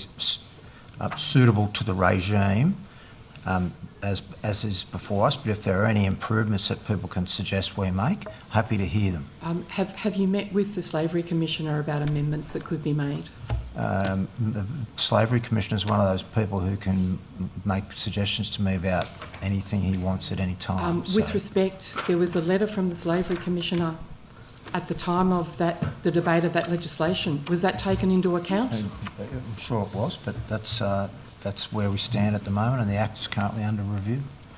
So the Act's under review. Are you proposing to bring? Are you proposing to bring new legislation or amendments to the Surrogacy Act? This year or? I think I've already answered that today. Sorry, I don't think I did get a timeline on that. Well, I'm not giving you a timeline. I can't give a timeline for that. It's a matter for government. Thank you. If I could take you to another issue, Minister, your conversion practices ban legislation has now commenced. Anti-Discrimination New South Wales have begun educating the public about its effect and operation. Are you satisfied that the statements on the Anti-Discrimination New South Wales website are consistent with the legislation? I haven't had regard to the wording on their website, but I can't imagine that they would post something that is contrary to the legislation. If anyone brings to my attention that it is contrary to the legislation, we'll have a look at it. Okay. Mr Daley, do you support the right to freedom of religion? Of course. And does that include the freedom of people of faith to pray? Yes. Anti-Discrimination New South Wales on their website advise that the Act does not prohibit prayer, but, quote, praying with or over a particular person in an attempt to try to change or suppress that person's sexuality or gender is unlawful, end quote. That statement sounds like a prohibition on prayer, does it not? Prayer is lawful unless it is about a matter which has been declared to be unlawful. No, conduct is lawful unless it offends the statute. So when it comes to conversion practices, there are very clear words in the statute that describe what a conversion practice is and describe what a conversion practice is not. It is either one or the other. And you can pray with a person and do all those sorts of things, but if you pray in a way that it becomes I don't have the bill the Act in front of me, but if it becomes a sustained practice directed to a person with a view to changing their sexual orientation or gender, that's against the law. If you're sitting down praying with someone to strengthen them and guide them and all those pastoral considerations, that's fine. But if you're sitting down to pray the gay away, that's not. So, with respect, isn't prayer commonly about change of all sorts of things? It depends on the context, on the words that constitute the prayer, on the circumstances that underpin the conduct. And so I can't give you a definitive answer on what that So may just to constitute, summarise, but- you're saying it is entirely appropriate for the New South Wales Government to put limits on what lawful prayer can be?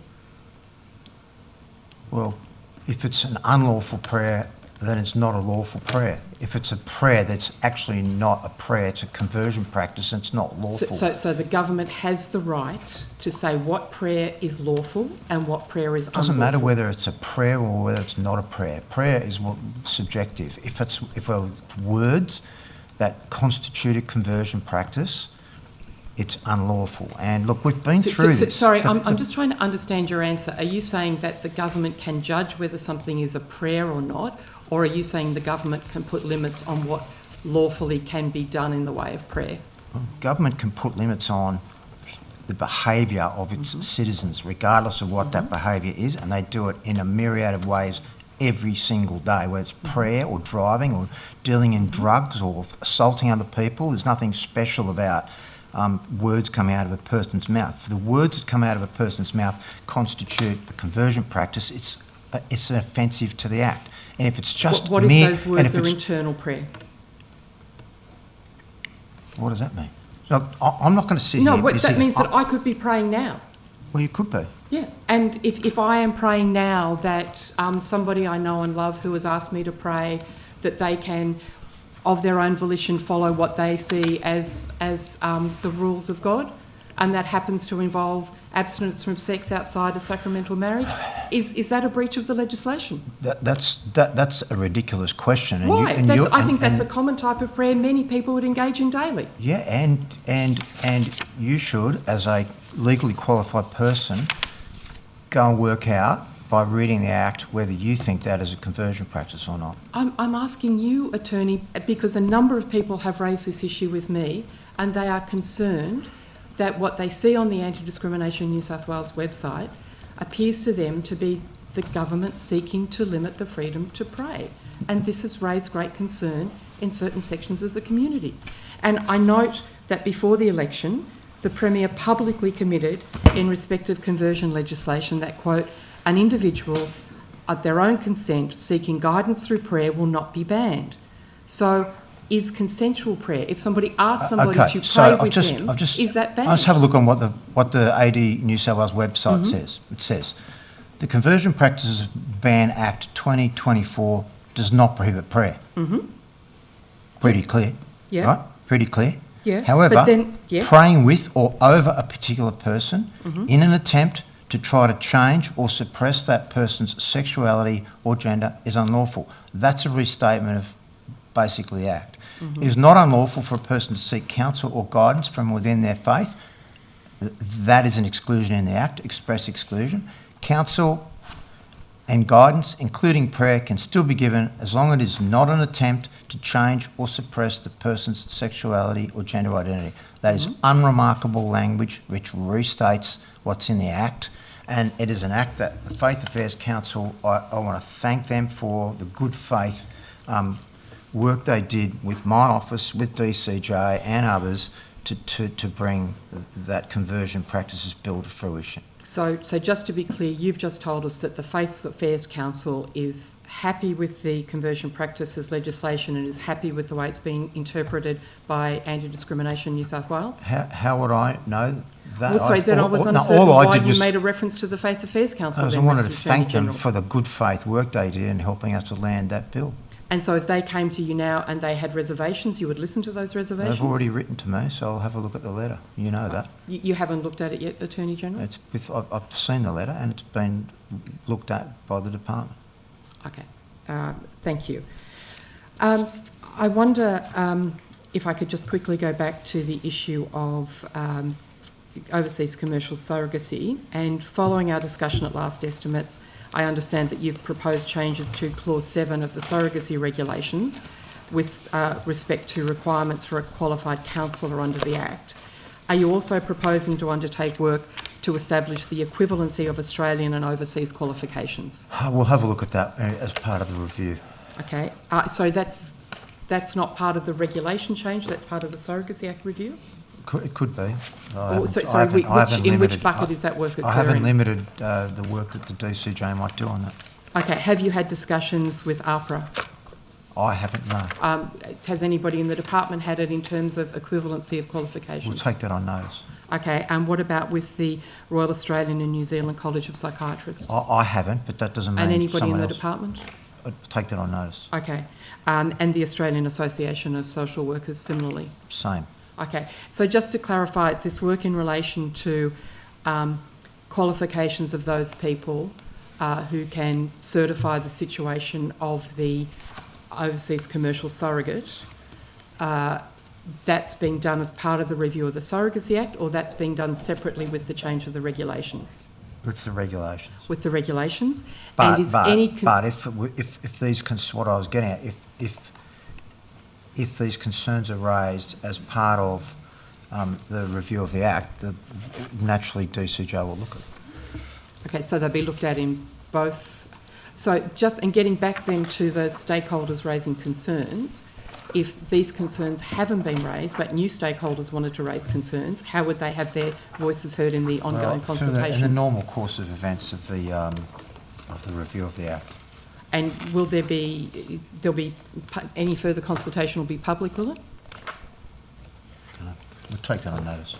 You'll take that on notice. And as part of the review of the regulations, are you looking perhaps at amending the regulations to ensure that part of what the social worker, psychiatrist, psychologist or other counsellor is to look at the liberty of the surrogate mother, and also ensure that any conversations with that surrogate mother are in the surrogate mother's native language and are conducted not in the presence or in the hearing of any person in the surrogacy clinic? Seems to me like you want to make a submission, so why don't you write to me? Okay, thank you. I will take that up. What I want to do is make sure that the liberty of women having children for other families is respected, and that they are and not so being... do we. That is why Excellent. commercial surrogacy is illegal in New South Wales. Can I just draw that to your attention once again? Yet we know that there are families in New South Wales with children born of slaves overseas. Thank you. I think That's my time's illegal. expired.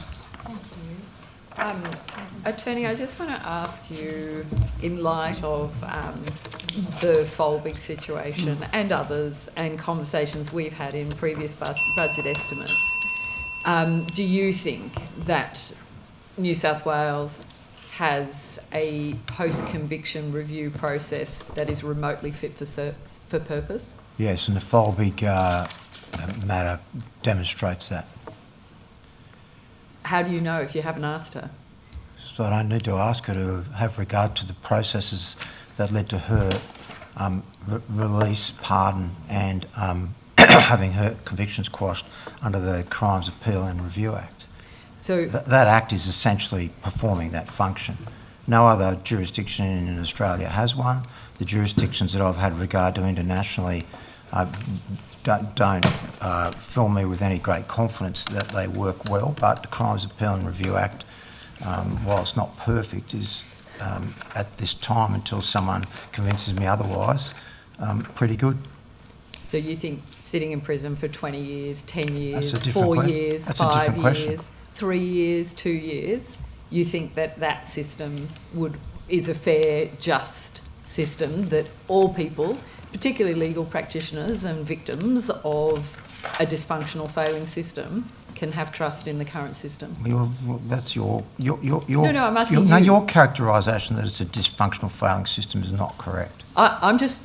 It's just not correct. I'm repeating the words of the victims, legal practitioners and families that have been failed because there is no proper post-conviction review system operating right now in the justice system of New South Wales. Yeah, there is.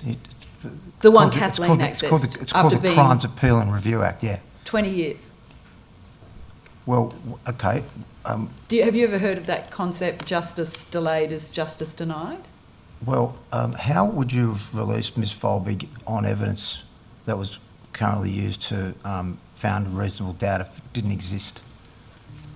There were years within which it did exist, and it took Kathleen, her legal practitioners and the medical experts years to get to where they got with Justice Bathurst. It took the discretion of former Attorney Generals holding inquiries. It took overcoming bias, decisions infected with bias in the system. In your opinion, that was never found by It's by pretty any court. clear in Justice Bathurst's findings. No, it's not. No, It it's is. not. You seem to consistently forget the I'm diaries. not going to argue with you about You this, seem okay? to consistently forget the diaries. Do you remember the Do you have a diaries? question? Do you have a question for me? Do you remember the diaries? In what sense do I remember them? In Justice Bathurst's reasons and decisions. If it wasn't for the scientific evidence, the Bathurst inquiry would never have come to fruition. Do you remember the diaries I'm not going to components sit in here. Justice Bathurst? I'm sorry, I'm not going to sit here and argue with you. Do you remember those over, parts? I'm not going to sit here and argue and engage in polemics about the right and wrong. It's just a question, Attorney. No, it's not a question. It's Do more you than that. remember the part in Justice Bathurst's reasonings that referred to the diaries? Yes. Right. Yes. And yet you're comfortable to suggest that it was all based on medical evidence alone? That's what led to the inquiry being established in the first place. And if the evidence had not come to fruition, there wouldn't have been a Bathurst inquiry and Ms Folby would still possibly be incarcerated. Can I just ask you very briefly, have you had any feedback on the system that's operating for mediation in the short period of time since you abolished the community justice centres? Have I had any feedback on the operation of mediation services across New South Wales since you abolished I'd the have to community take that on justice? notice. Feedback encompasses correspondence, and I'd have to go back and search for all Anything that. general that you're aware of? Have there been any complaints, concerns, any people contacting you that may have slipped through the system? Answering that would hazard me. There's a note coming if you want to have a quick look. I'd have to hazard a guess. So I'll take it on notice. Thank you very much. Okay, we are now in government time. We reserve our position, but not at the moment. Okay, thank you. Right, well, that concludes. Thank you, Attorney General. That concludes the first part and this session. Thank you for attending the hearing. We finish it with you for your questioning. The committee will now break for lunch and we will return before we at go, 2 p.m. for further questioning. Yes, Attorney. Thank you. Can I thank the committee? Can I just close with my usual request of you and committee members, Madam Chair, to make sure that the people who are going to appear as witnesses this afternoon without me in the room are treated with the utmost respect, please, because in the past it hasn't always been that way with certain members of this committee. Attorney, I guarantee the rules of procedural fairness will apply in this committee and we hear what you are saying. Thank They you. always do. Because they are good and faithful servants to governments of the day. So We know more than thank you. anyone. Thank you very much, Thank you. Attorney. We'll now have a break. We need to get more information as well.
Okay, thank you and welcome back.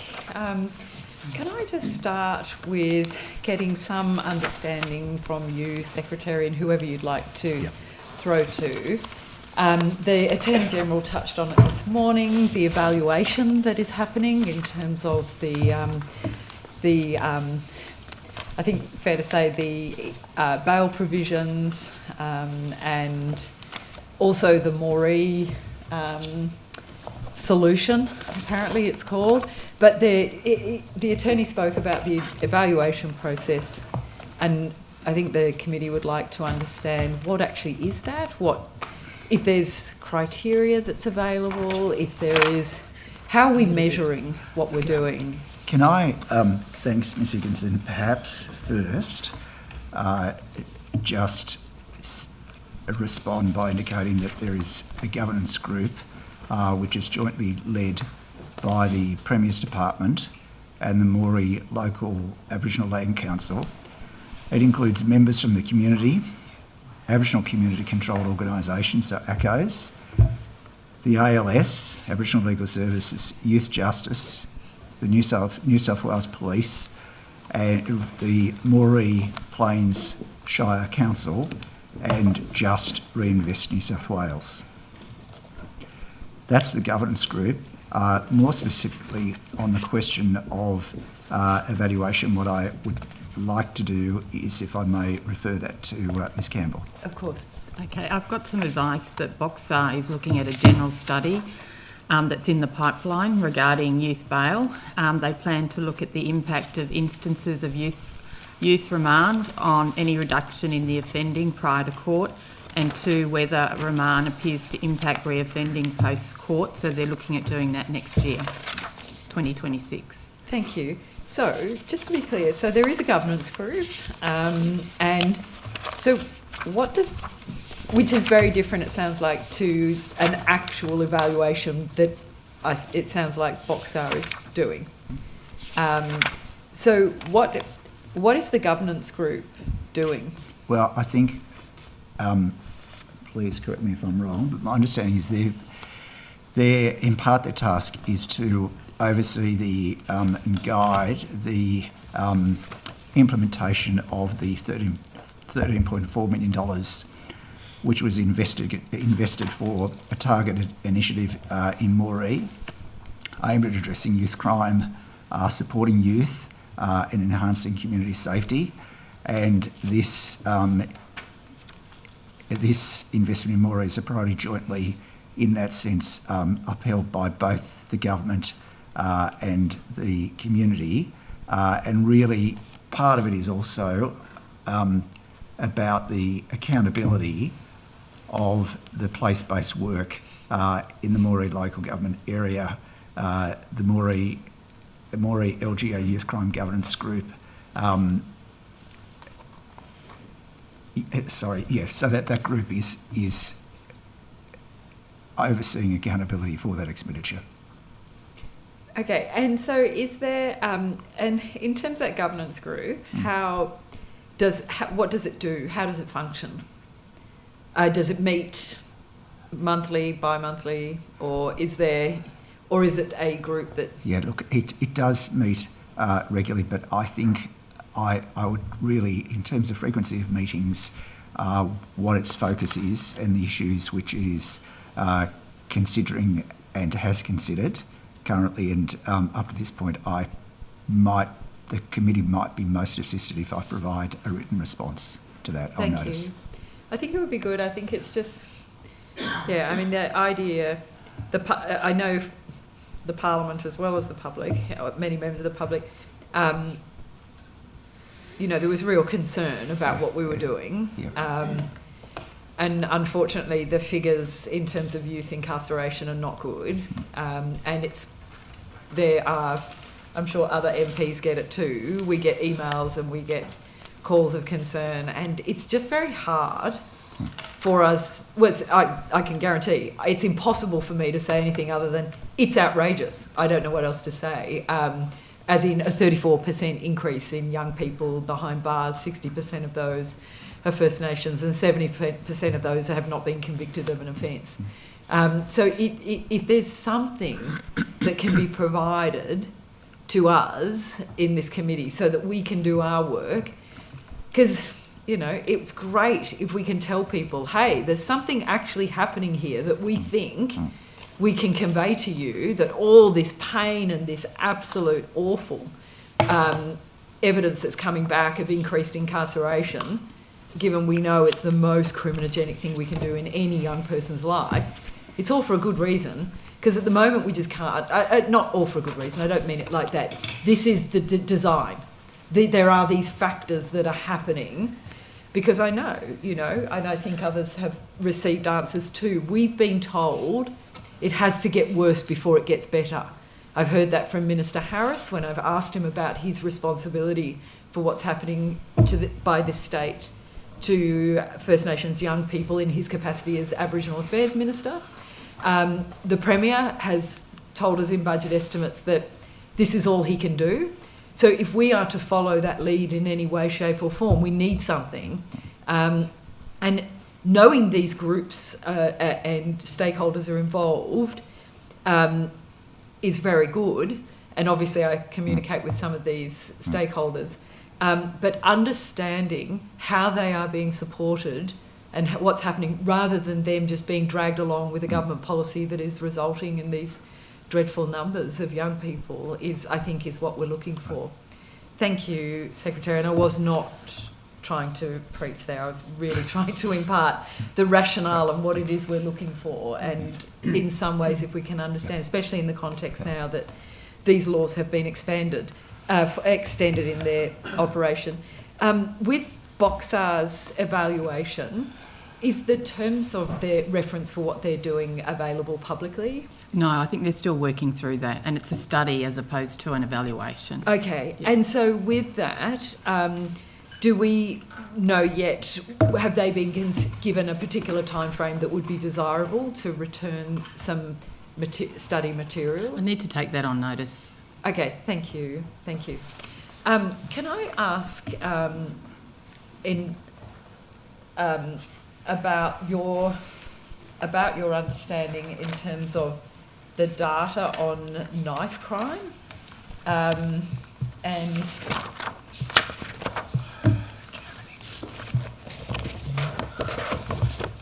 so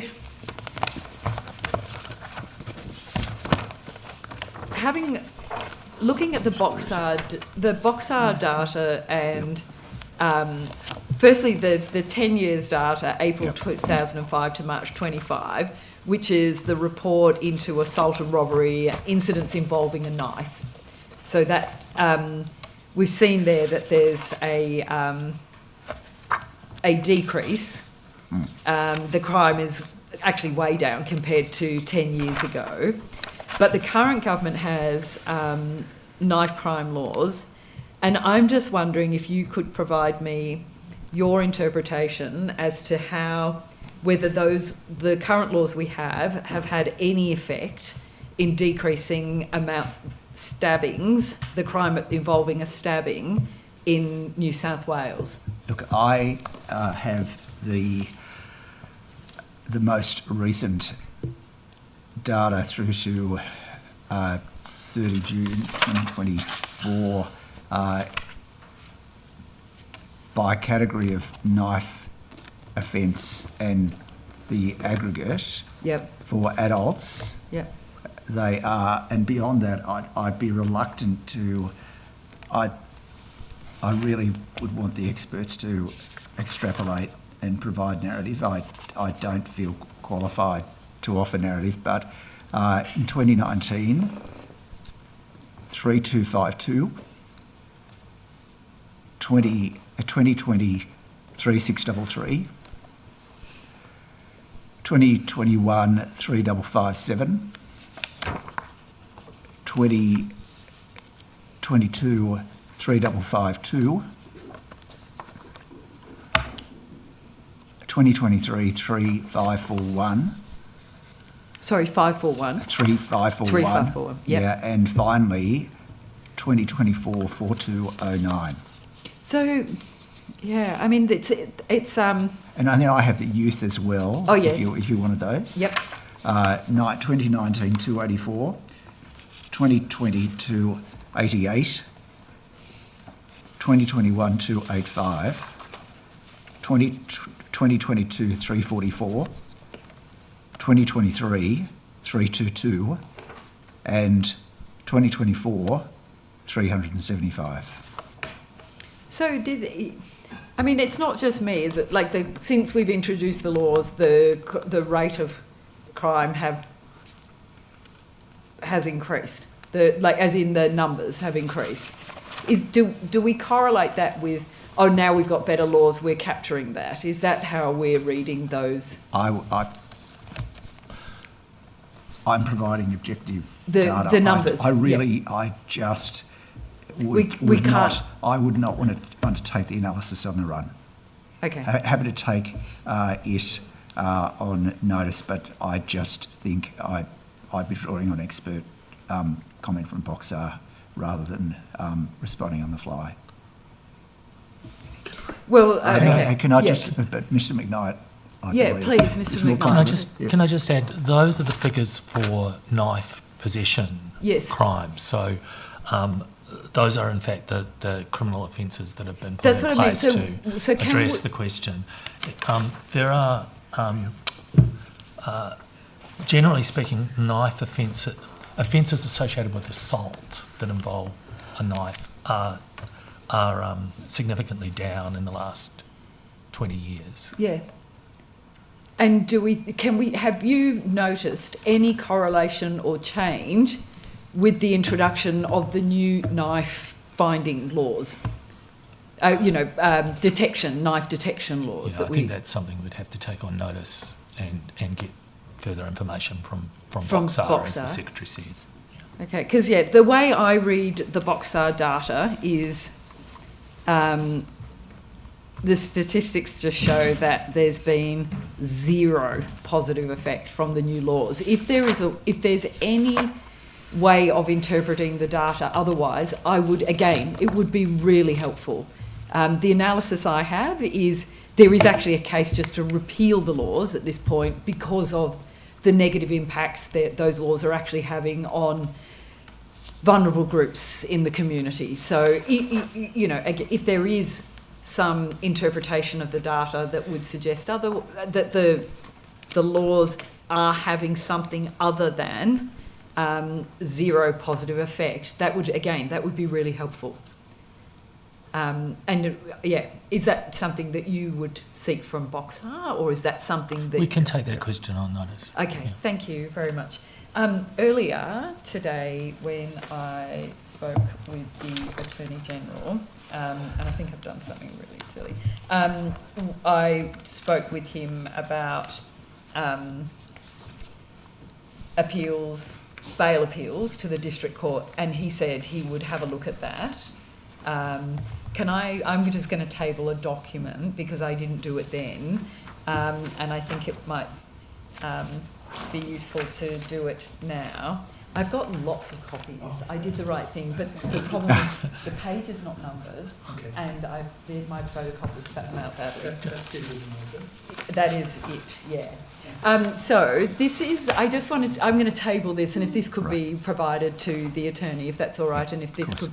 Also, if this could be considered, this is a brief paper that has been prepared by former Magistrate David Halpin with the assistance of Cameron Bell and another solicitor who operate in the jurisdiction and have done for decades and decades, and particularly the regional New South Wales criminal jurisdictions. And there's a case there for why bail appeals to the District Court could provide both a justice positive as well as a cost benefit positive analysis. It's very brief, but it's if that could be considered and taken on, then that would be very good. Can I just clarify something in that regard? And I think the attorney clarified it this morning, and I think you indicated, I hope I'm not, I think you know the legal framework. I keep using the word appeal, don't appeals. I? They're not appeals, and that they're not a subsequent court looking at a decision and deciding that it was made in error. They're a court considering a new application. Yes. And the circumstances by that stage may well have changed, and a new application might be justified. So it's quite a separate proceeding. Mr. McKnight, that was so much more articulate and better than what I did. Thank you. No, it really is, because it is. It's about a review, isn't it? It's a review of an application, or it's a fresh application. It's a fresh application, so it's not trying to find error in the earlier decision. But for example, somebody may not have had an address 15 minutes earlier, and then all of a sudden, Grandma comes along and we've got an address for somebody that could be bailed that's to right. appear. Yeah, and this happens a lot. Something like that can happen. Yeah. Yeah. That's one circumstance. Yeah. Yeah. Also, there is just something else I wanted to raise, and I raised it with the attorney earlier about the centralised bail practice that's now in operation. And again, this is former magistrate David Halpern. He has recently been very concerned about the operation of the centralised bail system. He's raised a certain amount of concern. He's raised certain concerns around the practice note that has been issued, and he's written very recently to the Chief Magistrate, and I was just wondering if you're aware. His letter that he wrote and he's published online focuses on the 12 noon cut-off. Are you aware of that in the practice note? I am, yes. Yeah. So, are you aware of this concern about the 12 p.m. cut-off? I am specifically aware. I'm generally aware of it, not specifically aware of that particular correspondent to whom you refer. And what do you say about the concerns? I have discussed it with the Chief Magistrate. My understanding is that it is in special circumstances.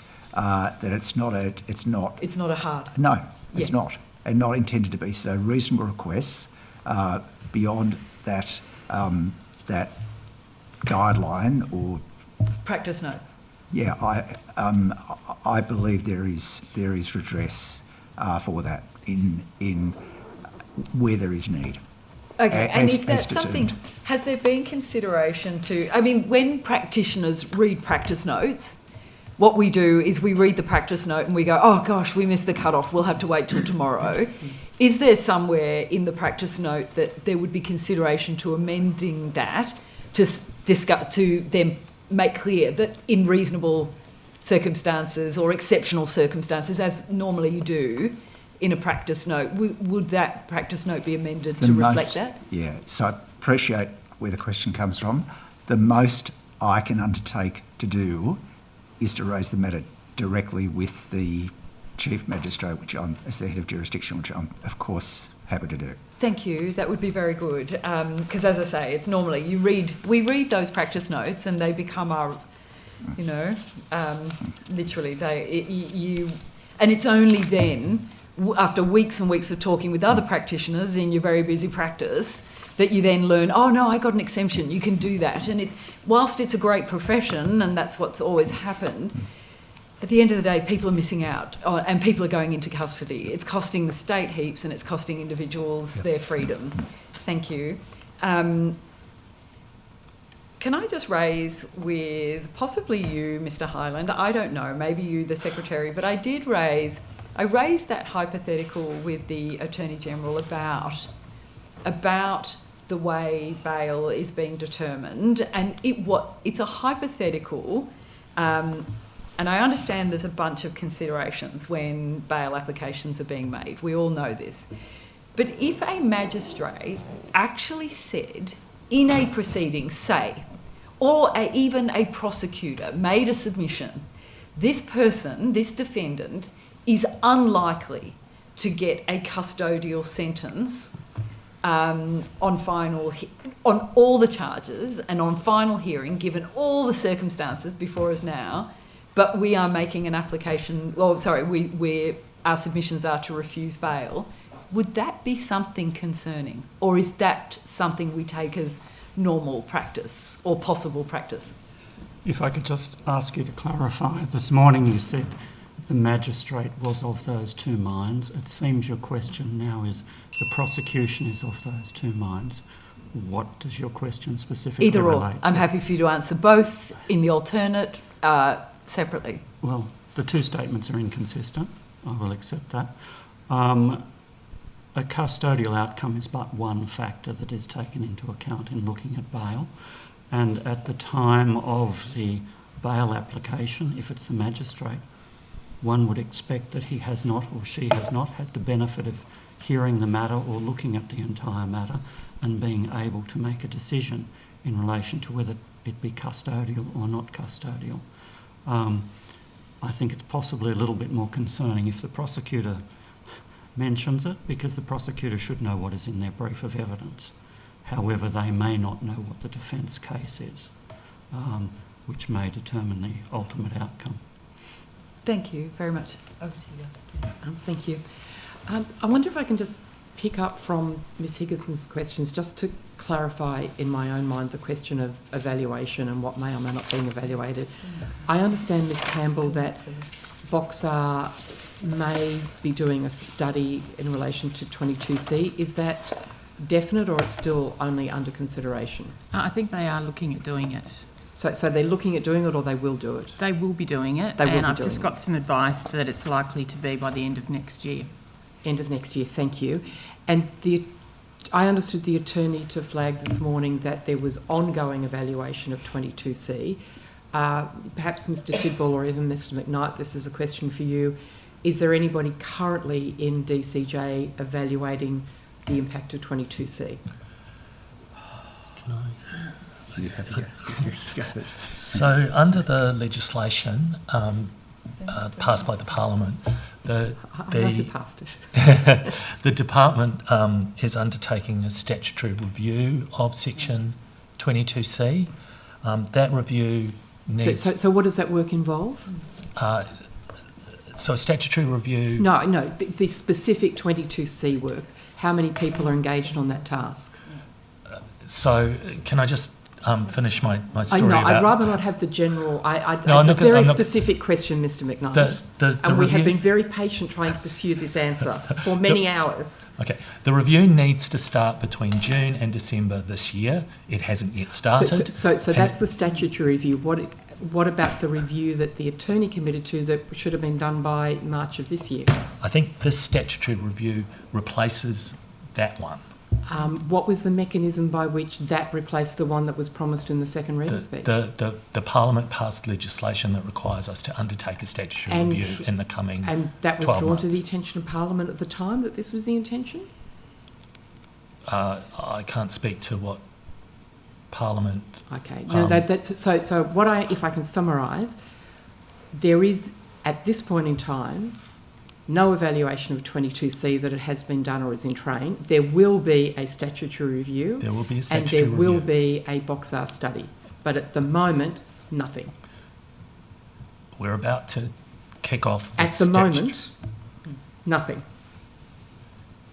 Well, the statutory review has a statutory timetable yes, associated with it. And it will begin, but at this point in time, nothing. I'm not sure... Okay, I wouldn't characterise it that way. What review work is being done today, Mr McKnight? So, in terms of a statutory review needs to take place... What review work is being done today? I understand the statutory review timetable. Right. What review of 22C and its operation is happening as we speak? At the moment? Yes. No work is being undertaken on the review. We are preparing. That's very clear. And Mr Tidball, if I could go back to you, thank you for the information you gave about, I think you called it a coordinating group for the Moree response. Yes. Yep. Does any part of that coordinating group involve evaluations of any of these specific aspects of that program? Governance group. Oh, governance group. Yep. Governance group? Or Sorry. coordinating group. So many names. It's like Yeah. Is it a governance group or a coordinator? It is a governance Thank group. you. It is a Thank governance you. group. Thank you. Yeah. Sorry yeah. to interrupt. So does any part of the governance group involve evaluation of any aspects of what is being governed by that group? I apologise for this. Can you just try? I Okay. don't think I've received the question as I clearly as I understand should. from what you told my colleague, Ms Higginson, that there was a governance group Yes. coordinating Yep. the implementation of the Moree response, Yes. if we can put it that way. Yes. Does one of the roles of that governance group involve evaluating that which is being governed by them? It depends what the elements are. Any of the elements? Yeah, Are we actually so- looking at the impact of any single thing that we're doing? Yes. Which one? Yes. So its work is to ensure accountability for that place-based work in Moree, which has Accountability to him has for what? received on the deliverables of that work. And where can we get a list of the deliverables? I would be very happy to provide Thank you. those on notice. Those elements, though, have been announced before. They're on the public record. Okay, thank And I'm happy to provide a report on the progress in respect of each of those elements. Thank you. And so there is the accountability for the deliverables being delivered. Is anybody separately looking at the impact of those deliverables, whether it's positive, negative or neutral?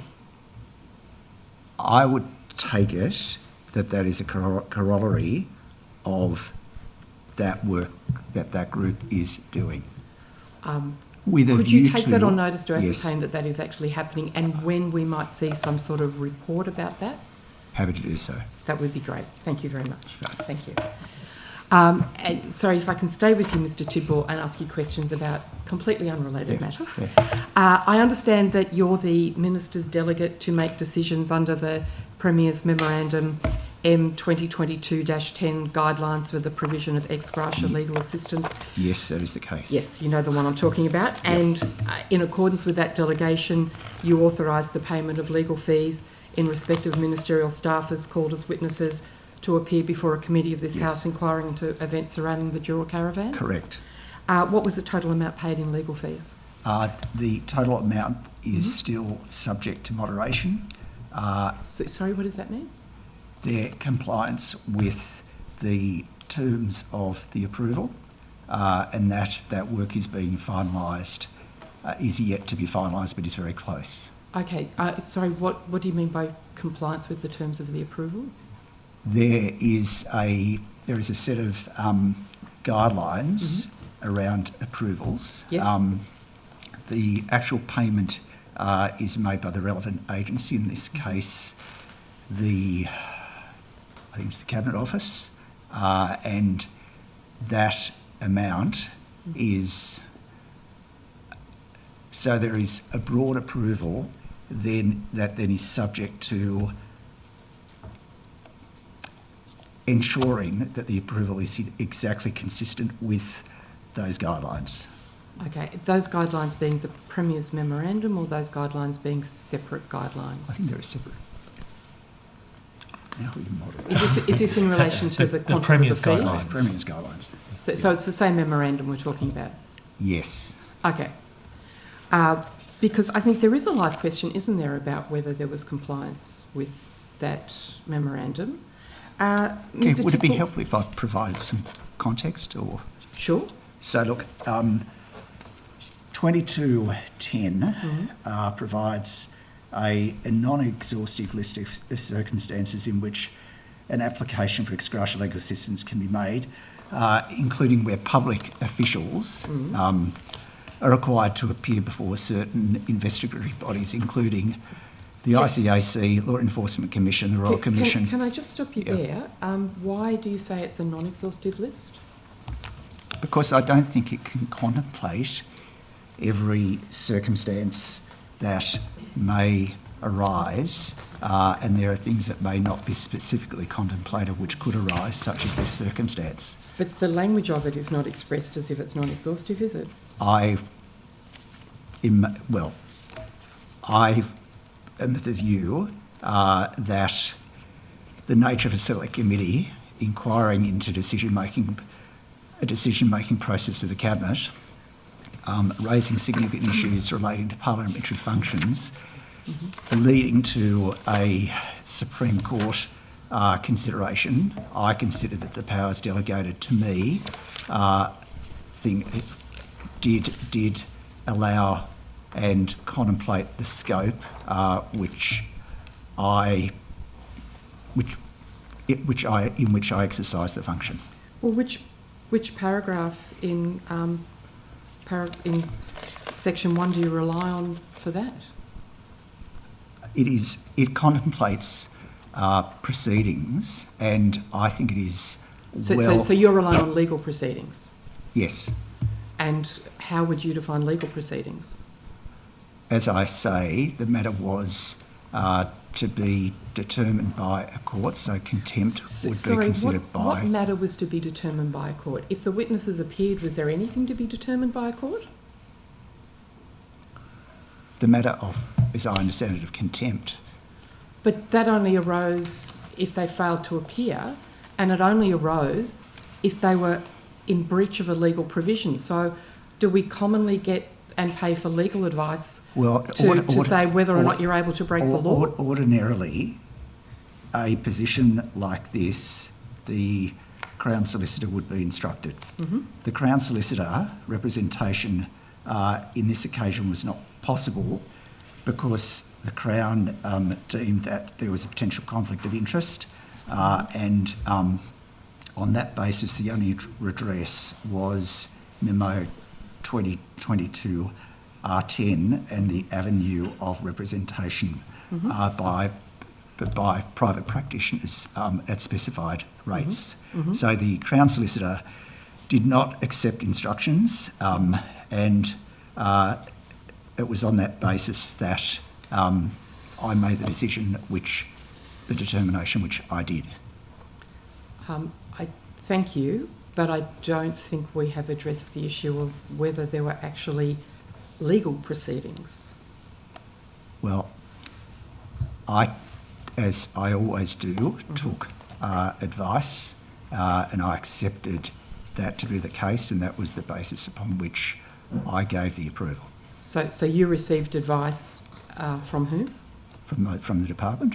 From the department. Yes. So the department gave you advice. Yes. That legal proceedings were imminent in relation to these witnesses. I didn't, that this fell within the proceedings, legal proceedings head contemplated by the memo. But where are the legal proceedings? What were the legal proceedings that had been either commenced against these witnesses or were known to be imminent? It was, as I understand it, it was believed that legal proceedings were potentially imminent. What legal proceedings?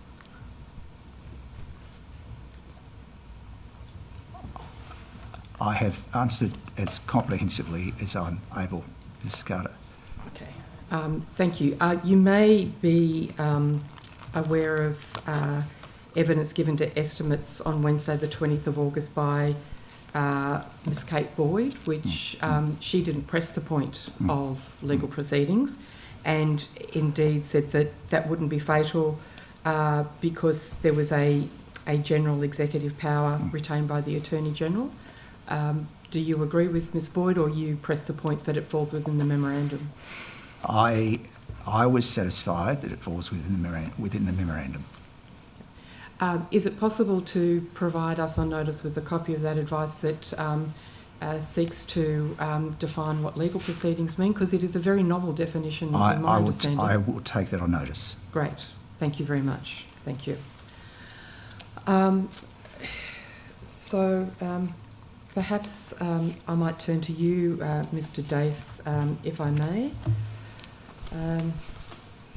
At the last estimates hearing, you took on notice a question about the release of information to a journalist about a matter in the Children's Court, And your answer indicated that it may be the subject of an ongoing investigation. Could you update us about the progress of this investigation? Sorry, could you just repeat the question, please? You took on notice a question about the leak to the Children's Court, about the matters in the Children's Court to a journalist, and the answer on notice was that it may be the subject of an ongoing investigation. And so I'd like you to update us on the progress of that investigation, please. My memory is that Ms. Dowling took that particular question, but I might be mistaken on that. I asked questions of you and Ms. Dowling. The answer we got back from you on notice, and I would think that this falls within your purview, doesn't it, in terms of the proper administration of the courts? So what is the status of that investigation into the Children's Court leak? I'll take that question on notice. I don't have any information for you at this time. So you're not aware? Are you able to get it for us today? Or Mr. Hyland, are you able to answer that question? This is in the context of the police inquiry being complete and the matter being... Sorry, so there was a police inquiry and that's now complete? That was completed. And what date was that completed? I couldn't recall when that was completed. Can you take that on notice, please? Yes, I can. And so the police, who did they interviewed staff at the ODPP, did they? They interviewed a number of people. Okay. Did all staff willingly cooperate with the police?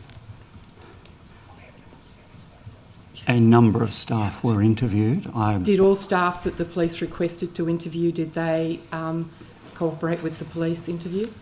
I don't know who they asked to be interviewed. Mm-hmm. I can tell you that staff did participate in the process. And were there any staff who did not participate in the process when asked? I do not know because I don't know how many staff were asked to participate. And what was the result of the police inquiry? The police found there were no criminal charges or nothing to support a criminal offence.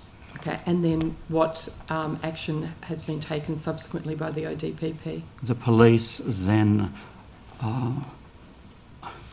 under our code of conduct, we're obligated to look into issues of misconduct once the police have completed any criminal inquiry. Mm-hmm. The matter was dealt with under the misconduct provisions of the Government's Sector Employment Act, and those proceedings have been completed. Sorry, could you amplify that? So the police finished their inquiry. That's correct. They find there's no criminal breach, but there's still a significant matter to be determined by the ODPP. Yes. And so you did what, an internal investigation, or you relied entirely on the police's investigation? No, we did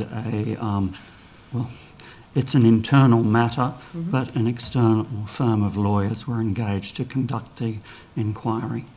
Why was that process chosen? I'm sorry? Why was that process chosen? To keep it independent from the DPP. Okay.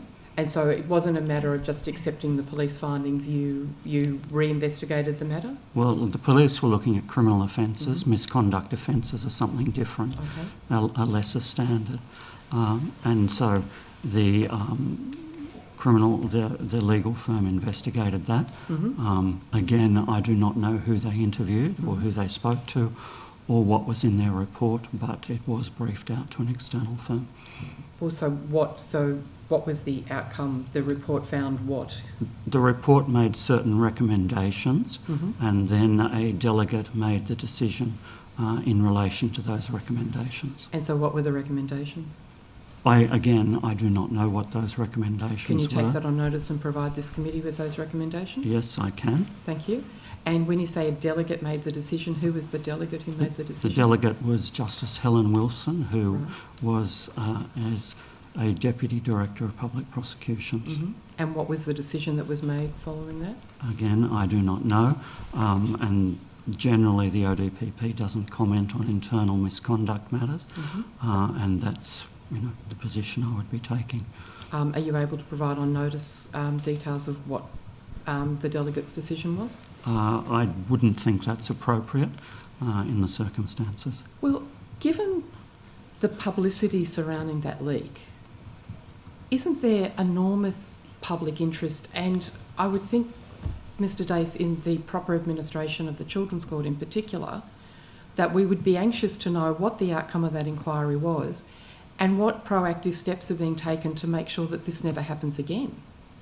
So I think it is very significant to know what the result was internally within the DPP and what the ODPP and courts are proposing by way of action to ensure that this never happens again. What was determined internally as how this was able to happen in the first place? One would expect, just hypothetically, that the employee was counselled and they were dealt with in relation to any breach, if any breach was found. I do not know whether any breach was found. So if you are a young Indigenous man, a boy, who appears before a children's court, do you think it is sufficient that somebody who published details of your matter over morning radio is counselled and that's the end of it and there's no further action taken to ensure the proper administration of justice? Well, the DPP or the staff member did not publish anything on morning radio. The allegation was that certain material was provided to 2GB. And what would the purpose of providing material to 2GB be other than to have it published on morning radio? Well, as I understand it, whatever was provided was not published. So perhaps we can come back to this. Thank you. Ms. Boyd. Thank you very much, Chair. Good afternoon to all of you. So I wanted to pick up on the questions I was asking earlier on the domestic violence death review team. Now, I think most of what I was asking has been, yes, we talked about the $2 million funding announcement in 4 years was going to start. I can help with that. Correct, yes. Please, go ahead. So, as you spoke of this morning, Ms. Boyd, $2 million over 4 years to the DRT team. Mm-hmm. For the purpose of funding, or what is being funded, are 2 senior research roles that have been funded over 4 years to support the DRT to deliver robust research around risk factors, trends and impacts of service delivery, oversighted and in partnership with the Office of Dr. Hannah Tonkin, the Women's Safety Commissioner. Both roles, I can advise, have been filled, and the roles specifically will support the Coroner's Court to investigate the causes of domestic violence deaths in New South Wales and facilitate improvements in the system and services. So just, sorry, on that bit, because my next question was going to be, I understand that the DRT, it tends to, use a lot of the coroner's reports and go through that data and use that for its own purposes. In the case of the Lily James inquest, I understand that the head of the DRT actually provided really helpful evidence to the coroner's court in relation to domestic and family violence, and that was a really useful contribution to the coronial process. That bit that you just said at the end regarding funding, is that to sort of facilitate more of that sort of interaction between DRT and the coroner's team? I think it was more to do some further research. So the advice I've got is a research proposal into suicide and intimate partner violence and domestic violence, and the research is due for completion in 2027. And then there's also a Uni of New South Wales research into domestic and family violence homicides involving First Nations women in New South Wales. So that's being done with the DRT and Dr. Tonkin's office. Yeah, okay. So given that Anna Butler did provide that evidence, is that something that is likely to continue? Do you have any insight into, or maybe take it on notice as to whether that, because it was, I think it was viewed by many in the sector as a really helpful development in informing the coroner. Okay, great. Let's move to some of the issues around the coroner's court then that I was discussing earlier. What is the current backlog of mandatory Section 23 inquests, and also for Section 24 inquests, if I can have those separately? I have an almighty wad of statistics here.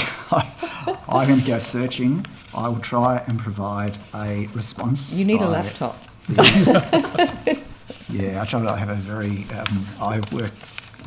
My visual field isn't very good with computers, but I'll try and provide a response by the end of the hearing. I may not be able to. If that is the case, I'll provide it on notice. I understand. Thanks. I think that would be really good. I understand there is quite a backlog, and so my next question was going to be, I think it's in the hundreds. What are we doing to address that backlog?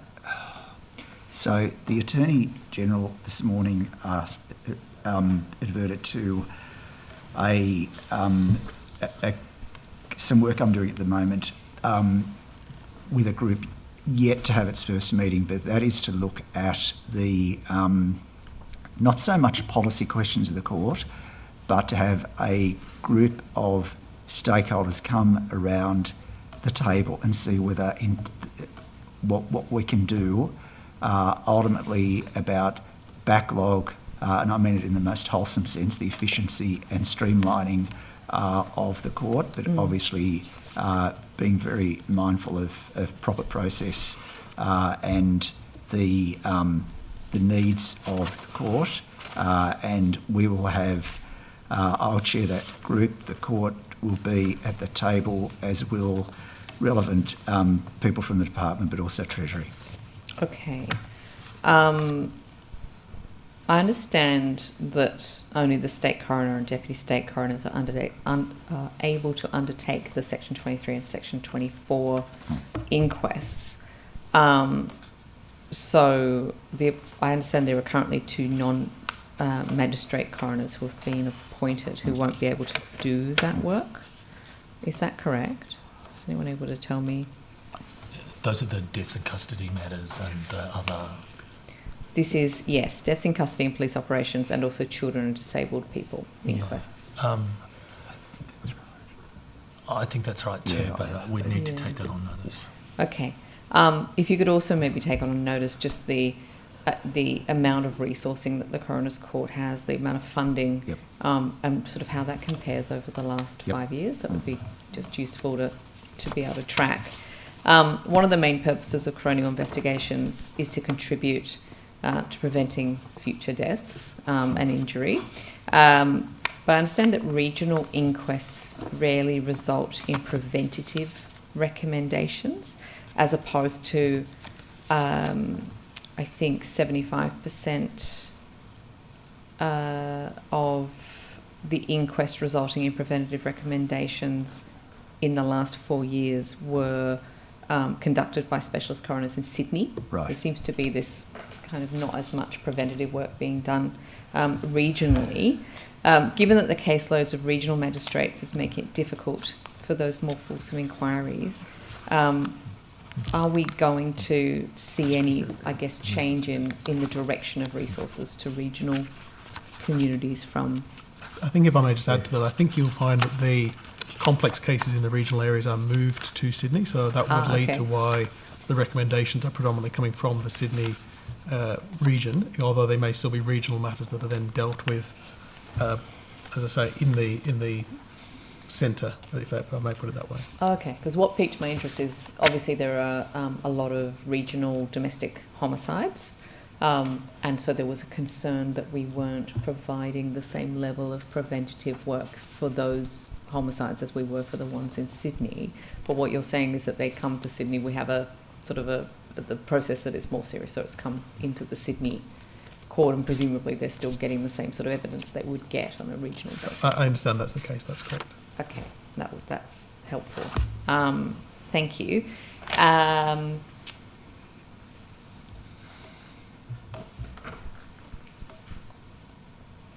The Select Committee on the Coronial Jurisdiction and the more recent stat review of the Coroners Act recommended the preventative... No, sorry, I've lost my train of thought. Hang on. Oh yes, sorry, there we go. I flipped to the wrong page, excuse me. Recommended that the preventative capacity of the coronial jurisdiction be strengthened by introducing a specialist preventative death review unit. Is that something that the government has investigated putting in place? Do you know? Is that any work being done by the department? I think I need to take that on notice. I would say that the Coroner's Act review is ongoing, as I said this morning, but it is constrained by a resource. It's to be neutral as to resourcing. Okay. But that doesn't necessarily mean that small resourcing initiatives might not be accommodated within it. Okay. It would be good to list out, I guess, how the overall number of inquests has been, like year by year. I understand, and you might tell me it's to do with the complexity, but however you want to provide that on notice, just to understand how many inquests are being done per year. I've already asked you for the funding. If you could maybe tell me the staffing numbers per year as well, just so we can begin to see that. I understand that the central people in Sydney are also very busy, and so even though I understand that would be the difference with the preventative work, but I'm quite concerned that we are not resourcing the Coroner's Court to the extent that would be useful. One last question for me. There's been a number of recommendations and findings as well around upgrading and modernising the coronial jurisdiction.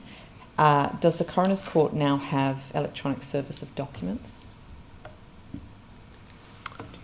I might take that on notice, give a more detailed answer in relation to that. The Secretary this morning spoke in relation to the digital case file work that's happening across courts, predominantly in the civil jurisdiction of the Supreme Court at the moment, but with a view to expand that when we can, when resources allow and when timing allows. But I'll take that on notice in terms of the Coroner's Court. That's great. Thank you, Chair. Thank you. I know, Dr. Cochrane, you have to leave at 3:30, so I'm just going to grab you now, if I can, for a couple of questions. Are you satisfied at this point in time, to the extent your work allows you to be, in terms of the work you've done on the codes of practice and the system set up with renewable energy and the anti-slavery components of that? Thank you, Chair. I think, no, in short, we have more work to do. This is a very important issue that we've been working with the Clean Energy Council and other stakeholders on for some time now. The reality is that while I think the work of the office is making, and other stakeholders, is making great inroads in our anti-slavery work in a number of areas, particularly around procurement, also support to survivors through the 1-800-FREEDOM hotline.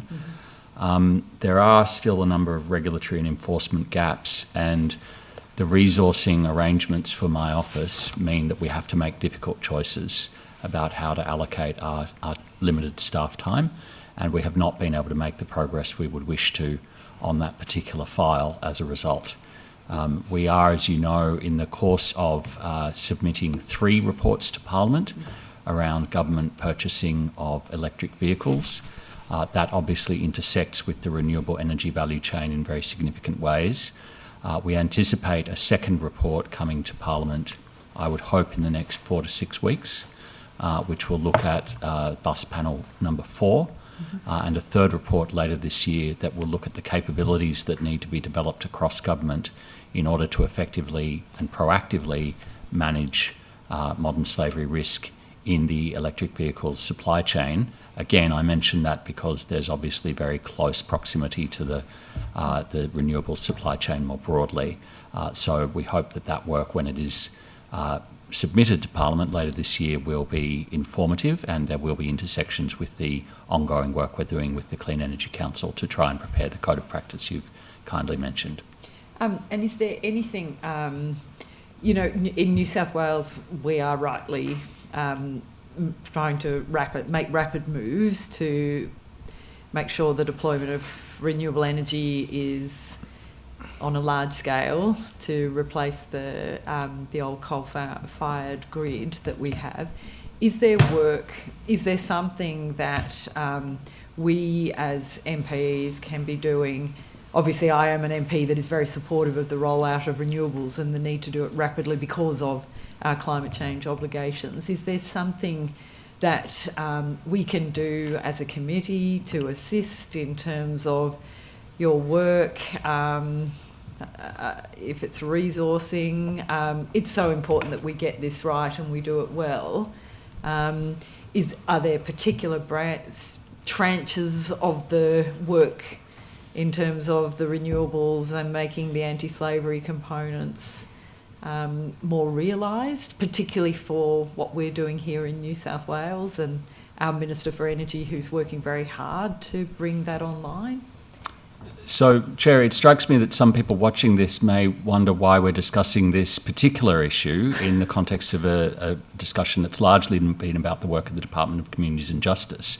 And I think that points to a very significant question for Parliament and Government to consider, which is what are the resourcing arrangements for this work, and should this work all be coming out of the budget of the Department of Communities and Justice, or should it be on a broader footing in the state budget papers? I've just come back from several days' conversation with business leaders in Melbourne at the inaugural United Nations Business and Human Rights Regional Forum, and I can tell you there is enormous appetite for clarification from government of what the expectations are for business to manage modern slavery risks, specifically in the energy transition.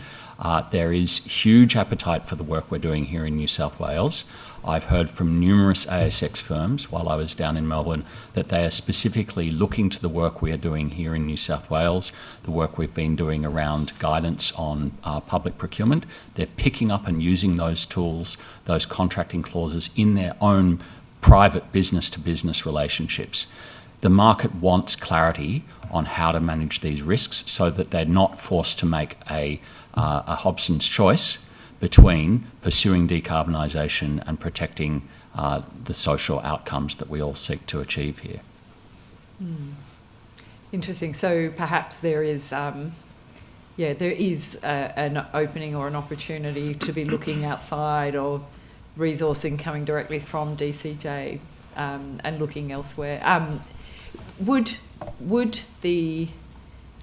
Have you ever had any information or expertise applied to whether, if we are pursuing a Human Rights Act in New South Wales, whether that might change the nature of the resourcing of your work and your commission?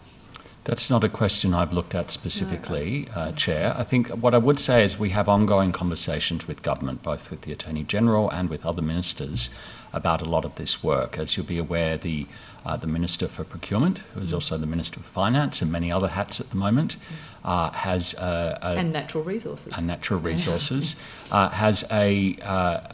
is considering at the moment how to pursue a range of.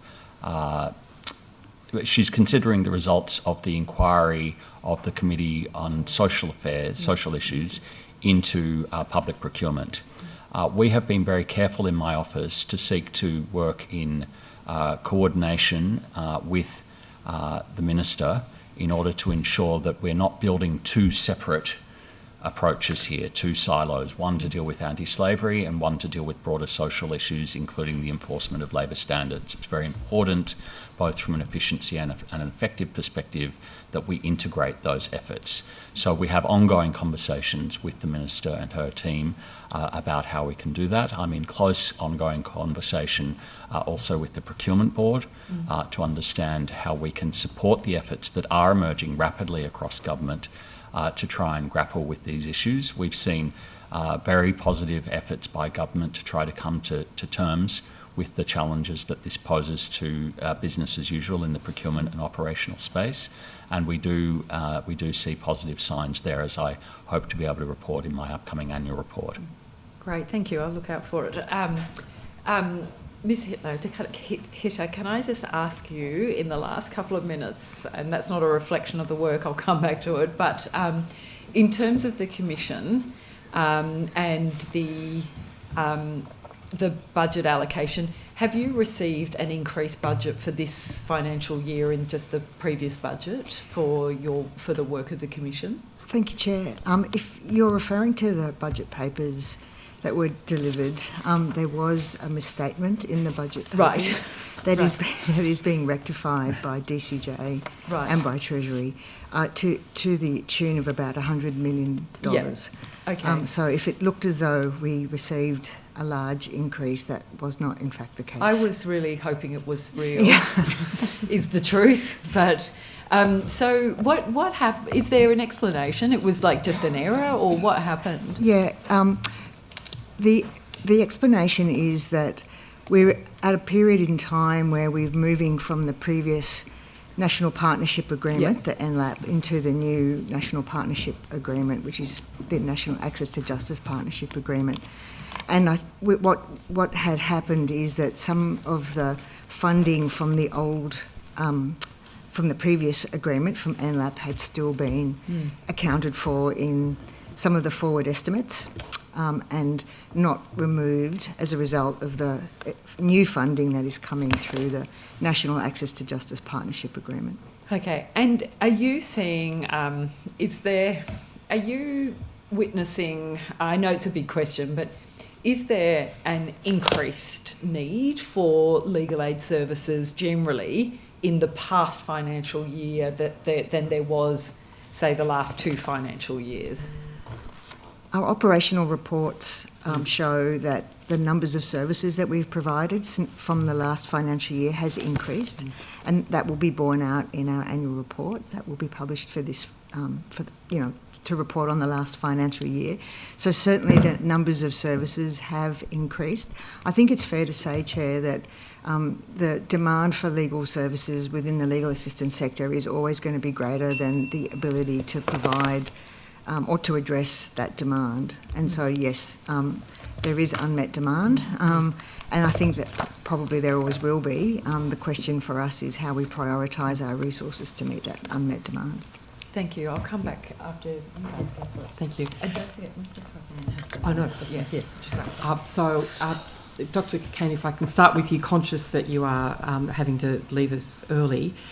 There seemed to be some confusion this morning about the impact of the Equality LGBTIQA plus amendment on commercial surrogacy and families in New South Wales accessing overseas commercial surrogates. Could you perhaps explain to the committee why you wrote to certain members of Parliament in relation to that legislation and what you saw as the slavery issues or the slavery risks in that legislation? Yes, I'd be happy to try, Mrs. Carter. Thank you for the opportunity. I want to begin by acknowledging that the legal arrangements we have in place in New South Wales do create some barriers for some people to realise their human right to a family life. Mm-hmm. The people we're talking about here that are the subject of this legislation are people struggling very hard in often difficult circumstances to have a family and to have that basic set of opportunities that so many of us take for granted. There's nothing inherently exploitative in commercial surrogacy. I want to be clear about that. And there are many Australians that appear to engage in commercial surrogacy despite the fact that it is currently illegal. So according to the Department of Home Affairs, 375 children were born to Australian parents through international surrogacy arrangements in 2023. The regulation of commercial surrogacy is, however, a complex and difficult matter, and the reason I wrote to the sponsor of the Equality Bill was to highlight certain risks that might arise. The first is that poorly regulated commercial surrogacy arrangements do expose both surrogates and children to risks of modern slavery. And you mentioned this morning the case of the Mediterranean Fertility Institute in Greece, which was raided in 2023 in September and found at least 98 women who'd been trafficked from Ukraine, Moldova, Romania, Albania and Georgia, many of whom became birth mothers at the clinic. Shockingly, half of the clientele for that clinic was Australian. Between 60 and 150 families in Australia are thought to have been impacted. Many lost tens of thousands of dollars, embryos and expectations of parenthood. and some were temporarily separated from babies at the clinic due to doubts over parentage and citizenship. So it is, as the attorney noted this morning, it is difficult for a state jurisdiction to effectively regulate those arrangements offshore. But the arrangements we have in place at the moment permitting unfettered participation in international commercial surrogacy arrangements while banning domestic commercial surrogacy risks pushing people towards that informal participation in offshore and less well-regulated surrogacy arrangements, actually increasing the risk of exploitation, increasing the possibility that demand for these services in New South Wales is fueling surrogacy in places that are less well-regulated. And I also have a concern that I've raised with the sponsor, and the attorney was copied at the time, and I've raised this in several subsequent submissions. I have a concern that this may risk exposing those Australians in some circumstances to criminal liability. The Australian Attorney General's Department is on the record in saying that forced surrogacy could in certain circumstances constitute trafficking under the Commonwealth Criminal Code. And we know that there have been efforts to enforce analogous provisions in Queensland. So my concern is that the law as it is currently written is actually pushing people into a situation that increases the risk that modern slavery will occur and increases the risk that New South Wales residents who are simply seeking to realise their human right to a family life will end up on the wrong side of a criminal prosecution. And are you aware if there has been any progress in the development of a white list or other similar device to list overseas commercial surrogacy businesses with low or no risk of surrogacy slavery? I'm not aware. Can you tell us about the documented experience of Indian women prior to the prohibition there of commercial surrogacy? There have been a number of research pieces looking at the situation of vulnerable women in a number of contexts, including India, Brazil, Thailand, and the risks of what you might call structural coercion. So this morning, Mrs. Carter, you were asking questions about whether in certain circumstances we might interrogate the voluntarity of commercial arrangements offshore. I note that this is precisely what we now expect government departments to do when they're buying goods and services produced offshore. So it is not unknown to New South Wales law to expect actors in New South Wales to interrogate whether there is forced labour in offshore supply chains. And we are here essentially talking about an offshore supply chain. So it is, there are actually expectations under international law that Australia has committed to, including through our ratification of the 2014 protocol to the International Labour Organisation's Forced Labour Treaty, that government will effectively regulate the decision-making of private actors, whether commercial or individuals, to ensure that they're not relying on forced labour in these offshore circumstances. So I think there is a case to be made that we should be putting in place suitable arrangements to ensure that Australians who want to exercise their human right to a family life can do so without having to rely on circumstances like those in India that may amount to forced labour. And do you have any confidence that we are asking those questions about the overseas commercial surrogacy arrangements that are being entered into by people from New South Wales? Well, I can only speak for myself, and certainly they're questions that I'm asking. I think the challenge here, of course, is that anything involving relationships with foreign jurisdictions and markets will require engagement with Canberra. It does activate the foreign affairs power under the Constitution. So if there were conversations between New South Wales and other jurisdictions, whether federal or other state and territory jurisdictions, I wouldn't be privy to those. Okay, thank you. I believe in your the submission you made to the review of the Surrogacy Act, you raised the example of Baby 101, an operation in Thailand. Did that use trafficked slaves as surrogate mothers? I'd have to take that on notice. Thank you.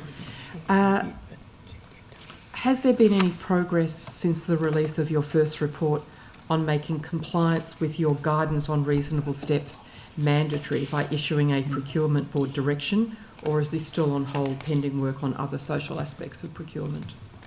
I can't speak for the procurement board or for the government or government agencies, so that's a question I think best put to them. Certainly we remain, as I said, in close coordination and communication with the Minister and her office, and indeed with the procurement board. Outside the context of the adoption of a formal procurement board direction, what I can say is that we see real seriousness from government agencies in their efforts to grapple with these problems, both in a procurement and an operational context. And I think it would be remiss if I didn't call attention to the excellent example set by the Department of Communities and Justice in recently mandating that more than 27,000 employees undertake modern slavery training. It's a really remarkable, important signal sent by the department to mandate that training, and a really important flaw for government action in this area. I couldn't agree with you more that it is important that government takes this issue seriously. It is a very serious issue for all of us, especially for those involved in modern slavery. It's why perhaps anybody who was in the House on the 25th of June might have been surprised by statements the Minister for Transport commenting on calls by the Honourable Damien Tudhope to take a more vigorous approach to responding to reports from credible sources rating certain suppliers of electric buses as at high risk of slavery.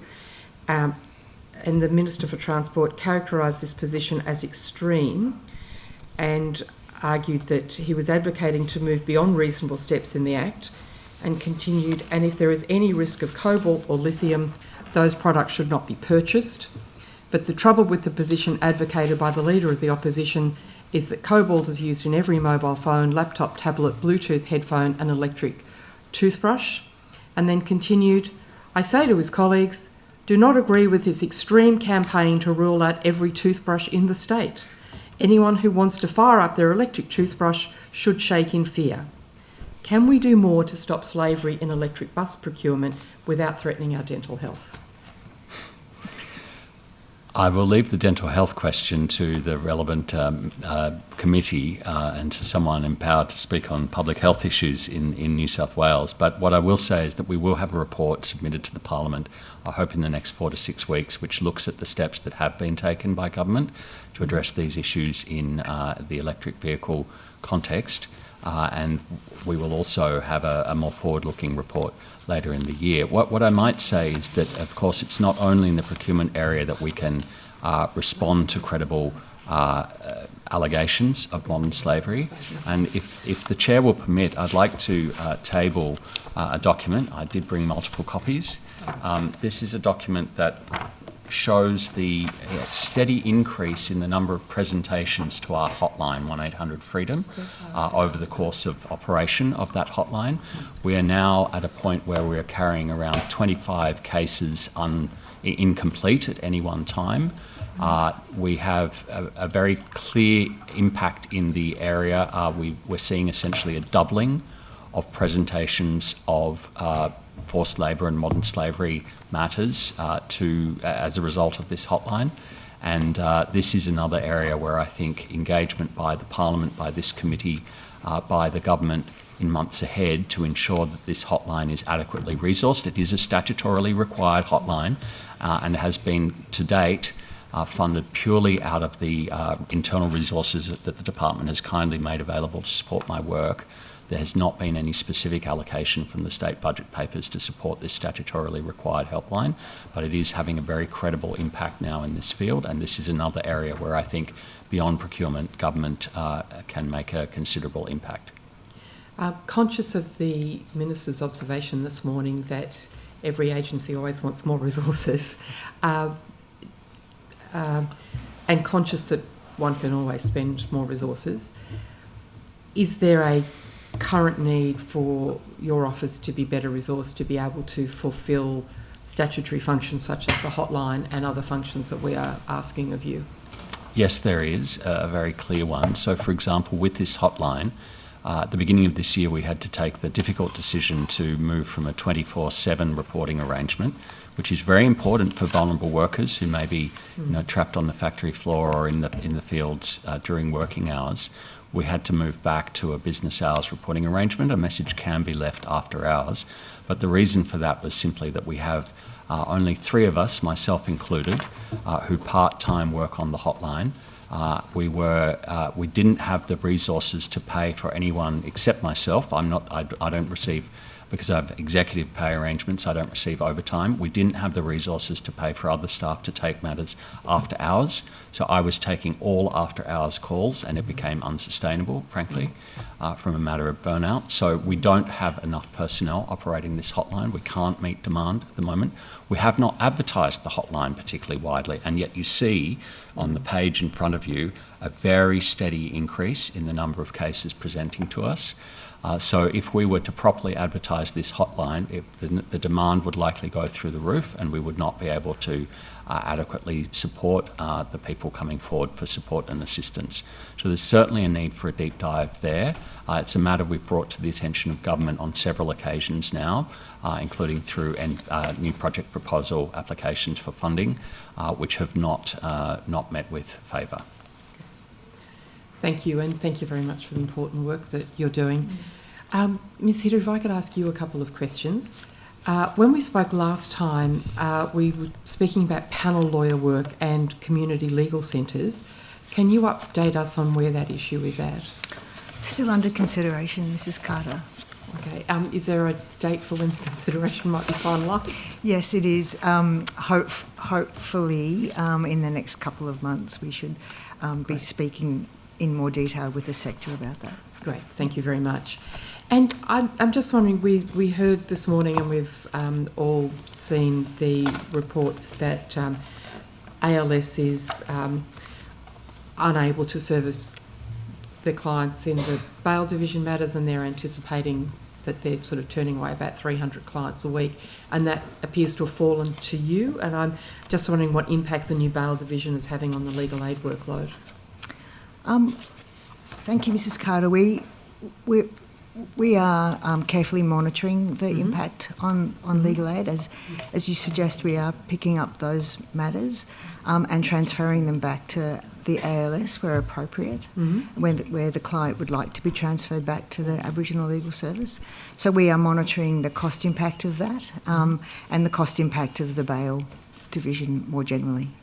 And when you say monitoring, does that feed into any budget process, or you just have a look at the figures and go, goodness me, how do we deal with this? Well, we're always discussing those impacts with the department and with the attorney as necessary.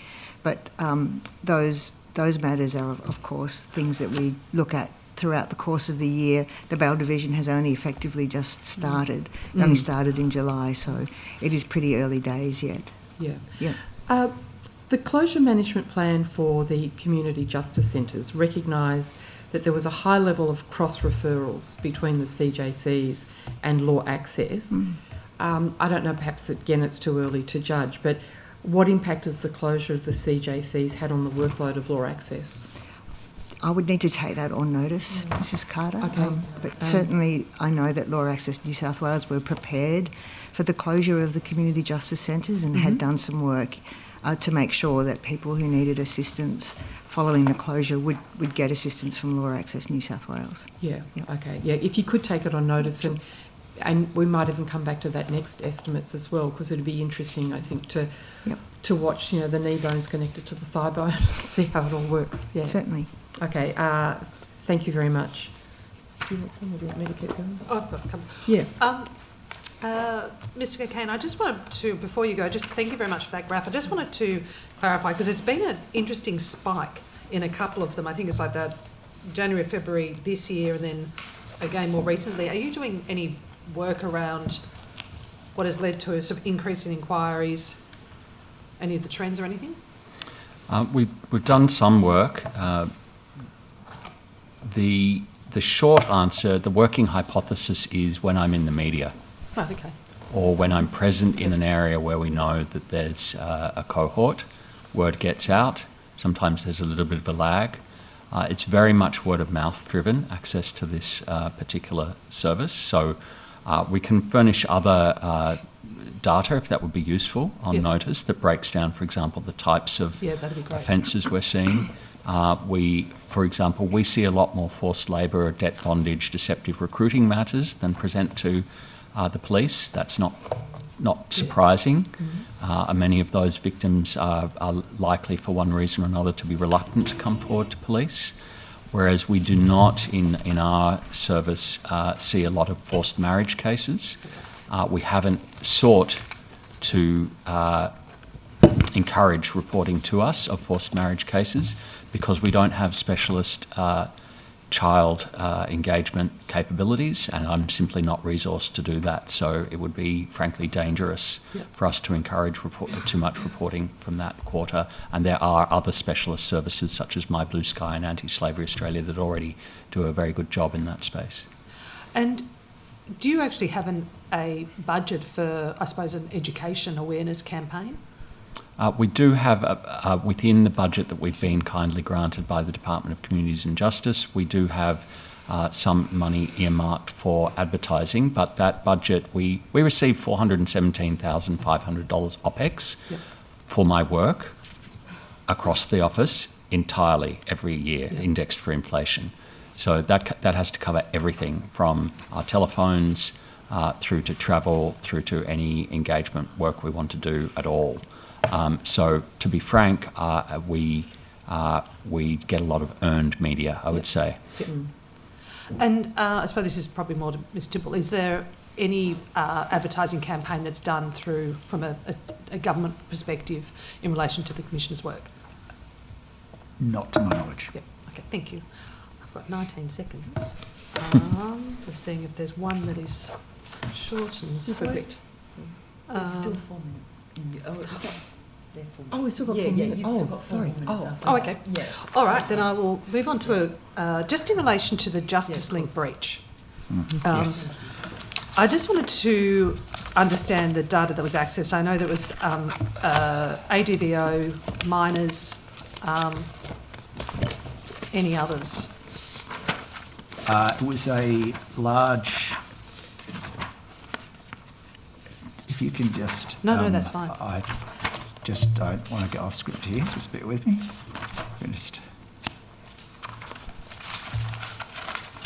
There were, just as I find it, I think...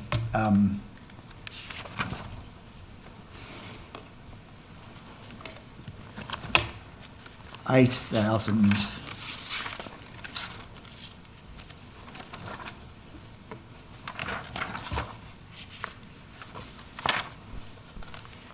Just bear with me. No, that's fine.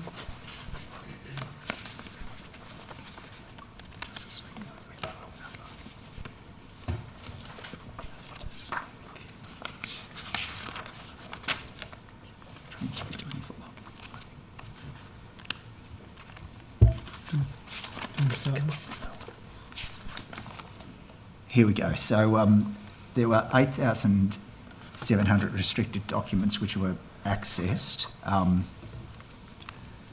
Can I specify that and I will hand over to Mr. Daith, that was a very, very broad expanse and range of documents though. The sensitive number was vast, was way smaller. And we have had a process working through, bearing in mind that doing that in lockstep with the police, with Strikeforce Amherst, which was established to undertake the investigation, and bearing in mind that the underlying issue was rectified very quickly, and bearing in mind that it was actually internal surveillance activity that detected the issue, that the breach that had arisen. Okay. And Mr. Daith, just on the sensitive or on those matters to which... Yeah, because I understand it was ADVO and also minors, so I'm interested to know... It was everything across the court, so it was random in terms of what was accessed. Okay. So the matters that were accessed were actually sequential in terms of how they were logged in the system, but that meant that they were just actually random across every court, every file, but files themselves may only have had one item taken or one item accessed from that particular matter. So it wasn't as if people were accessing the entirety of a single court file. They were accessing, the access was in relation to an item that may or may not be sensitive as you've outlined. It may actually just be how to use the video conference system or something like that. There's a small number of them that were just innocuous like that, but there were a number of them that were obviously a little bit more serious than that. So there was a risk assessment done of the in excess of 8,700 documents, but that was a manual, complex process that would have to be done, as you can imagine, by individuals assessing each of those and putting a risk rating in relation to those documents, and then taking steps based on the level of risk identified in those documents. And of that, how many people were identified, I suppose, and what the risk categories are? So there's a number of risk categories. In fact, there were 6 risk categories in total, 6 being the highest risk category, of which there were, I'll correct myself if I get this wrong, but I think there were six people in the category 6 risk that were required immediate notification of the matters, that noting that none of this material is in the public domain at all, but nonetheless 6 people were notified in relation to their matters, because if the material was to be made public, we would not be able to speak to them in enough time if the matter had been made public. So we needed to notify them in case the matter's been made public.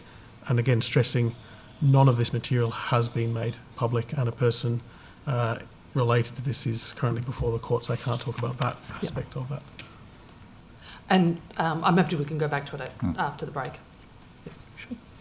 Can I just ask about, are you aware, Secretary, of the legal proceedings that was brought by Joshua Lees on behalf of the Palestine Action Group in the Supreme Court, challenging the validity of the laws that were provided, the amendments to the... I'm just trying to remember the actual amending legislation that amended the police powers. The Crimes Amendment Places of Worship Bill 2025 that amended the Law Enforcement Police Powers Responsibilities Act. Are you aware of those legal proceedings? I am, and I might add, I believe Mr McKnight on my left is more aware than me. I see. And so, Mr McKnight, did the AG's department brief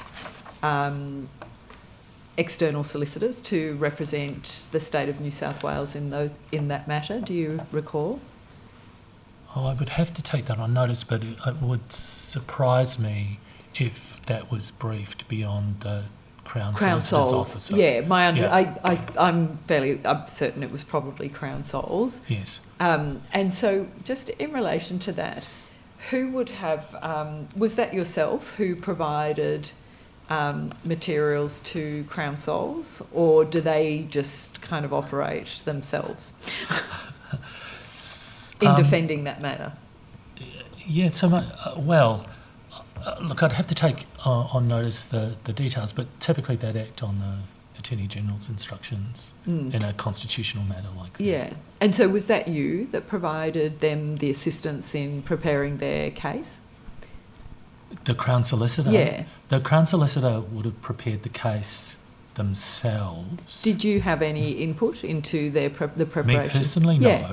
Did anyone else in AGs that you're aware of? I'm not aware of whether our legal section had any input into that. I can take that on notice. Yeah. Would you mind? Thank you. It's just a yes or no. It's really straight. I'm just curious, it's just about how that case was prepared to be presented. That's all. And in the event, I'm just curious, in the event that the applicant in those proceedings is successful, and the Supreme Court holds that those laws are in fact unconstitutional because they impermissibly burden the implied freedom of political communication, like the proceedings that those, and I can't remember the name of the case, Calvati, the knitting nanas case. Indeed.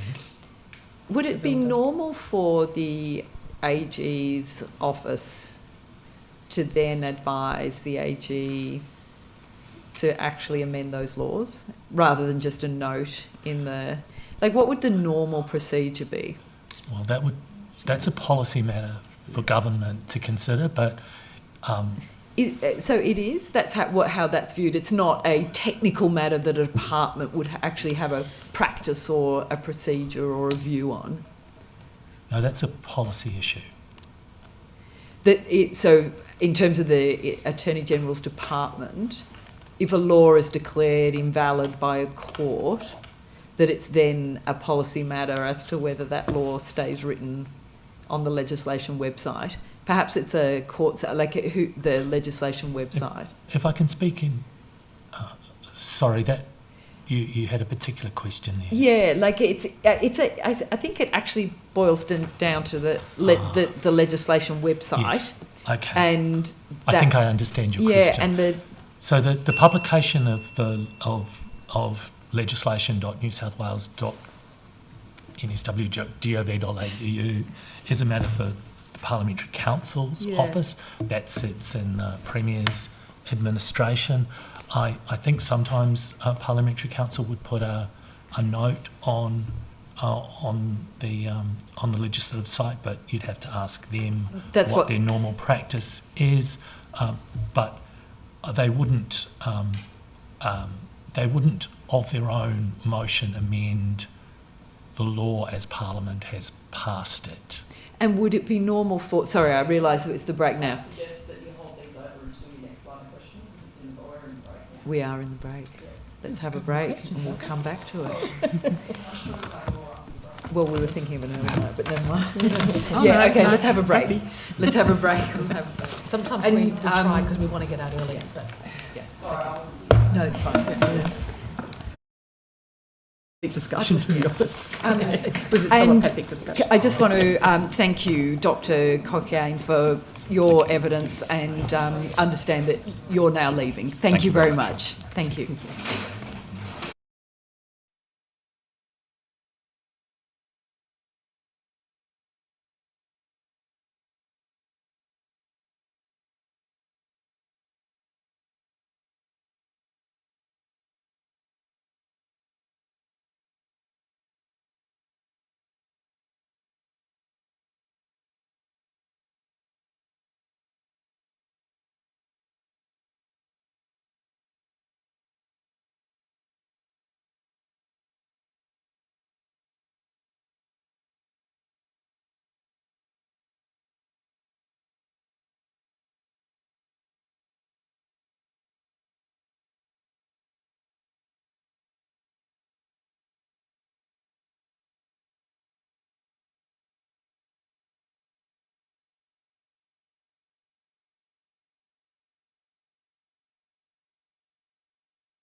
Okay, thank you. Welcome back. This is our last session. Can I just pick up where we were discussing just before about, and you kindly reminded me, PCO is responsible for the legislation website, but it is then, therefore, they are unable to actually change the words on the legislation beyond, on the website, beyond making a note, because the only thing that could do that, of course, is an amending act of Parliament. The Parliament is responsible for making the laws, yes. Of course. And so, is there anything within AG's department that would consider it best practice if the Supreme Court of New South Wales has declared a law on the New South Wales law books constitutionally invalid, that we should seek an amendment via legislation to that law? Is there any practice or anything within the department? You might imagine in that situation, in a theoretical environment like that, government would seek some advice about what it should do. Okay, so the department would only ever respond to a request for advice. It wouldn't proactively say, our advice would be if you sought this advice. I'm just, you know, it is just about, for me, it's about integrity. It's about the integrities of law, that's all. So I'm just curious about what enables or mobilises the department. I feel like we had a conversation about these sorts of issues last time, Ms Higginson, in the context of youth crime and the relationship between ministers and departments in providing policy advice. But it's probably best characterised as a conversation. In that situation, a clear topic for conversation would arise, and you would expect departmental officials and ministers to talk about what should happen next. Is that clear enough? Yeah, I think so. I'm trying to grapple with the question. No, I understand that, and you know, I'm a terribly unrefined human being. But the nature of it, therefore, in terms of your evidence is, and it's my lack of knowledge of how the brilliant bureaucracy works, is that so you don't proactively provide advice because it really is something about the request for advice. That is the proper function. Is that right? As I say, but can I put another way? As I say, I would come back to my analogy of a conversation, and sometimes topics for conversation arise that seem natural, and so departments and ministers would talk to each other about these kinds of issues that are happening in the world. I see. So is it possible then, I think I understand, so is it possible that a conversation might happen and then a clear indication would be given in that conversation that the department should not bother about something and carry on doing something else? Is that a fair characterisation? Like, say for example, somebody works in the department, they're having at the high level, they're having a conversation with the minister or the ministerial staff, and they say, hey, this is something you could do, and they say, no, I don't really want to do that. Then you would cease, you don't carry on, because that's not proper. You wouldn't then carry on. That's right. Our policy resources are limited, are deployed by in the service of the government of the day. Yeah, I understand. Thank you. That is really helpful. Thank you. I do understand, because I have not worked in the public service. I don't know. Thank you. So on that, if the Supreme Court declares the current laws that are being challenged under the Places of Worship Act, in the police powers, that one police power, if the Supreme Court declares that law invalid, there's a possibility that it would still sit on the law books, and legislation.com PCO would just have to put another note saying this law has been declared invalid. Is that a possible scenario outcome? Yes. Yeah. Can I just, in terms of the line of questioning, there's a number of hypotheticals that are being put to the witnesses. There's lots. Yeah, they're I would real. encourage you, just in terms of ensuring witness particularly that these witnesses are asked questions that are in order, that they be not hypothetical in nature and factual in nature, given that they are public servants and are not in a position to express an opinion on the merits of government policy. That's all I just wanted to I absolutely understand. I don't think the question's out of order. I really don't. But I hear what you're saying. So in the event that those laws are declared invalid, it's possible that we'd be in the same situation and those laws wouldn't change unless somebody brings an act of parliament, but that would mean the PCO would be required to put a note on the website. You'd need to clarify with the PCO what their practice is in that regard. I'm working from the top of my head in relation to Cavaldi. Thank you. Ms Hitter, if I could just go back to legal aid. I know my colleague was asking about the increase in demand based on the bail laws. Were you suggesting that we need more time to understand that, or that there is a way of understanding the demand, that increase of demand that may have happened? Madam Chair, I think what I said was that we're monitoring the impact of the bail division, whether or not it is going to result in an increase in the number of matters that we deal with. As I said, we're monitoring that. It is true, though, to say that we are picking up matters that the ALS might have picked up if the bail division had not been created. So that is likely to lead to more service delivery.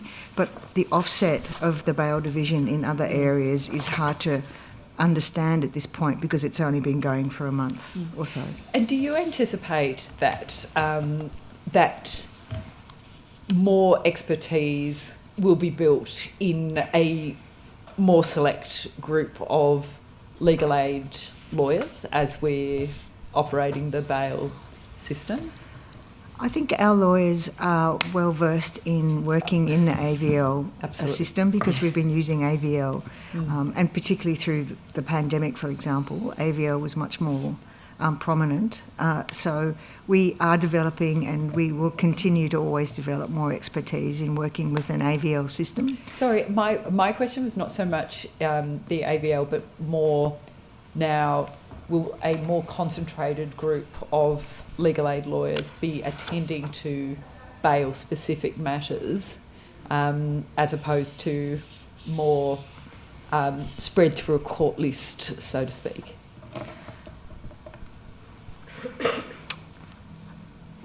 My answer would be not particularly. I think we will continue to service those virtual bail courts or those bail court hubs across our criminal law workforce that had done that work more generally. It's just that instead of going up to court and doing it in person, we have a roster whereby our solicitors are doing it through a virtual environment. But it's not necessarily that we have created a particular team of lawyers that only do that work. Right. In fact, I think our approach is it's better for our lawyers to have a mix of work wherever possible. There are some offices where our criminal lawyers are mainly doing summary duty work, and I think we think that it's better where possible for our lawyers to have a mix of work. Yeah. Thank you. Yeah, I would have thought so. For some reason, I just kind of objectified there's just going to be this one intense branch of practice that will just keep doing the bail matters. But no, it makes perfect sense that it'll be spread through. And so with that,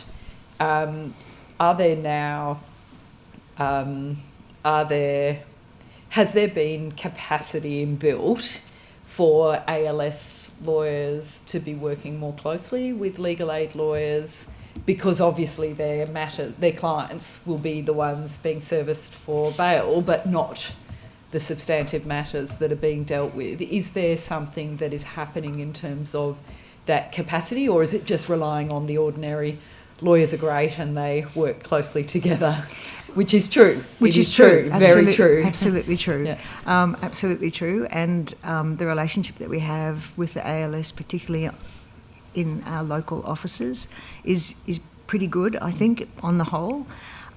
we had a transfer policy with the ALS pre the bail division, so that policy was updated to reflect the fact that the ALS are not servicing the bail division. So that policy, or I think it's in the form of an MOU or something of that nature, where we both agencies agree that this is how we will transfer matters between us. That agreement has been updated to reflect the bail division, and so we are working on a system where we are servicing clients that might have ordinarily been serviced by the ALS. We have a system in place to transfer them back to the ALS in certain circumstances. So it's not. So is the system? So sorry. So firstly, are you satisfied as CEO that people are not, defendants, accused people, inmates are not falling through transfer cracks or anything like that? Are you fairly certain that the practice is robust so that doesn't happen? I am confident that the discussions that have been had between us and the ALS have been very robust, and the system that's in place has been very well considered and thought through. And of course, it's being monitored really closely at the local level as well as at the more senior level to ensure that it is working as it is intended. Whether I can say that there are occasions where it is not working as it is intended, I'm not able to say that with any certainty, but I am confident that it was really well discussed and thought through, and there is a policy in place, and we're keeping a very close eye on it to make sure that it is working as it is intended to. Thank you. And so the circumstances would be a First Nations person is in custody or refused bail, and then legal aid handles that matter. Yep. But then the substantive matters would then go back to the ALS If that's what the client is asking for. Yeah. Yes, we would be saying to the client, I'm assuming we would be saying to the client, would you like to go back to the ALS, or would you like to be serviced by the ALS? If the client says yes, then we'll transfer the matter back. Right. Yeah. Thank you. That's very helpful. It's I wasn't sure how the whole system was in fact working, and had some ALS lawyers a bit worried, but I haven't heard anything for a while, so maybe the transition's happening well. Certainly. I'm happy to hand over to you guys early, if you are. Yeah, that's fine. Thank you. Thank you very much. I'll continue on just with the justice link breach. So if you could outline the 6 categories and how many people were in each. So we've got 6 in number 6. So there, as I said, there was a rising level of risk, 6 being the highest category, 1 being the lowest. Items 1, 2 and 3 were publicly available information, for example, and those things. I'll have to give you I'll take on notice the exact breakdown in terms of each of the risk categories. I don't have that in front of me. All the way up to number 6, and as I say, the number was 6 people needed to be notified in that highest risk category. And also just the number in the other categories. I'll take that on notice in terms of giving the items. Yes. That's fine. Yeah. And how long was the the data being able to be accessed before it was DCJ noticed? It was. Our response was quick. It was days. But how long was the individual able to access the data before it was picked up? So there was a vulnerability, if you like, in the system that this person was able to access the information, and when we saw the information being accessed, then we were able to act promptly. As the Secretary said initially, this was picked up by DCJ, it wasn't picked up externally. But the vulnerability would have been in the system. I don't know for how long that vulnerability may have existed. We would have to go back and look at the various updates to Justice Link to try and identify when that particular vulnerability may have occurred. I don't have that information to hand. If you're able to take that on notice, because what I'm trying to find out is if that vulnerability was there for 2 months, you could have that vulnerability still in existence now, or a similar one, without DCJ knowing? That's what I'm trying to get to. Well, we certainly don't have that vulnerability. We've closed that particular vulnerability. We've closed a number of vulnerabilities. So the system has gone through comprehensive assessment, which it had done to that point already. It was already meeting, of course, all of the cybersecurity guidelines that we needed to meet. But in any complex system, there are occasionally vulnerabilities. Once this one was identified, it was closed and a series of vulnerabilities. And if I may just supplement Mr. Day's response, we are constantly testing for vulnerabilities. Yep. And it is, as Justice That was my next is question, a yeah. very, very large system. We detected this. There was ongoing testing. There is ongoing testing for vulnerabilities, as there should be. Okay, thank you. I might move on to the coercive control, and in particular, and it was touched on briefly this morning, but around the training that's being rolled out. I understand if you need to take on a notice, but I'm interested in the any youth-focused training that's done with caseworkers and also with frontline staff. I can take that on notice, but I do know that AQUA has run a series of webinars and courses over the last year and a half, and I think that would include some child protection workers, it would include some early childhood people, but happy to take that on notice. And also across other agencies, so whether it's police, early childhood, all of the various agencies, that'd be great.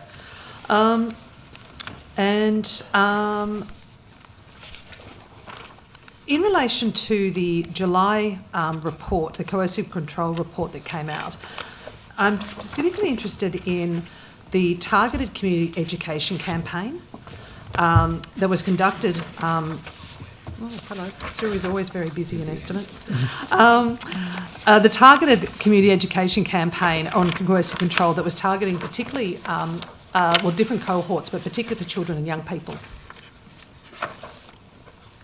I'd need to take that on notice. I know there's been tailored campaigns for First Nations people and people from COG communities from the 27th of May and the 4th of June 2024, and that was evaluated as well and it's on the website.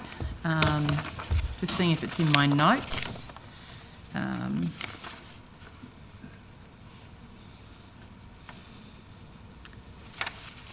So specifically for children. Children and also people with disability.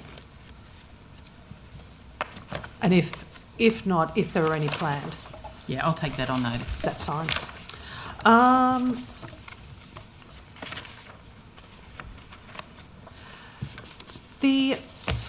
In the report, it actually indicated that between July and December 2024, around 60% of matters that were reported to police did not proceed to charges being processed in any way.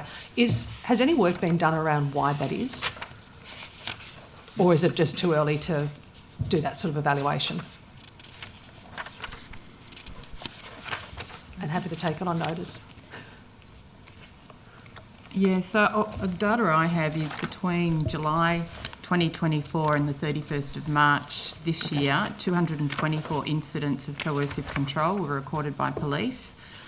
Of these, 5 had charges laid for coercive control and a further 91 had charges laid for DFE offences, not coercive control. Mm-hmm. And of the 224 incidents, 206 involved a female victim.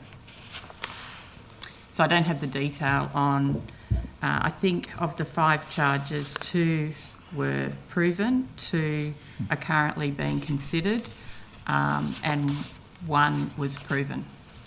So that's not a very high number. I think it's within the realm of what we were expecting. Okay. So, and Mr. McKnight may wish to correct me if I'm wrong, but I think it was always considered important to have a law and to have a powerful public education and awareness campaign around it, rather than a large number of prosecutions. Yep. There is a very significant community education purpose behind this reform, and that is where quite rightly, our effort is very much directed. Mm-hmm. That's fine.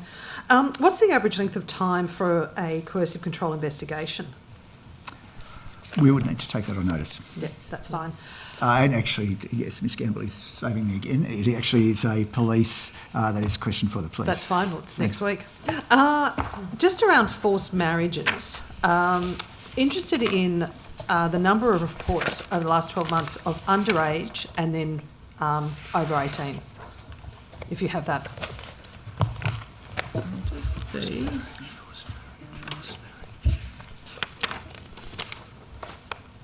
I don't know if I have that level of detail, so I'm happy to take that on notice. That's fine. Also, I understand that there's a statutory review for coercive control legislation scheduled to be commenced next year, I think mid next year. Is there a time frame of when, how long it will take, or when it's likely to be concluded? I'd have to take that on notice. I mean, the coercive control legislation is constantly under review, and the Parliament gets 6-monthly reports on its operation, and that's how we're monitoring its operation in the world. So yeah, if you can take on notice about the statutory review, which I thought I read somewhere that was next year. Ms McLaren-Jones, I've actually got an answer to your question around training for people with disability. So the campaign aims to raise awareness of coercive control among older people and people with disability. The campaign launched on the 16th of May this year and will run for 2 months. And it's funded through Department of Customer Service, and it includes a first print media strategy, feature advertisements in every regional newspaper across New South Wales, and a dedicated campaign webpage was also developed to host tailored resources. Okay, great. Thank you very much. I might move on to working with children checks and the most recent announcement following the Standing Council Attorney General's meeting. I'm just interested to know of the, I suppose, the loopholes that they identified that are across all jurisdictions. What has been identified as the loopholes here in New South Wales, specifically? The working with children check legislation sits within the administration of Minister Washington, not the Attorney General. I'm not sure though that I would entirely characterise loopholes in terms of that legislation in the SCAG process. Perhaps you could elucidate a little more on what you mean. It's the communique that has come out from following that meeting. Yeah. And also some of the work that they're actually working on following that last meeting, which was in August. Yes, that's right. So the first thing that's being worked on at a national level is the national recognition of negative notices. So that's those people who have had their working with children check removed in other states, and so in New South Wales we already risk assess those people on receipt of a negative notice, and the Office of the Children's Guardian assesses those people and can remove their working with children check. SCAG at a national level agreed that would be strengthened. So that's the first thing that would happen. And is that being managed through the AGs, or is it? It's a matter for Minister Washington's administration. Okay. Yeah.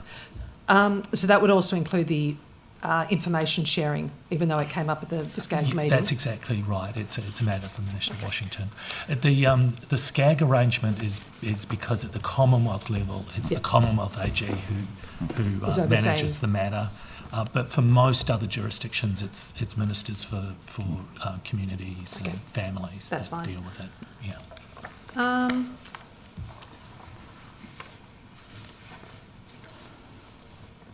The only final question is in regards to, and this again came out of the 15th of August meeting, around the first action plan to end the abuse and mistreatment of older people, and identifying the emerging jurisdictional priorities around this. I'm interested to know what we've highlighted. I'd have to take that on notice. Yep. Okay, that's fine. Thank you. Mr. Tate, if I could go back to you and back to the matter in relation to the Children's Court. In further answers on notice, you indicated that the Courts, Tribunals and Service Delivery Division in the Department of Communities and Justice did not cause the matter to be reported to the police. I found that a tantalisingly precise answer, and I wonder if you do know who did cause the matter to be reported to the police. I don't know. Right, okay, thank you. What is the outcome of this investigation? So there's disciplinary action or something for anybody who was involved. What's happening to make sure the damage that was done is repaired and that it doesn't happen again? I think I'll take that on notice if I may, Ms. Carter.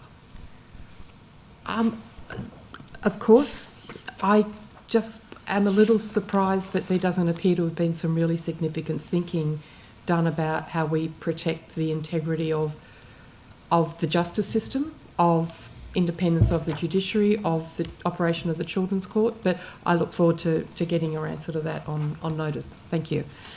Mr. Hyland, if I could come back to you. So I think when we were talking about this issue in relation to the Children's Court before, we'd said that there had been a police investigation, that no criminal charges were recommended. You then had organised your own independent internal investigation, and on notice you were going to provide us with the findings of that independent investigation, and that an independent delegate had made decisions in respect of those recommendations. Is that a fair summary of where we were at before? Yes, I'm not sure that I said provide findings as a question on notice, but the I record had that written will down that reflect you that. had done that. Okay. Let's just the clarify. record. Will you provide those findings on notice? On notice? To a limited extent, yes. Why to a limited extent? Well, we're not going to name names. No, fine, yes. We can say what the outcome was, and leave it at that. Okay, so I have a range of questions in relation to the findings. Are you able to answer any of them? I am not aware of what the findings were. Okay, would Ms Dowling have been able to answer any of them? She may have. The way our office is structured is I'm responsible for about 850 staff and more than half of the budget. I would deal with a misconduct matter that was within my area. This was not within my area. Right. Therefore, I'm not party to the process that occurred. Right. Look, it just puts us in a disappointing situation. I understand that Ms Dowling is on leave and is unavailable today. It's just that these are really important questions to get answered. I noticed that, yes. And I think there's a couple of lines of questions that I think we need to consider. The first is at what level of staff responsibility lies for this? I mean, was it junior staff? Was it junior staff authorised by senior staff? How do we get answers to those questions, Mr Hyland? You would have to do that on notice.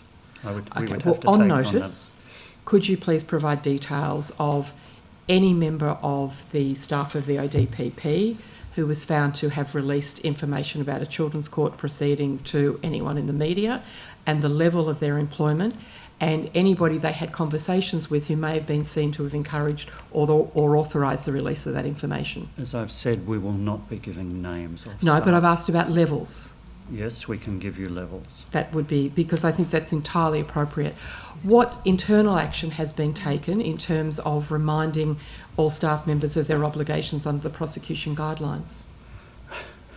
There is continual education in relation to the prosecution guidelines. The prosecution guidelines are covered at every induction session in the office. Well, with respect, that coverage was spectacularly unsuccessful in this case because Part 16 of the prosecution guidelines is very clear about when and if information in relation to children's court proceedings should be released, and the answer, I believe, you find in that is never. So what additional steps are being taken to make sure that that education is successful? Mrs. Carter, I've been Solicitor for Public Prosecution since 2015.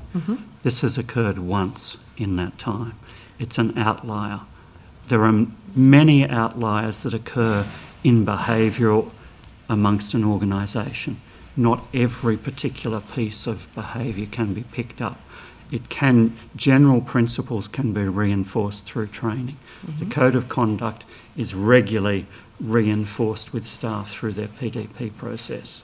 There are a number of internal training sessions that deal with, the prosecution guidelines and our foundational documents. Nothing in particular was done in response to this single one-off incident. Sorry, can you repeat that? Nothing specifically was done in response to this particular incident. Is that correct? The entire organisation was not retrained on the prosecution guidelines. What about the people who are involved? Are they still employed by the ODPP? Again, I cannot tell you what the outcome of the disciplinary proceedings was. So will you provide that on notice? If the question is, are they still employed? Yes. Yes, we will provide that. And can you also provide any particular training they may have received if they are still employed by the ODPP? Well, that is the outcome that you've previously asked for, I believe. Sorry, I think an outcome would be perhaps what was recommended, and then there is the further response that may occur. Why are you so convinced that this is an outlier and not a harbinger? Well, because as I've said, to my knowledge, this particular occurrence has occurred once in 10 years in my role. And that's why I'm saying it's an outlier. I admit to being a little shocked. I think this is a very serious matter.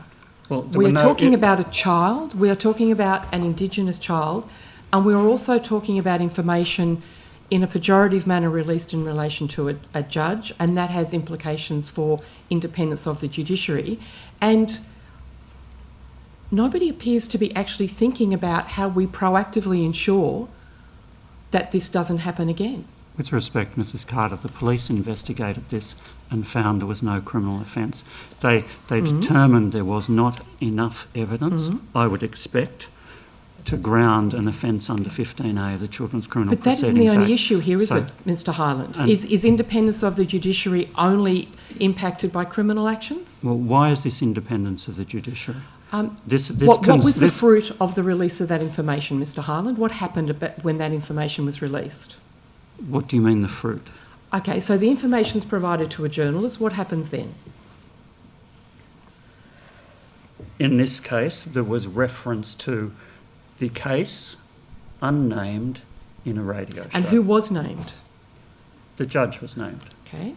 And what was the impact for that judge? I do not know what the impact on that judge was. Well, then I'm happy to tell you later. In fact, if you'd read any of the press coverage, you'd be very well aware of some of the comments in relation to that judge. And so this invited personal derision of a member of the judiciary. Isn't that an issue for independence of the judiciary, one to which we should all be alive? The judge contacted me and asked for her details to be provided to the independent investigator. So therefore you must have been aware that there was some impact on the judge. I do not know what the particular impact was. Her details were passed on. Whether she how does that impact on protection of independence of the judiciary? Well, you were asking were her views heard? As an individual, but I'm talking about systemic protections for the judiciary. Do you need to take that? No, that's fine. I mean, it's different to an individual judge being heard about concerns he or she may have had, and what we are doing to proactively ensure this doesn't happen again. And I'm not hearing any thinking about this, which is disturbing, I must admit. And you have nothing to add to that? No, I have nothing to add to that. All right. Well, I look forward to getting those answers on notice. Just a couple of other things, if I can raise with you, Mr. Hyland, if you're able to help me. How many times in the past year would a costs order have been made requiring the ODPP to pay the other party's costs? They would be in our annual report. The figures are not yet compiled for our annual report. Okay. Could you give me a guesstimate of what might have been the figure in last year's annual report? Like, is it weekly, monthly, occasionally? No, I did have something on that, if you'll give me a moment.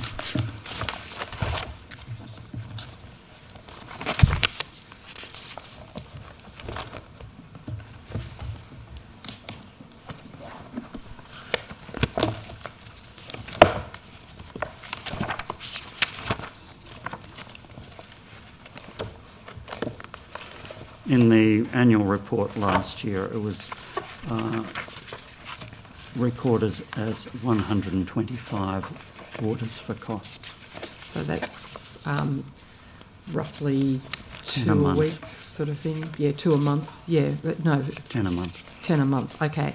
And on how many occasions does the ODPP challenge that cost ruling? To my knowledge, there have been 2 challenges. Mm-hmm. The most recent is in relation to a judgment of a district court judge, Mm-hmm. and that was a mechanism that only became available after a decision of the Court of Criminal Appeal in 2023 in the matter of Roden. So it's a relatively new concept, and it's a relatively new avenue for the prosecution. Mm-hmm. And I was unable to find the question of costs being addressed in the prosecution guidelines. Is it there and I missed it, or where would we find the principles governing the ODPP's decision to challenge cost rulings? It would be it just comes in the guidelines under the, I was going to say you would look at the area that relates to appeals. Mm-hmm. Guideline 10. Perhaps you could read that, because I would have thought appeals governs appealing a decision rather than a cost ruling. No, it's really a clarification on a point of law. Okay, And perhaps you could read that if it's that's not what too would lengthy, be. if that's appropriate. 10.2, reasonable prospect appeal will proceed. It's in the public interests. Sentence appeals.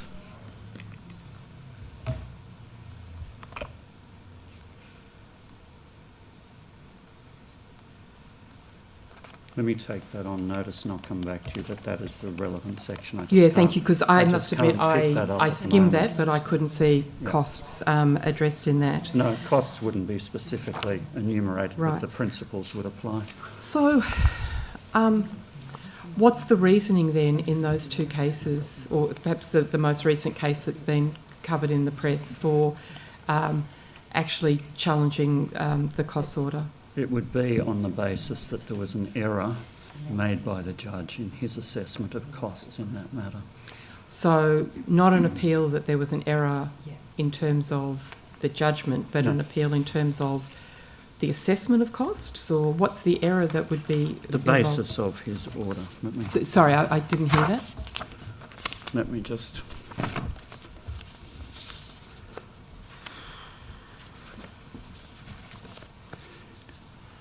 Error with respect to His Honour's assessment of the complaint evidence adduced by the Crown, and latent error with a decision to grant a certificate. Okay, so basically the argument is that you shouldn't be paying costs. Well, we don't pay costs, but in this case the No. government shouldn't be paying Yeah. costs. And so whose budget do costs orders actually come out of? The attorneys, the DCJ. Right, okay, thank you. Are you able to answer questions in relation to the audit of the sexual assault cases that was conducted? I will try. If I can't, then I will take them on notice. Okay, thank you. What do you understand to be the principal reason or the the principal issue that that audit was seeking to address? Whether there was compliance with the prosecution guidelines, I would say, was the principal issue in that report. When you say compliance with prosecution guidelines, what was the issue in terms of, was there public concern that there hadn't been compliance with the prosecution guidelines, or? I would say the review was in response to various comments of the judiciary and media articles. And the general tenor of those comments was what? That in the media parlance, the DPP was running hopeless cases. And so hopeless cases and the prosecution guidelines have, like, they're running hopeless cases because the guidelines weren't followed, or they're running hopeless cases because there was a particular view taken of the guidelines? Or there was even an allegation that there was an unwritten policy being promulgated in relation to the running of matters. Okay, so I guess three arguments: unwritten guidelines, so a source of decision making other than the prosecution guidelines, or the prosecution guidelines being ignored, or a particular cultural view taken of the prosecution guidelines that was inconsistent with other people's reading of it. All of those three? All of those three. Yeah. Okay. So who conducted the audit? The audit was conducted by a number of Deputy Senior Crown Prosecutors and Senior Crown Prosecutors with expertise in sexual assault prosecutions. So essentially it was an internal review? It was an internal review. Okay. There was a limited external review function. I understand that there were, I think it was English consultants who, I think from answers to questions on notice, reviewed, I think 4 matters or something. Does that sound accurate? The report, and it was covered in the last budget estimates, was reviewed by Professor Julia Quilter and Sir Max Dixon, I think it was, or whatever his name was, Yeah, in the we UK. both know who we're talking about, Yeah, yes. Yeah. So, yes. Yeah. And certain documents were provided to them, but not the entire 327 matters. Yeah.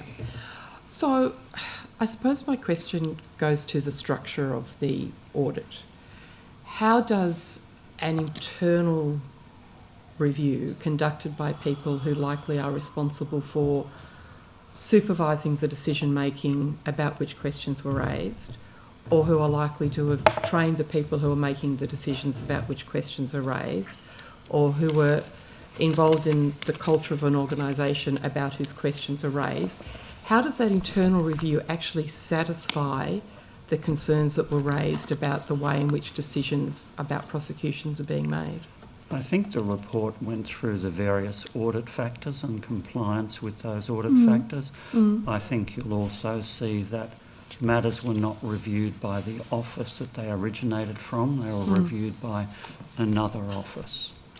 But if the issues raised were about a culture in the office, then surely that permeates the entire office, and so the fact that somebody else is reviewing it doesn't help us satisfy those criticisms, does it? Really, that's a matter for your conclusion. Our view was that the best way to conduct the audit was to do it internally, using the expertise that we have and having that reviewed by 2 external sources. And how many matters were discontinued in the 2 months prior to the commencement of that audit? I do not know. You able to take that on notice? I can take that on notice. Thank yes. you. There is still an outstanding question as to whether everybody whose case was discontinued as a result of that audit has been communicated with adequately. Are you aware if in every single case a statement of facts has been provided to the relevant complainants? The response to question 69 on notice from the February budget Sorry, estimates... I don't have that in front of me. I don't even know what question 69 is. Okay, well, I can give you question 69. Thank you.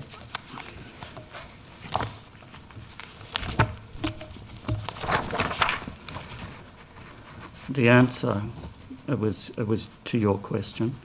The answer given on notice is the ODPP is satisfied that a summary of the reasons for discontinuance was provided to victims whose matters were discontinued as part of the SAR report as required by Chapter 5.6 of the Prosecution Guidelines.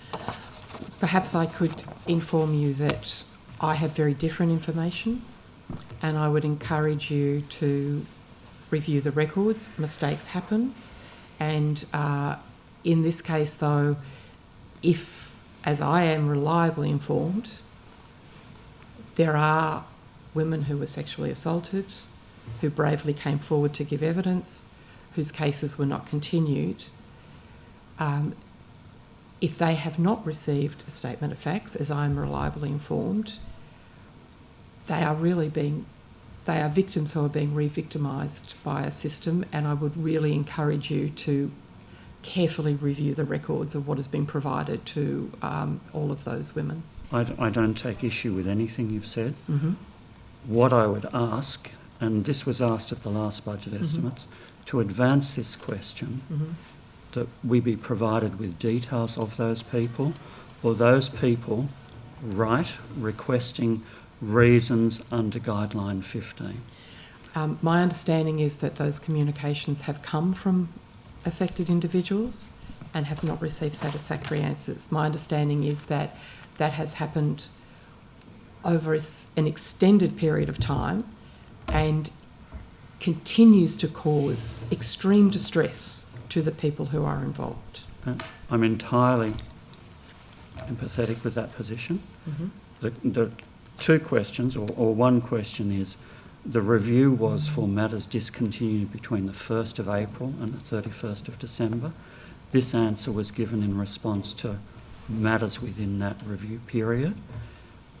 The matters of which you speak, matter or matters, I do not know whether they fell within that review or they're outside of that review period. I do not know whether they were included in the review.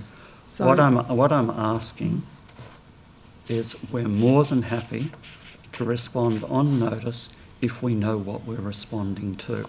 To go through an entire, the question of the attorney this morning was hundreds and hundreds of matters. If we can short-circuit this in some way to better utilise the expenditure of the DPP, I'm more than happy to assist with that process. Perhaps two comments, if I may. I understand that that would be a significant undertaking, but if it was a significant undertaking that assisted victims to heal, I think it would be well worth the effort. Secondly, I will communicate with the principal case that I am discussing, and if I have permission, I will happily pass on a letter to you, if I may, with the details of the particular individual. Certainly, I'd be very happy to help out. The response of the Director to the question on notice still stands, that it is her belief that everyone has been advised. If there are exceptions or errors, I'm happy to hear about them. Great. Thank you very much, Mr. Harland. Thank you very much. Perhaps I could turn to you, I think probably Mr. Tibble, maybe Mr. Dave, in relation just a couple of questions about the community justice centres. The new mediation service, I understand that commenced on the 1st of July. That's correct. And how many disputes has it addressed? 27 in the month of July. Okay, thank you. And how is it being advertised to stakeholders and to clients? The service deals with court-referred mediations. So it's So only the court's from aware court? of the I service. understood from the website that it would also deal with matters that arose in respect of incorporated associations. You're correct. So how is it being advertised to members of incorporated associations with disputes? If a member of an incorporated association wants to refer a dispute for mediation, there's a referral form available on the DCJ website. How does the member of that association know to look there?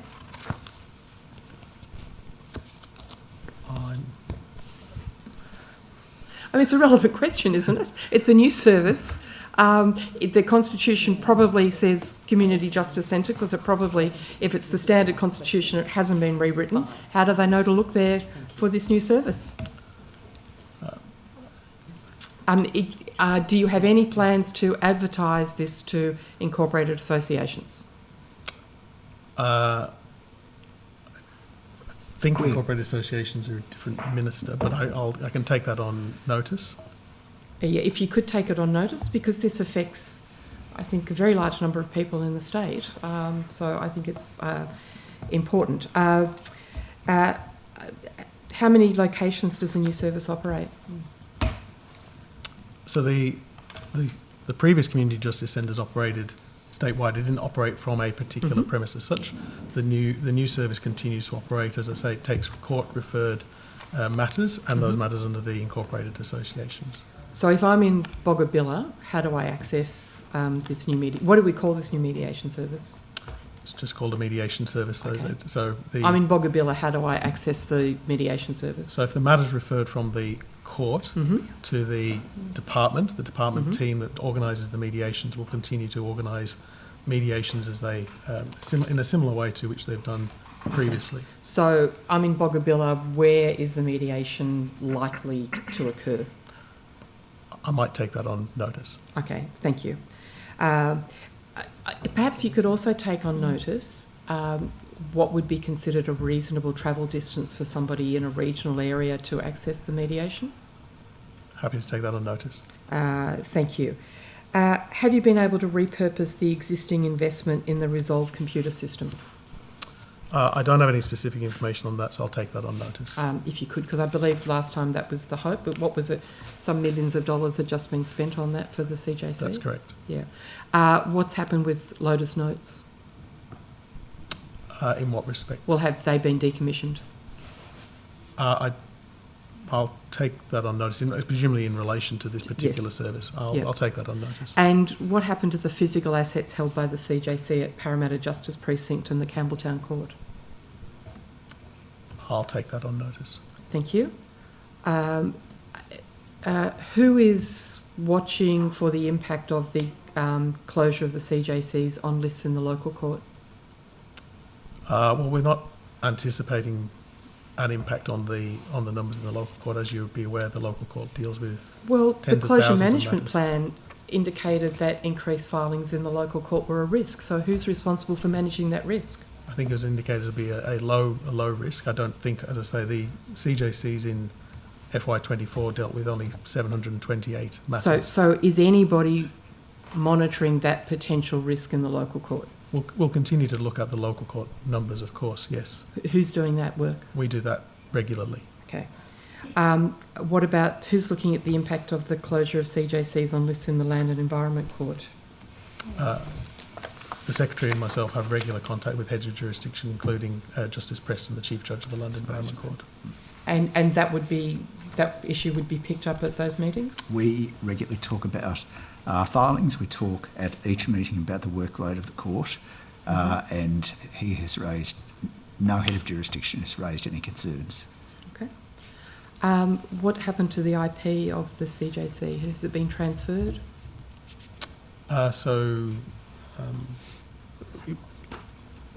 Which IP in particular are you Well, referring to? any IP that they held. Organisations always hold intellectual property. What IP? They would have had intellectual property about workflows and how to manage all sorts of things. What happened to it? So the work that was occurring within Department of Communities and Justice. It still is occurring. So there's no IP, or there was. Well, there's no loss of IP because the work was occurring within the Department of Communities and Justice previously and continues to occur within the Department of Communities and Justice. And CJC's mentioned on government websites at all, or that's all been cleansed? I don't know that I've done a full scan of all government websites. I'm not sure I can answer that question. Is it something? It is important if members of the public are looking at those websites, isn't it? Is anybody responsible for that work? I'll take that on notice. And is anybody looking at the impact of the closure of the CJCs on the community legal centre workload? Is there any intention to look at that? No. Nope. No? All right, okay. Thank you. I think that's me done. Okay. Well, on that note, thank you to all of you government officers for your attendance today. The committee secretariat, as always, will be in touch with the near future regarding any questions taken on notice and, of course, supplementary questions. We're very grateful to all of you for your time and your diligence and your attendance today. Thank you.